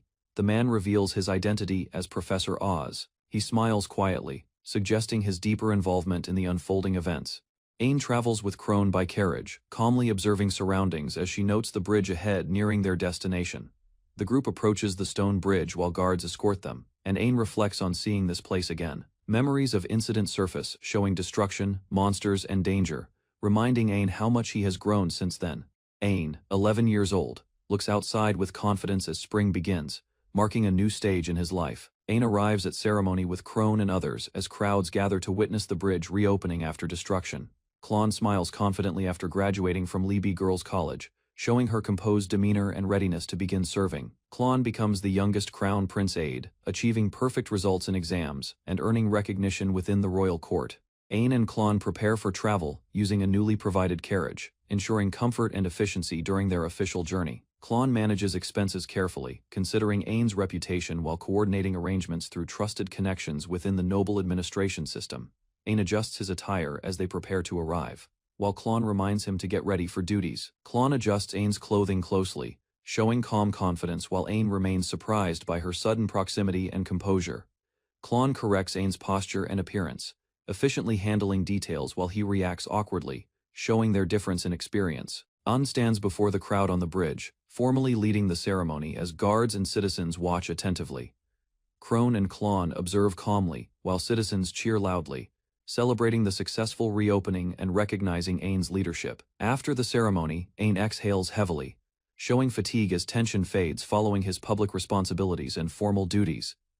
Leonardo, Roland, and Bats notice Aang looking uneasy, while Roland remains cheerful and others question his unusual mood. The students enter the royal castle, surprised by its grandeur, questioning the tour location while Aang reacts nervously.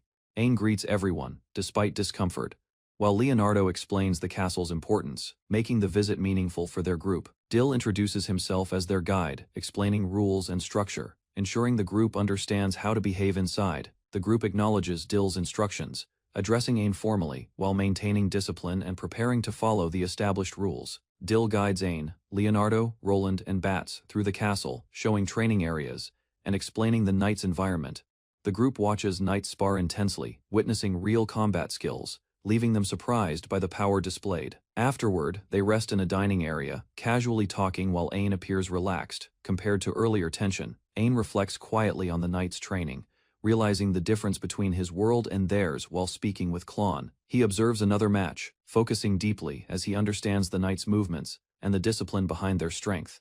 Leonardo and Roland recall Aang's strength, realizing the knight's level is normal for royalty, while Aang remains unaffected. Bats reflects on his limits, admitting his strength was insufficient, despite maintaining the group since their first year.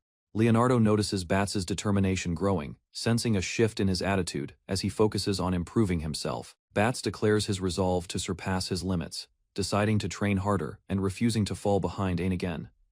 Leonardo, Roland, and Bats unite in determination, agreeing to grow stronger together to support Aang as his friends. Aang prepares to eat calmly, holding food while his friends watch, confused by how relaxed he appears.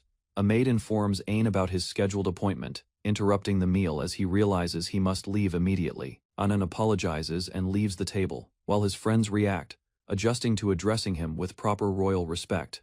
Another maid delivers bread while informing Aang about a meeting with Warren and Klon, guiding his next destination. Métis greets Aang politely, explaining her role in the cafeteria under supervision.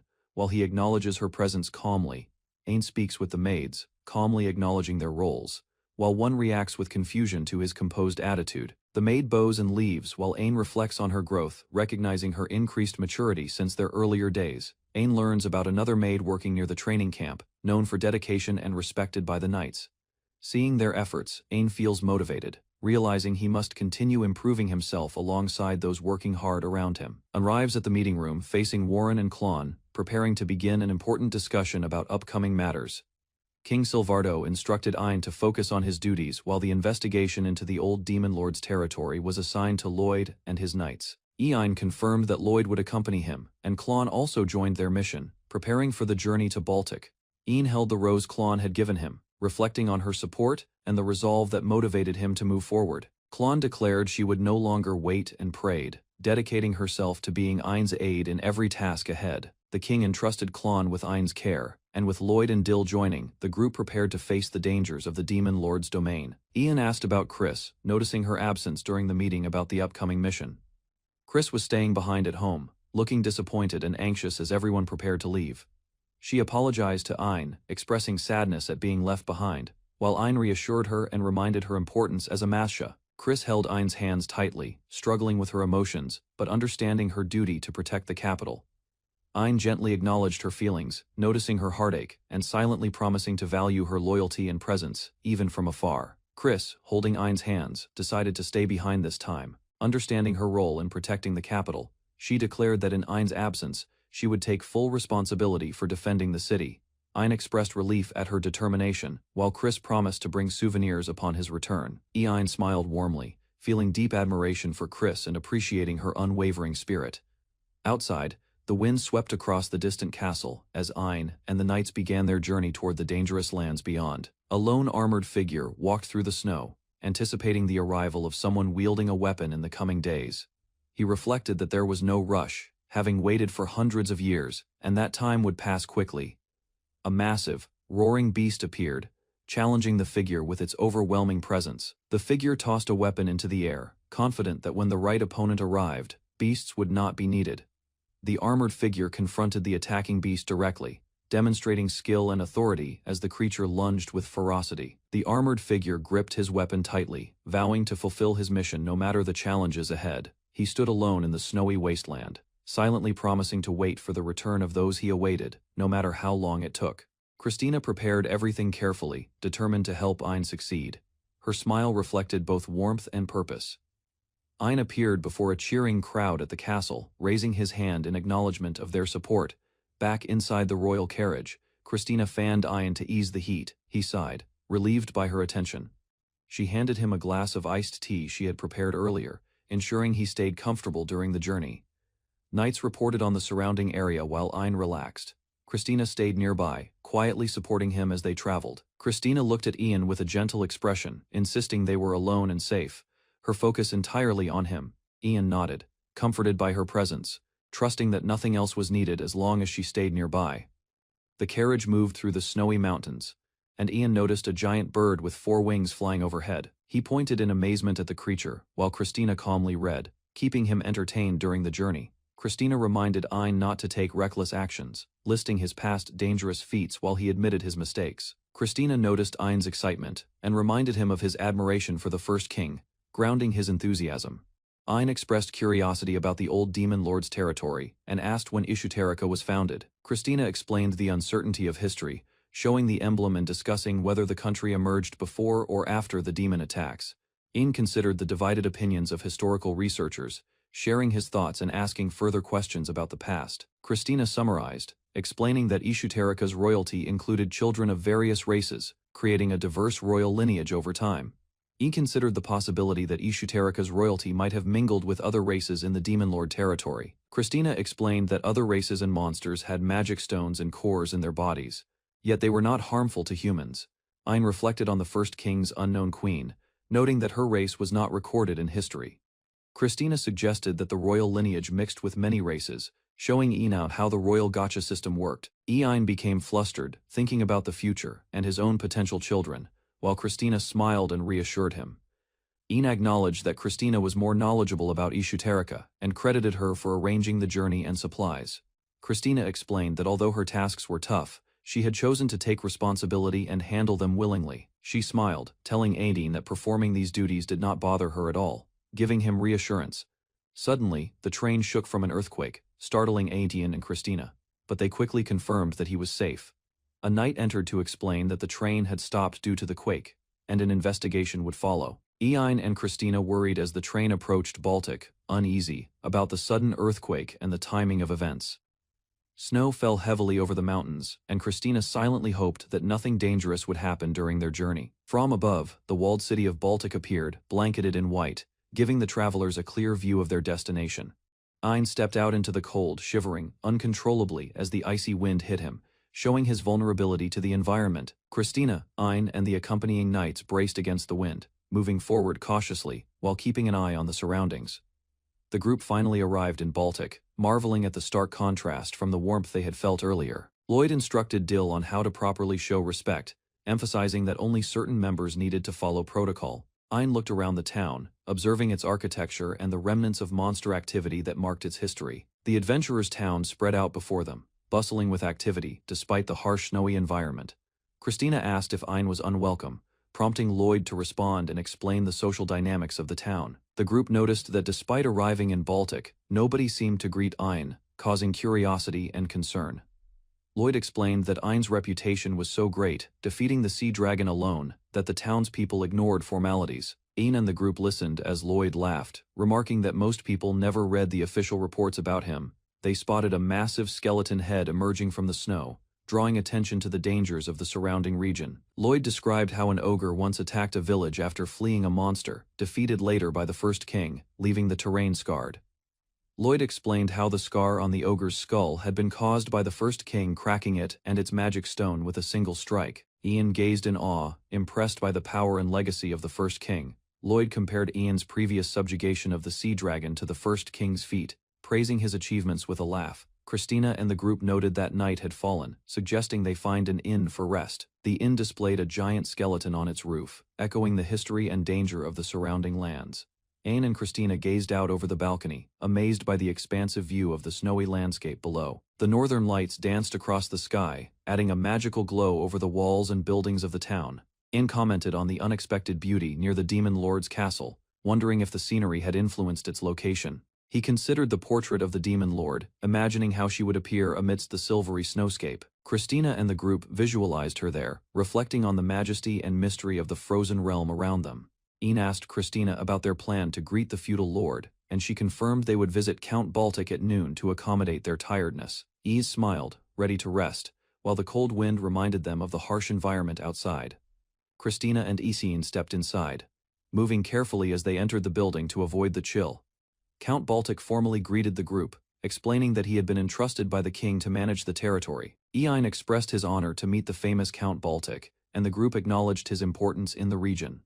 Count Baltic offered to prepare a letter of introduction to a skilled blacksmith, highlighting the town's reputation for craftsmen. Ein listened, as Baltic expressed gratitude for Ein's care of his brother in the capital, showing respect for his deeds. Baltic introduced his brother Kaisel, providing Ein with the family connection that he had not known. Kaisel appeared, surprising Ein with his imposing presence, and confirming the family relation in person. Ein apologized for not recognizing Kaisel, while Baltic reassured him, noting that Kaisel had become an adventurer outside the family home. Ein recalled receiving a guild introduction letter from Kaisel a year ago, surprising Lloyd and the group. Count Baltic confirmed that Kaisel was indeed an eccentric person, matching his reputation.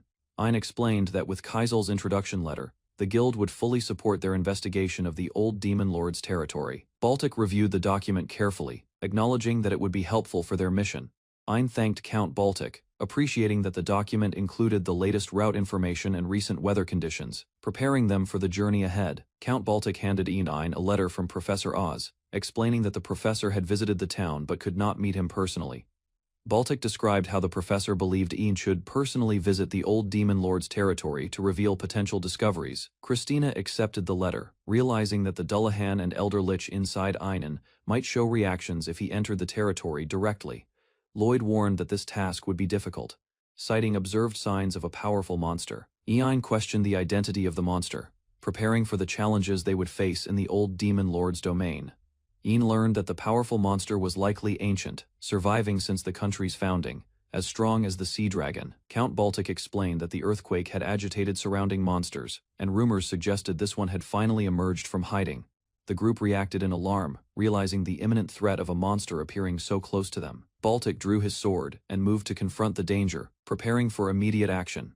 Ein and Christina turned in shock as Lloyd sprang into motion, ready to respond to the monster's emergence. The group watched in horror as the city's water train tracks were destroyed by a massive tremor, realizing the monster's immense power.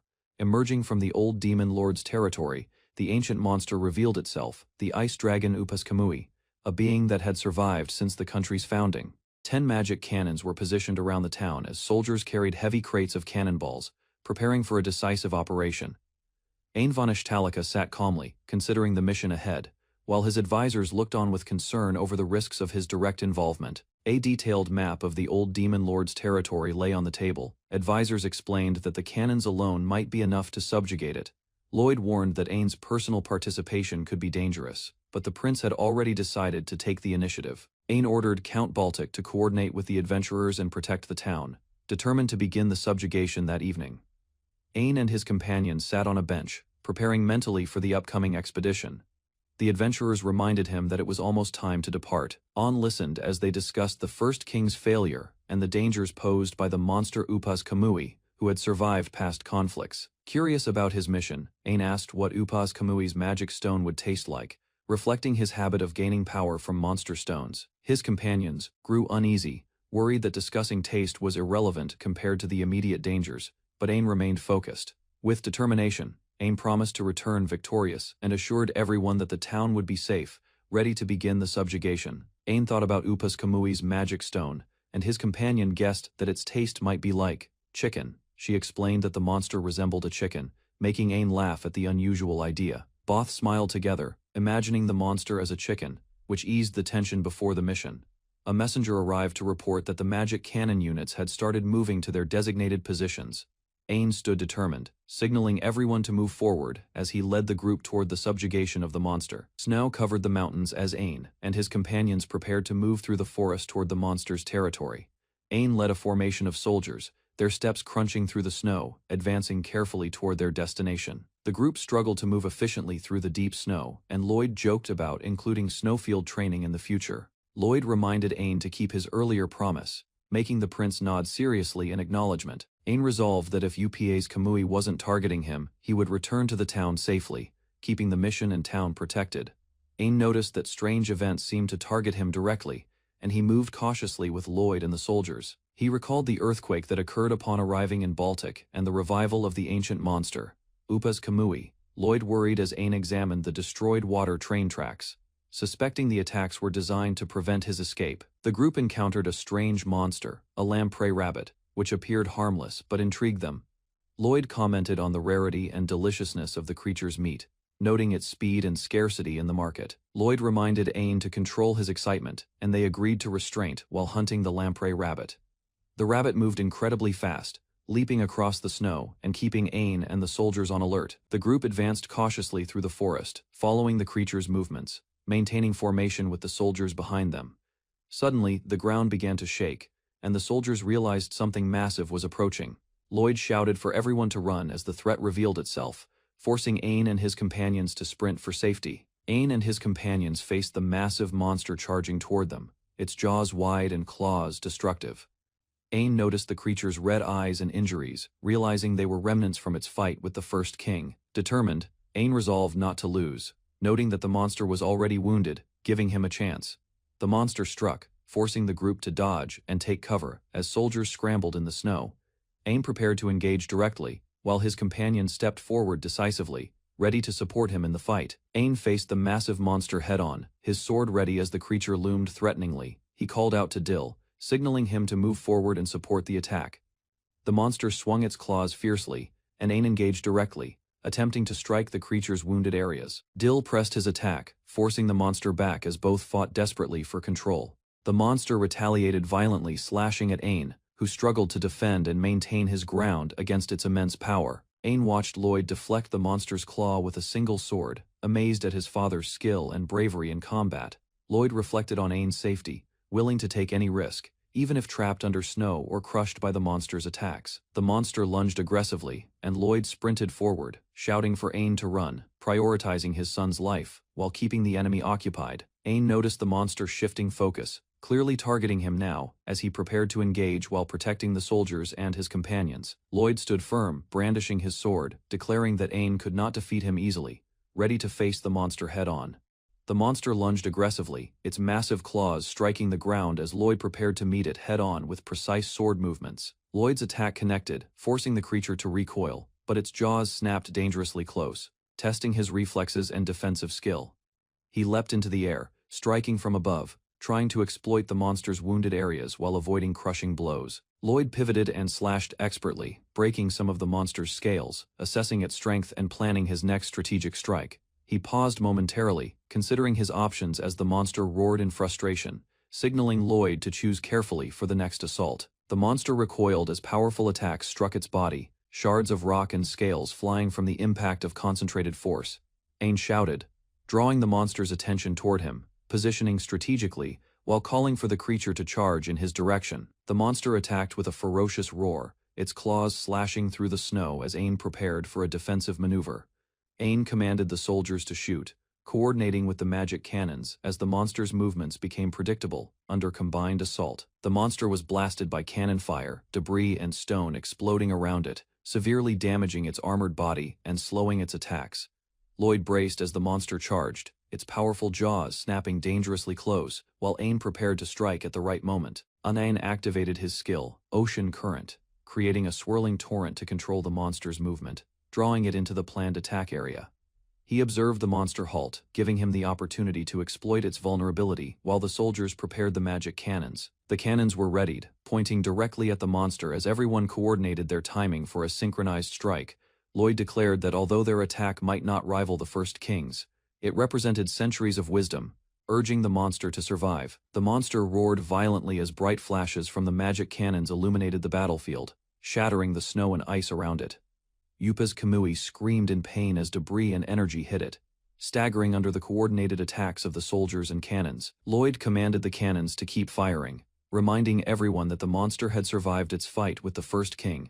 Explosions and cannon fire pummeled the monster, sending cracks across its armored scales while forcing it to the ground. Dill cheered as Yupa's Kamui stopped moving, the soldiers realizing that the coordinated strategy and combined attacks had immobilized the monster. Ain and the soldiers celebrated, acknowledging the success of their strategy as Lloyd praised Ain's idea for luring the monster to the frozen lake. They observed the immobilized monster, noting that it lay partially in the water, but confirming its death would require a boat. Lloyd suggested they prepare to return, emphasizing caution, while Ain and the soldiers considered the aftermath of the battle. Suddenly, a mysterious sound echoed, alerting everyone and causing them to pause, scanning the surroundings for potential danger. Ain noticed the lake's surface beginning to freeze, signaling the environment was rapidly changing, adding a new layer of challenge to their mission. Ain and Dill observed the lake, noting unusual freezing patterns. The temperature change and sunset might have caused the ice, but something felt unnatural. Ain realized the freezing rate was abnormal, spreading faster than expected, signaling that Upas Kamui might still have latent power within the ice. Ain shouted for his companions to stay alert.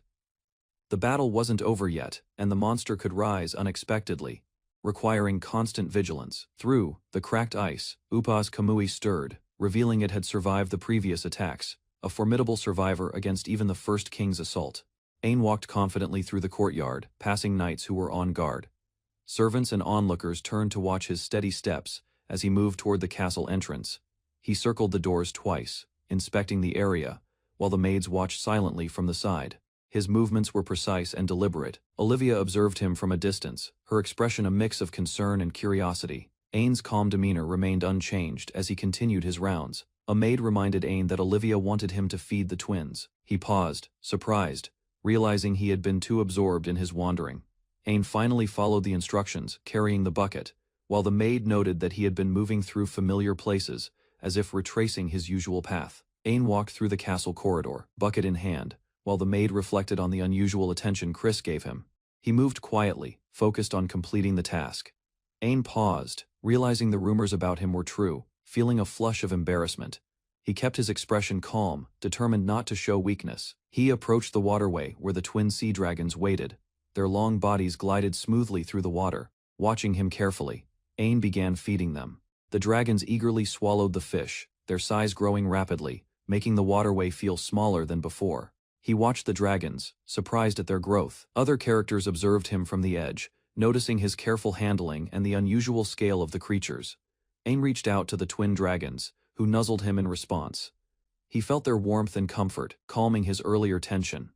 The dragons chirped excitedly, acknowledging Ain's presence. He silently hoped they would stay safe and grow strong under his care. Ain poured a bucket of fish into the waterway. The dragons eagerly ate, splashing water as their bodies twisted and moved. He watched them closely, smiling as they devoured their meal. Their energy and happiness were clear in their movements. Unturned to leave, looking back at the castle with determination. He promised to return soon and take care of the dragons again. The group discovered that Upas Kamui was still alive, shocked. They braced themselves for the ongoing threat. The monster lunged with immense force, smashing through the terrain as it roared. Its massive jaws opened wide, threatening the group. Ain and the others dodged the attack. The creature's attacks shattered the ground around them, showing the destructive power of its special ability. The team regrouped quickly. Magic cannons failed to fire due to the freeze effect, leaving them with limited options against the rising threat. Upas Kamui continued to rise, a menacing figure looming over the characters. The group faced the terrifying challenge together, preparing for the next clash. Ain's allies formed a protective line, standing ready with weapons drawn. They prepared to defend him at all costs. The massive Upas Kamui roared, lunging toward the group, its jaws opened wide, striking fear into the defenders. Ain stepped forward, shielding others as the monster's attack collided with his defenses. He resolved to support the team directly. He unleashed a powerful strike of energy, pushing back the creature and keeping it from advancing further. Ain assessed the monster's toughness, realizing its strength was greater than expected. He readied himself and his allies for the next assault. Ain and his allies were thrown back by the monster's sudden attack. He shouted to the group, urging them to stay alert. Upas Kamui advanced aggressively, its massive body striking the ground and threatening to crush the party. Ain realized they were in grave danger. He refused to give up and began formulating a strategy. He identified the problem. The magic cannons were useless, and they needed a weapon capable of piercing the creature's armored skin. Ain's eyes fixed on a distant landmark, a large skull-shaped structure. He recognized it as a potential solution and prepared to act immediately. On revealed that he had found a weapon capable of defeating Upas Kamui. He instructed his ally to carry out a critical task that only they could manage. He explained that after striking the monster, he might be too exhausted to move. The ally agreed, ready to support him, no matter what. The ally accepted the responsibility, understanding the importance of Ain's plan. Both prepared for the decisive attack. Ain expressed confidence, drawing strength from the presence of his ally. He promised to unleash his full power, reassuring his companion. He called out to Upas Kamui, signaling the start of the final confrontation. Determined, Ain prepared to strike with all his might. Ain acted decisively, prompting his allies to question his plan. He signaled them to trust his judgment despite the danger. Upas Kamui struck the ground, shaking the battlefield and forcing everyone to brace for impact. The ice spread across the terrain, hindering movement and threatening the group's stability. Ain dodged the monster's assault while staying alert for openings. He analyzed the enemy's patterns carefully. The monster charged toward him, and Ain leapt into action, ready to implement the strategy that would turn the battle in their favor. Ain spotted the large skull-shaped structure in the distance. He sprinted toward it, preparing to use it against Upas Kamui. Thick fog enveloped the battlefield, making it difficult to see. The monster roared, sensing movement through the haze. Ain called out, signaling his position to the monster. He used the fog strategically to confuse Upas Kamui. The creature lunged toward him, its massive body crashing against the ground. Ain dodged nimbly, staying focused on his plan. He swung into action, targeting the monster with precision, and using his surroundings to gain an advantage in the chaotic fight. Ain declared victory over Upas Kamui, standing confidently as the monster faltered under his attack. The creature's massive jaws broke apart, showing signs of defeat. Ain's precision had struck true. The battlefield shook as the monster collapsed, leaving cracks and debris in its wake. Ain remained alert as the monster struggled, ensuring the fight was truly over before lowering his guard. He summoned the support of his ally, ready to finalize the victory, their combined strength overwhelming the foe and securing the battlefield. Ain held onto the massive weapon as the monster strained beneath him. He prepared for the final decisive strike. The monster fell, its enormous body crashing against the ground. Dust and debris filled the battlefield. Shattered fragments of the creature's skull and body littered the area. Ain remained vigilant, ensuring it would not recover. He observed the defeated monster, noticing subtle movements that hinted at its immense life force. Ain discovered a glowing magic stone within the creature. Its energy radiated power, confirming that the monster had contained a rare magical essence. Ain prepared for the final strike, determined that this would end the battle once and for all. He brought down the massive weapon, shattering the monster's remaining defenses. Upas Kamui fell completely, defeated at last. Ain landed safely, breathing heavily. He surveyed the battlefield, ensuring the monster could no longer threaten anyone. He examined the magic stone, noting its energy, and deciding to inform Klon of its discovery. Ain's ally approached and carried him, offering support. The battle was over, leaving them exhausted but victorious. Ain finally rested, exhausted from the battle. His eyes closed as he felt relief and calm after the intense fight. His allies carried him carefully, ensuring his safety. They moved past the defeated monster and toward the castle, signaling the end of the conflict. The skull-shaped battlefield stood silent, a testament to the monster's defeat. Ain slowly opened his eyes, staring at the ceiling above. The morning light barely reached the room, leaving a quiet stillness around him. He realized he was lying in a large bed at an unfamiliar inn. Memories of recent events came back as he recalled Dill carrying him here. Klon appeared nearby, holding a book. She watched him carefully, explaining that he had been unconscious and asking how long he had been out. Ain learned he had slept through the entire day. Klon guided him gently, checking if he was awake or dreaming. As Ain confirmed he was conscious, Klon leaned forward and kissed him on the cheek, surprising him with the unexpected gesture. Ain was startled as Klon suddenly embraced him, pressing close and expressing how worried she had been. He apologized for causing her concern, and Klon reassured him that she understood, and was relieved he was safe.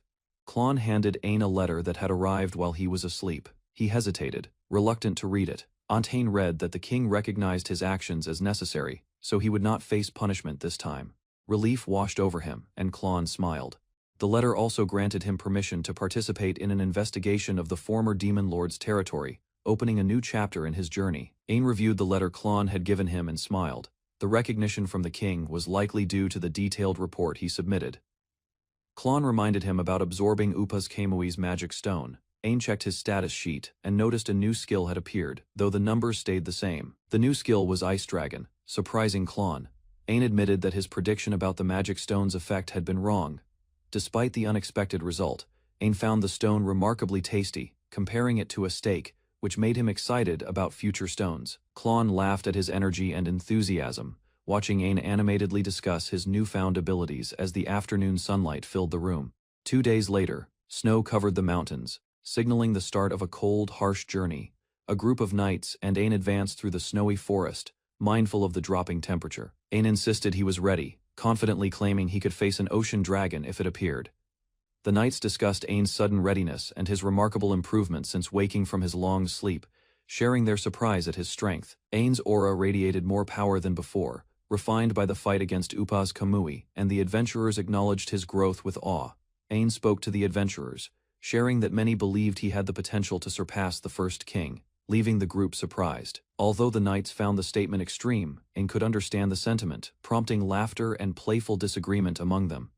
Suddenly, a large, unusual creature appeared from the bushes, catching Ain and the knights off guard as it sought food. The creature bolted, startling Ain, who realized it was after its own dinner, creating a chaotic but amusing scene. Dill offered to hunt the creature, but the adventurers corrected him that it wasn't typical food. Ain laughed, recognizing the strange situation with a mix of excitement and confusion. Ain led the adventurers, announcing they would move toward the former Demon Lord's territory, while one knight decided to report progress to Klon.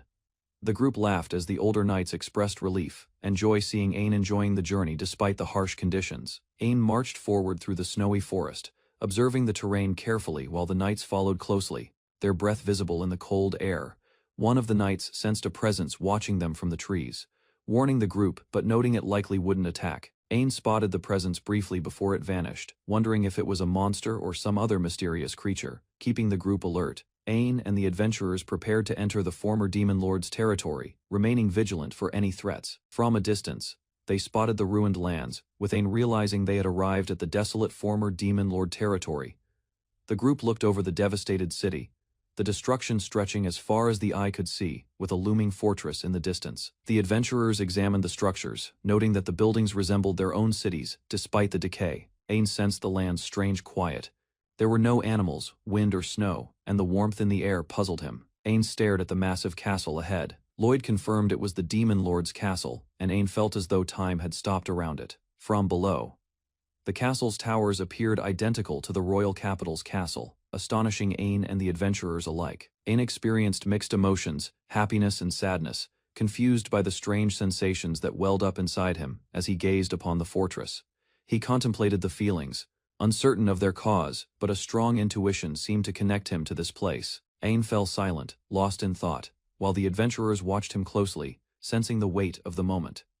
Ain closed his eyes briefly, gathering his thoughts as the group stood silently before the massive castle. He whispered to himself, I'm home, feeling a strange connection to the ruins of the former Demon Lord's territory. The wind blew through the area, stirring leaves and signaling a subtle shift in the air, surprising the adventurers around him. Lloyd and the knights noticed the sudden vitality in the forest. The trees and birds seemed to respond to Ain's presence. Ain stared at the enormous gates, astonished as the long-closed entrance began to open, leaving the adventurers in awe and tension. Ain awoke in a camp, the morning sun spilling over tents, signaling the start of a new day's journey. He relaxed on a comfortable bed, noting how magic items made the temporary quarters surprisingly cozy. As he lay back, Ain contemplated the plan for investigating beyond the castle gates into the former Demon Lord's territory. The sound of armor clanging caught his attention, making him sit up and wonder if a patrolling knight approached.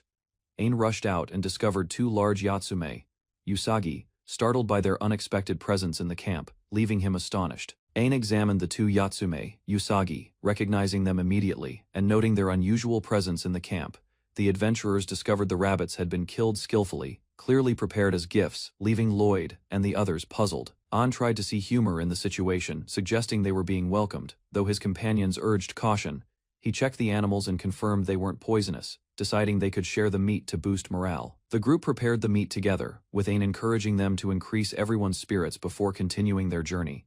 Ain and the adventurers enjoyed the Yatsume Usagi meat, sharing bites and laughter around the campfire, lifting everyone's spirits. After the meal, Ain leaned back, feeling full and content, a rare moment of relaxation during the journey. He awoke the next day in his tent, sensing something different, and sat up, contemplating the plan ahead.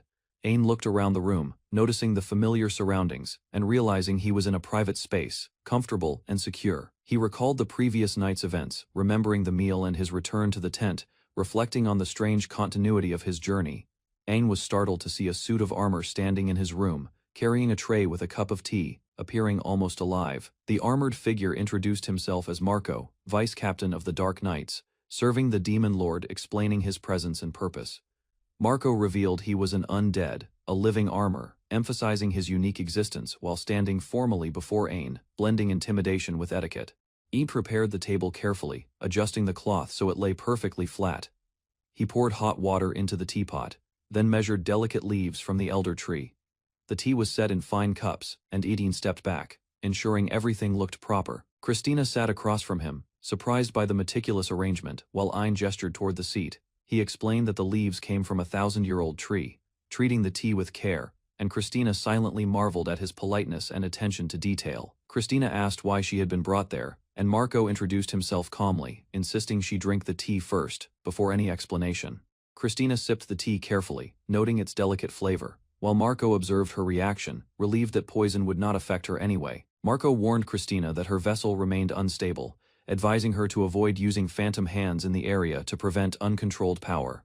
He explained that the core might go out of control, just as it had done for the Demon Lord, creating serious risk. Marco revealed that the area was still cursed by certain beasts, leaving dangerous residual magic that required careful handling and caution.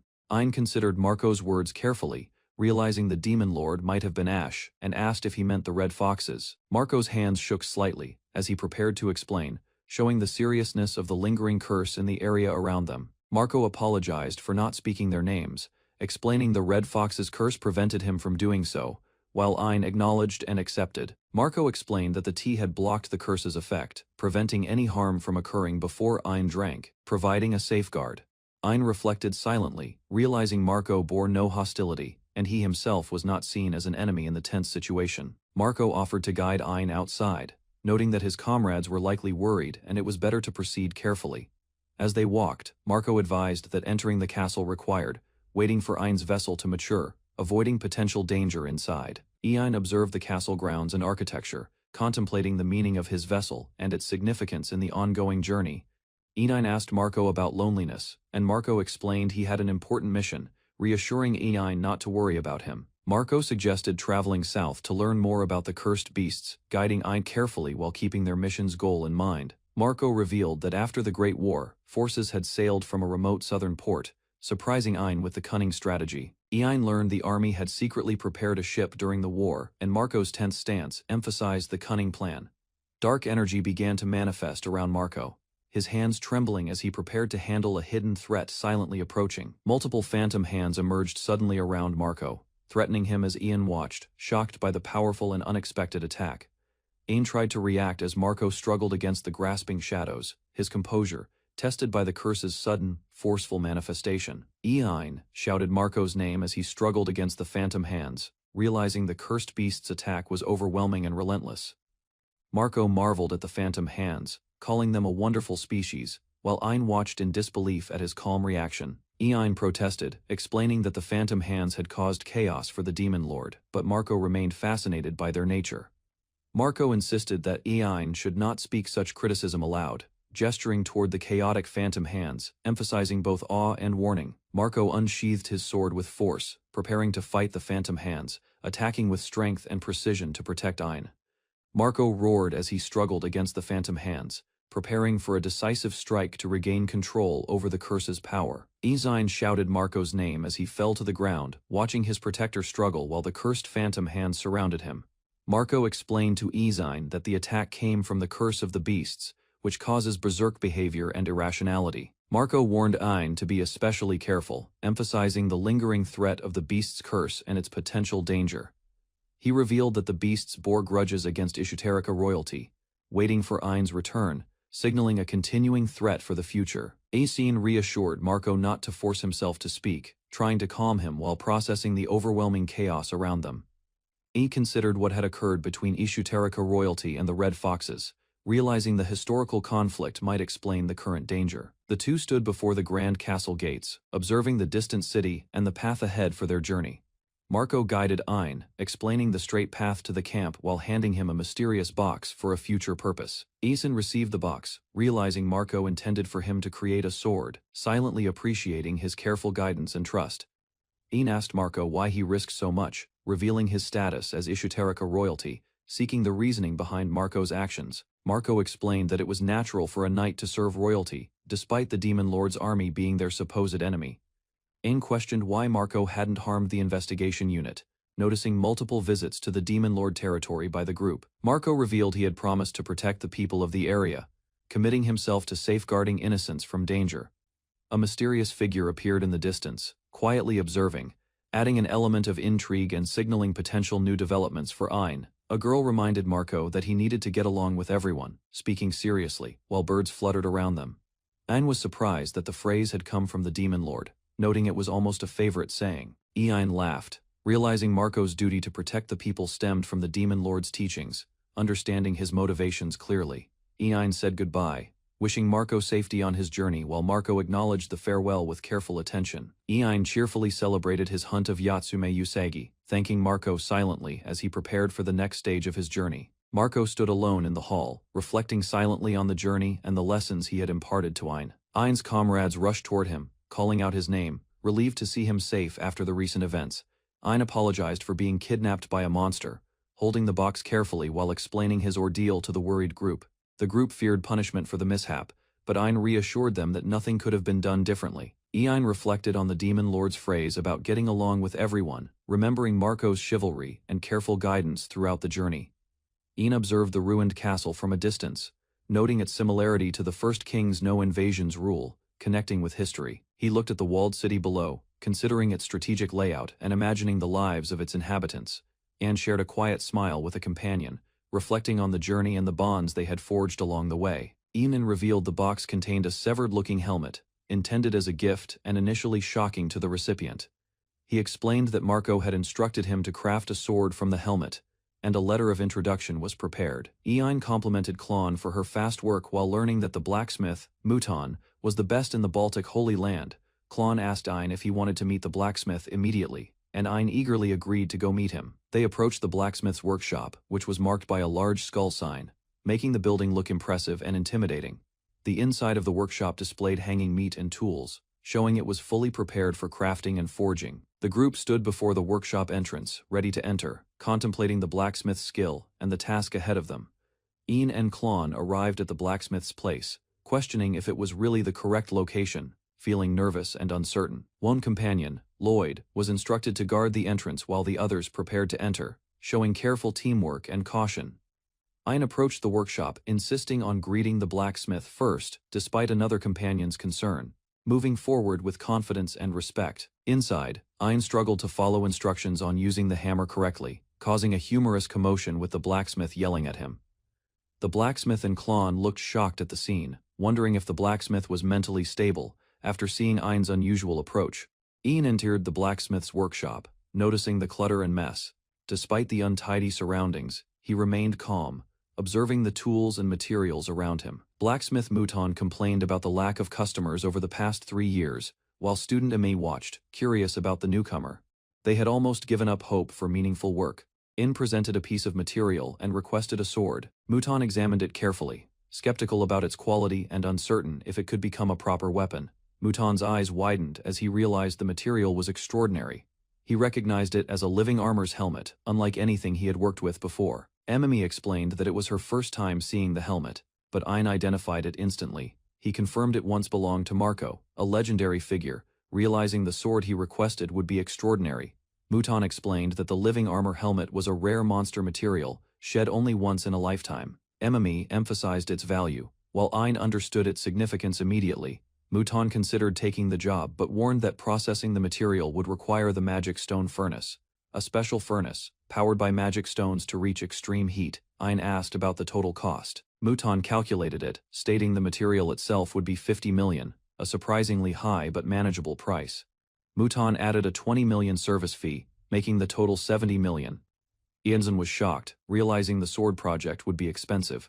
Ian protested, explaining that even as crown prince, such a cost was excessive. He called Klon over for assistance, showing his determination to move forward despite the price.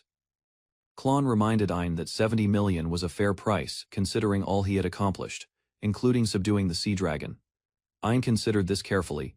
Klon suggested using the sea dragon's material for the sword's hilt. Ein hesitated, unsure if it would be appropriate, while Mouton thought it was an excellent idea. Mouton asked if the material was available in the capital. He decided to have only the finest pieces sent for the sword's creation. Mouton expressed his preference to personally select the material, but noted it was inconvenient to travel from Baltic to the capital. Klon indicated she had a solution. Ein and Mouton listened closely as she prepared to present her idea for acquiring the material efficiently. Klon proposed making the sword in the capital instead of locally, explaining the advantages of access to better materials. She revealed that her company could handle all preparations and expenses, introducing herself as the granddaughter of the chairman of August Company.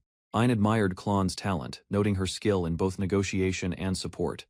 Mouton considered the plan, weighing its benefits carefully. Ein praised Klon's idea enthusiastically, trusting her to manage the details and take responsibility for the project.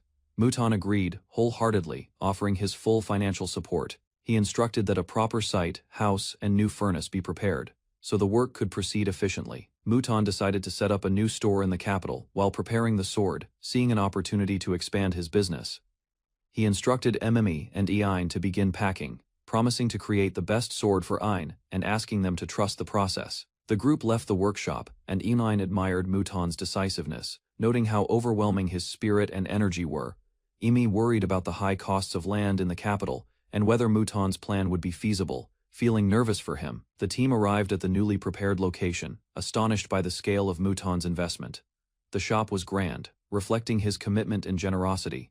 The city skyline glimmered at night as Ian prepared for the upcoming celebration, reflecting on his recent victories. He attended the grand banquet, dressed formally, observing the elegant surroundings and the bustling crowd of nobles and knights. The king addressed the gathering, thanking the crown prince and knights for their efforts, praising their bravery and accomplishments. Guests approached Ian to commend him for defeating the sea dragon and Upas Kamui, acknowledging his extraordinary courage and skill. Ian humbly credited his vassals and the royal guards for their support, impressing the attendees with his modesty and leadership. Guests raised their glasses to toast Ishtalika, celebrating the kingdom's prosperity and Ian's achievements. Ian felt the party was unnecessary, but his mother reminded him that his accomplishments deserved recognition, praising him for his valor. He acknowledged his mother's words, realizing that not having the party would disappoint his father and others who supported him. Ian noticed an elf hiding behind a pillar, unsure how to approach her due to her nervousness. His mother encouraged him to speak with the elf, explaining that she had been too shy to approach him after his long expedition, giving Ian the confidence to initiate a conversation. Ian reminded himself to be assertive as his mother suggested, preparing to approach the elf with confidence during the party. He politely instructed Chris to escort him to the terrace, taking the first step in initiating conversation. On the terrace, Ain and Chris walked together overlooking the city lights, giving a quiet moment away from the crowd. Chris adjusted her hair nervously, aware of the formality and the presence of the party, still shy in his company. Ain complimented her, noting how well her hair suited her, and expressing that he wished he could see her like this more often, putting her at ease. Chris wiped her brow, noting the summer heat, while Ain asked about events she missed during his absence. Chris recounted how life in the castle had been normal and peaceful, though she hesitated to mention the subtle changes that had occurred. Ain reminded her that she had not been present during his important battles, including the confrontations with the sea dragon and other threats. Chris listened silently, her expression thoughtful, as Ain admitted he had been worried about her. They recalled past missions together, the sea dragon fight, the Academy City bomb riot, the infiltration of the Tower of Wisdom, and the train raid, reflecting on the challenges and victories that shaped their shared history. Chris confessed her regret for not being able to join Ain during his battles far away, expressing guilt and frustration for being unable to act. Ain listened intently, realizing how strongly she felt about the events he faced, and understood her emotional struggle. Chris cried out, overwhelmed by her feelings of helplessness and heartbreak over Ain's dangerous missions. Ain's expression softened as he acknowledged her honesty and the depth of her emotions. Chris, still distressed, addressed Ain indirectly, revealing the vulnerability she had held back, bringing a moment of emotional closeness and understanding between them. Chris expressed that she could not monopolize Ain, yet her emotions compelled her to speak honestly, revealing her strong desire to protect him. She admitted her feelings, explaining that she wanted to safeguard Ain and her frustrations stemmed from being unable to act before. Tears streamed down her face as she released her pent-up emotions, apologizing for her outburst and declaring she felt better afterward. Ain noticed her vulnerability, equally affected by the intensity of her confession, as they held hands in the moonlight. Chris turned away, overwhelmed, while Ain's determined gaze showed he understood her feelings, solidifying a silent bond of trust and protection between them. Ain held Chris's hand gently, surprising her, as he reassured her that he understood her feelings and position as a marshal. He acknowledged the restrictions imposed on her, but expressed his desire to protect and care for her regardless of her role. Chris cried, relieved to release her pent-up emotions, apologizing for being overly emotional, yet feeling lighter and more at ease. Ain remained calm, trying to understand why she cried so intensely, realizing the depth of her concern and affection. Chris turned away, overwhelmed by her emotions, as Ain quietly processed the intensity of her feelings. He spoke decisively, preparing to address the accumulated rewards and recognition, promising to ensure she received the acknowledgement she deserved, strengthening their bond. Ain stood before the royal council in the quiet of the night, the moon casting shadows across the grand hall. He bowed respectfully to his grandfather, ready to discuss the rewards he had earned through his recent adventures. Chris watched silently, her eyes filled with concern as Ain prepared to make his request. The king allowed Chris to be present, ensuring she witnessed the moment, while Ain remained composed. Before naming his own reward, Ain considered carefully, aware that the decision would shape his next path. Ain requested that a reward be given to Lloyd Glacier for his contributions. He explained that Lloyd had risked his position to allow Ain to leave the castle during the Sea Dragon rampage, and had ensured victory against Upa's Kamui without casualties. Ain wished for Lloyd to be reinstated as marshal, highlighting the fairness of honoring his efforts. The king acknowledged Lloyd's achievements, even though the marshal position was currently held by Chris. Ain understood that if Lloyd became marshal, Chris would need to step down, but he accepted the necessity of rewarding true merit. Ain announced that he wanted to use all the rewards to reinstate Chris as his mother's and his personal bodyguard. The king reacted in surprise, questioning the removal of the current marshal to reinstate the former. Ain stood firm, aware that such a change was not trivial and required careful consideration. The king's expression grew stern, warning Ain to stop talking nonsense. Warren tried to intervene, but Ain remained resolute, focused on honoring Chris's past loyalty and service. Ain addressed the council firmly, telling them to wait, and that he was speaking directly with the king. The king felt the pressure of Ain's presence, recognizing his authority and resolve. Ain explained that his request, though unusual, was for the greater good of Ishtalika. He argued that Lloyd could only use his full power as marshal, and Chris's skills suited personal protection. The king acknowledged that Ain's reasoning was sound, understanding the strategic benefit for the kingdom and its leadership. Olivia commented that Ain's plan made sense, even if he was forceful in presenting it.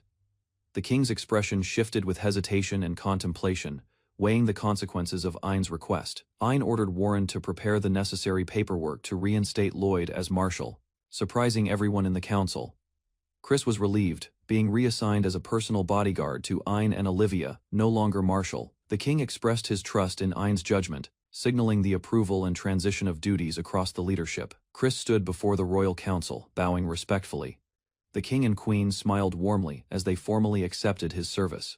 As he turned, a young noblewoman watched him quietly. Chris's expression softened, acknowledging her presence without words. Later, in the palace corridors, the noblewoman thanked Chris for staying late to guide her safely.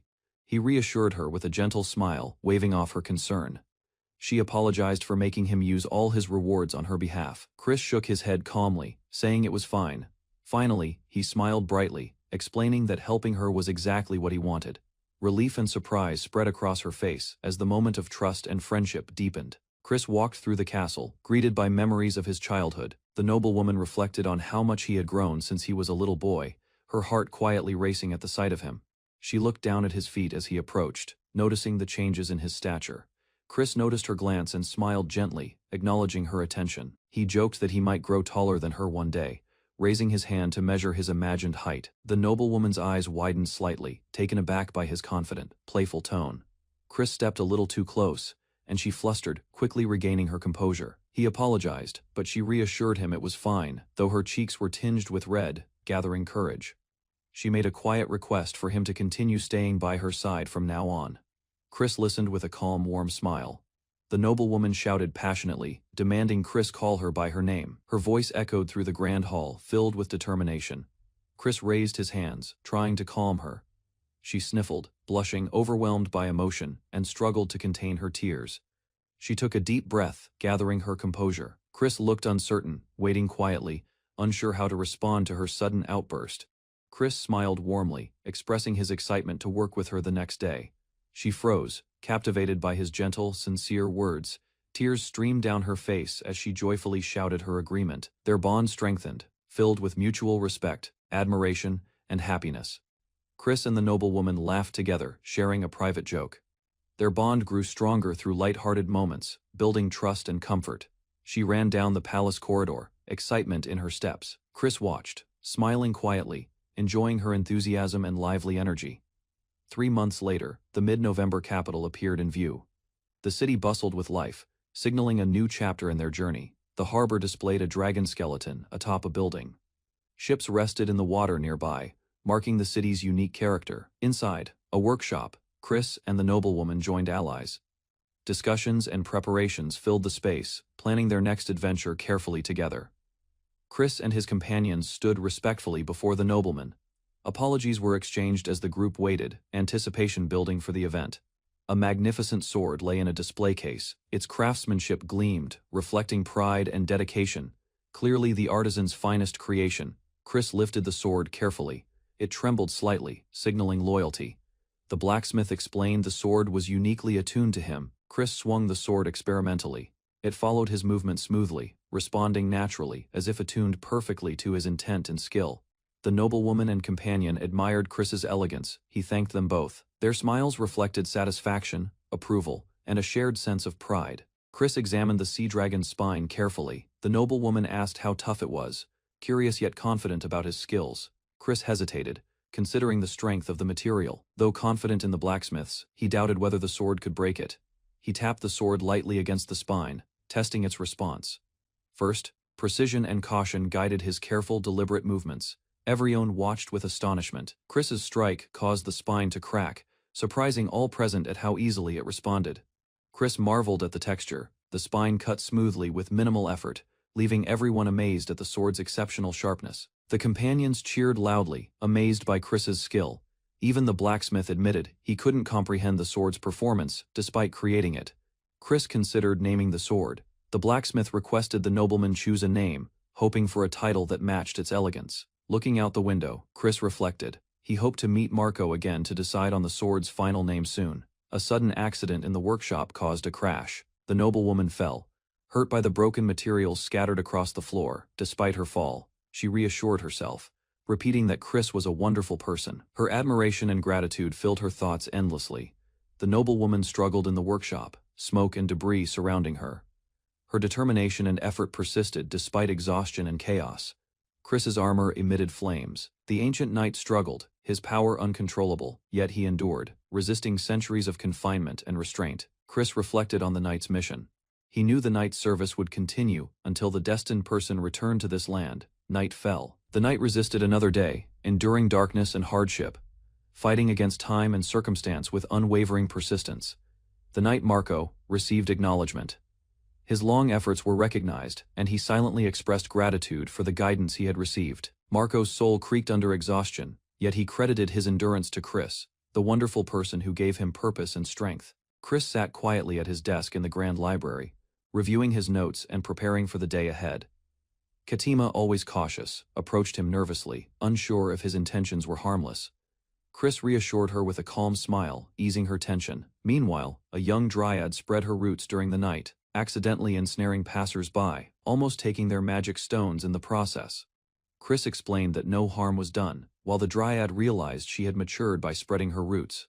Katima observed silently, thoughtful. Katima struggled with her feelings, as Chris remained composed, leaving her to navigate her complicated emotions quietly. Chris received a letter from the king, delivered through his friend, signaling an important duty. He learned he was to attend the anniversary of the previous king's death, a responsibility now his as an adult. Katima and his companion explained the significance, noting the cemetery his grandfather always visited. Chris reflected on the weight of his future role. The group traveled through the lush surroundings, moving silently as Chris considered the meaning of his new position.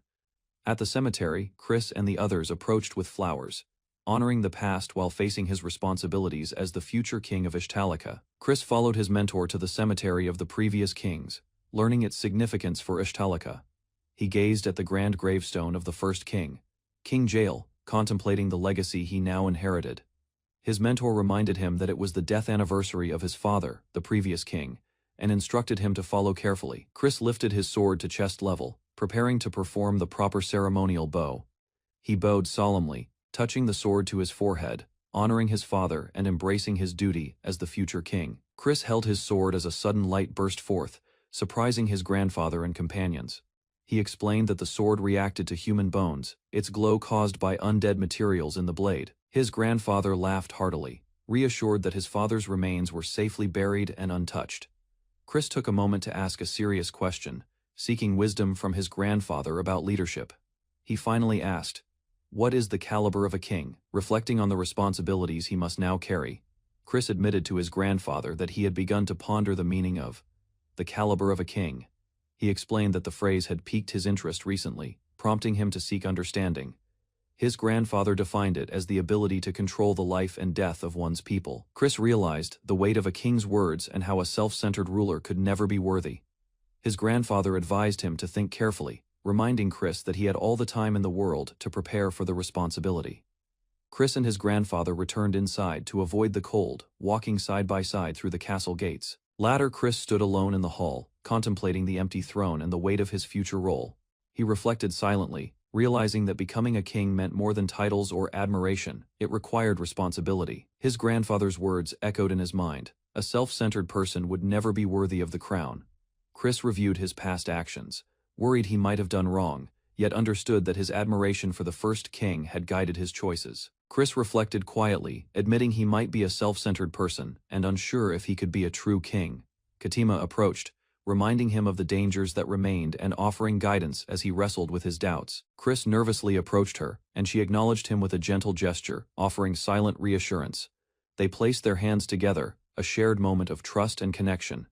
Katima dedicated her magic stone to Chris, symbolizing her support and belief in his ability to grow and lead. Chris was startled as Katima placed her hand over his, initiating a moment of connection. She invited him to place his hand on her chest as well, deepening the gesture of trust.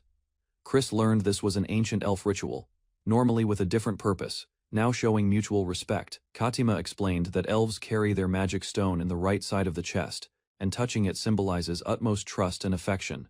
She promised to always be by Chris's side, affirming her loyalty and support as he faced his responsibilities as crown prince. Katima reassured Chris that even after he became king, she would always remain by his side. Chris was touched by her words, acknowledging how often she had supported and saved him in the past. He smiled, expressing his gratitude, and saying he had finally moved past his doubts. Unseen observers commented on Katima's reliability and the wisdom of assigning her as Chris's personal bodyguard. They reflected on the ancient elf ritual Chris had used, noting its unusual meaning yet understanding its significance as a gesture of trust and support. Chris and Katima shared a light-hearted moment, with Chris jokingly called a precocious crown prince. Outside, the knights trained diligently, their movements precise and disciplined in the courtyard.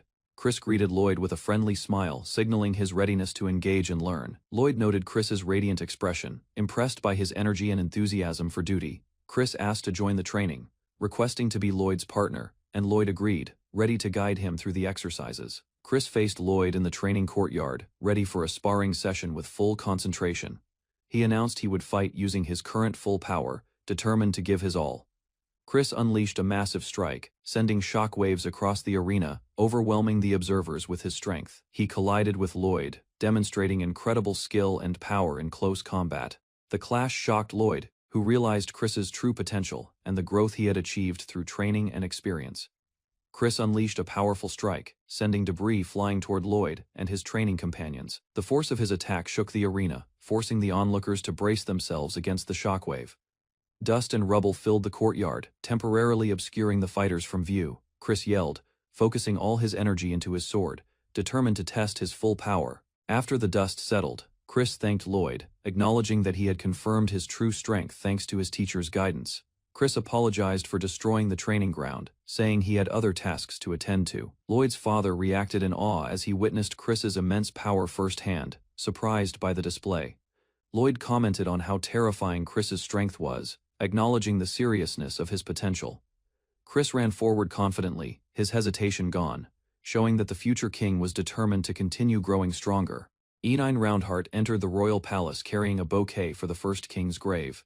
As he passed through the hall, guards and attendants quietly watched his determined steps. Moving deeper into the palace, he headed toward the cemetery. There, Ein unexpectedly found King Arnold waiting near the resting place of their ancestor. The meeting quickly became a test of Ein's resolve. Arnold observed him carefully while considering whether the young prince had finally understood what a king should be.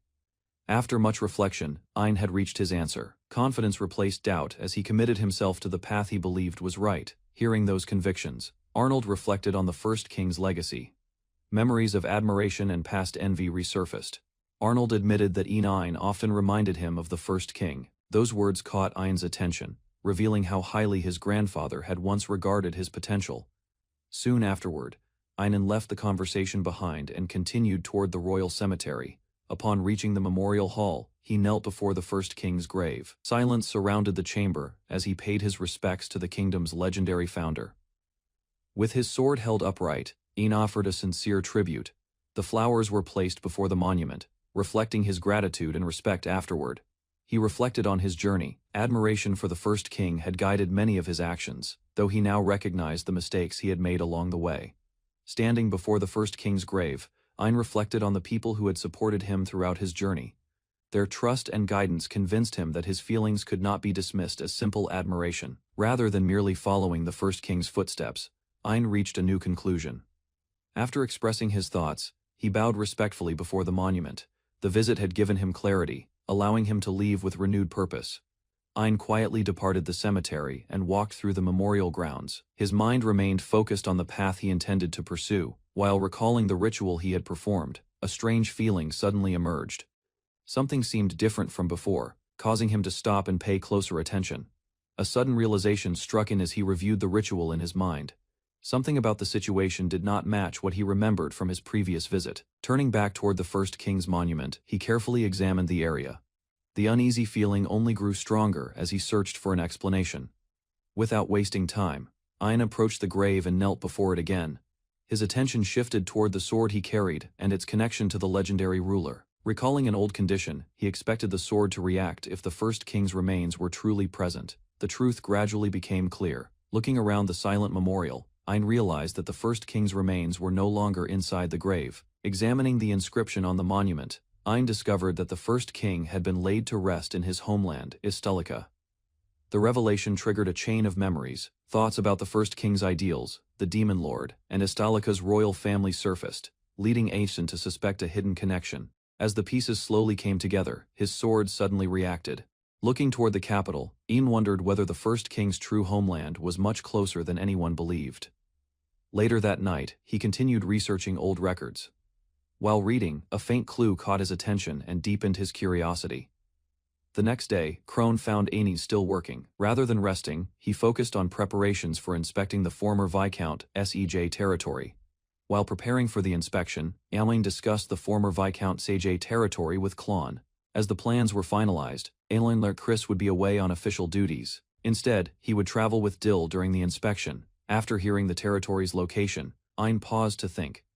The destination's position between Ishk and Baltic seemed useful for reasons he kept to himself. Before departing, he shared a light-hearted moment with Klon. Although busy with responsibilities, Ein showed concern for his family and left in good spirits. When the day arrived, Ein entered the former Viscount Sej territory with his escort.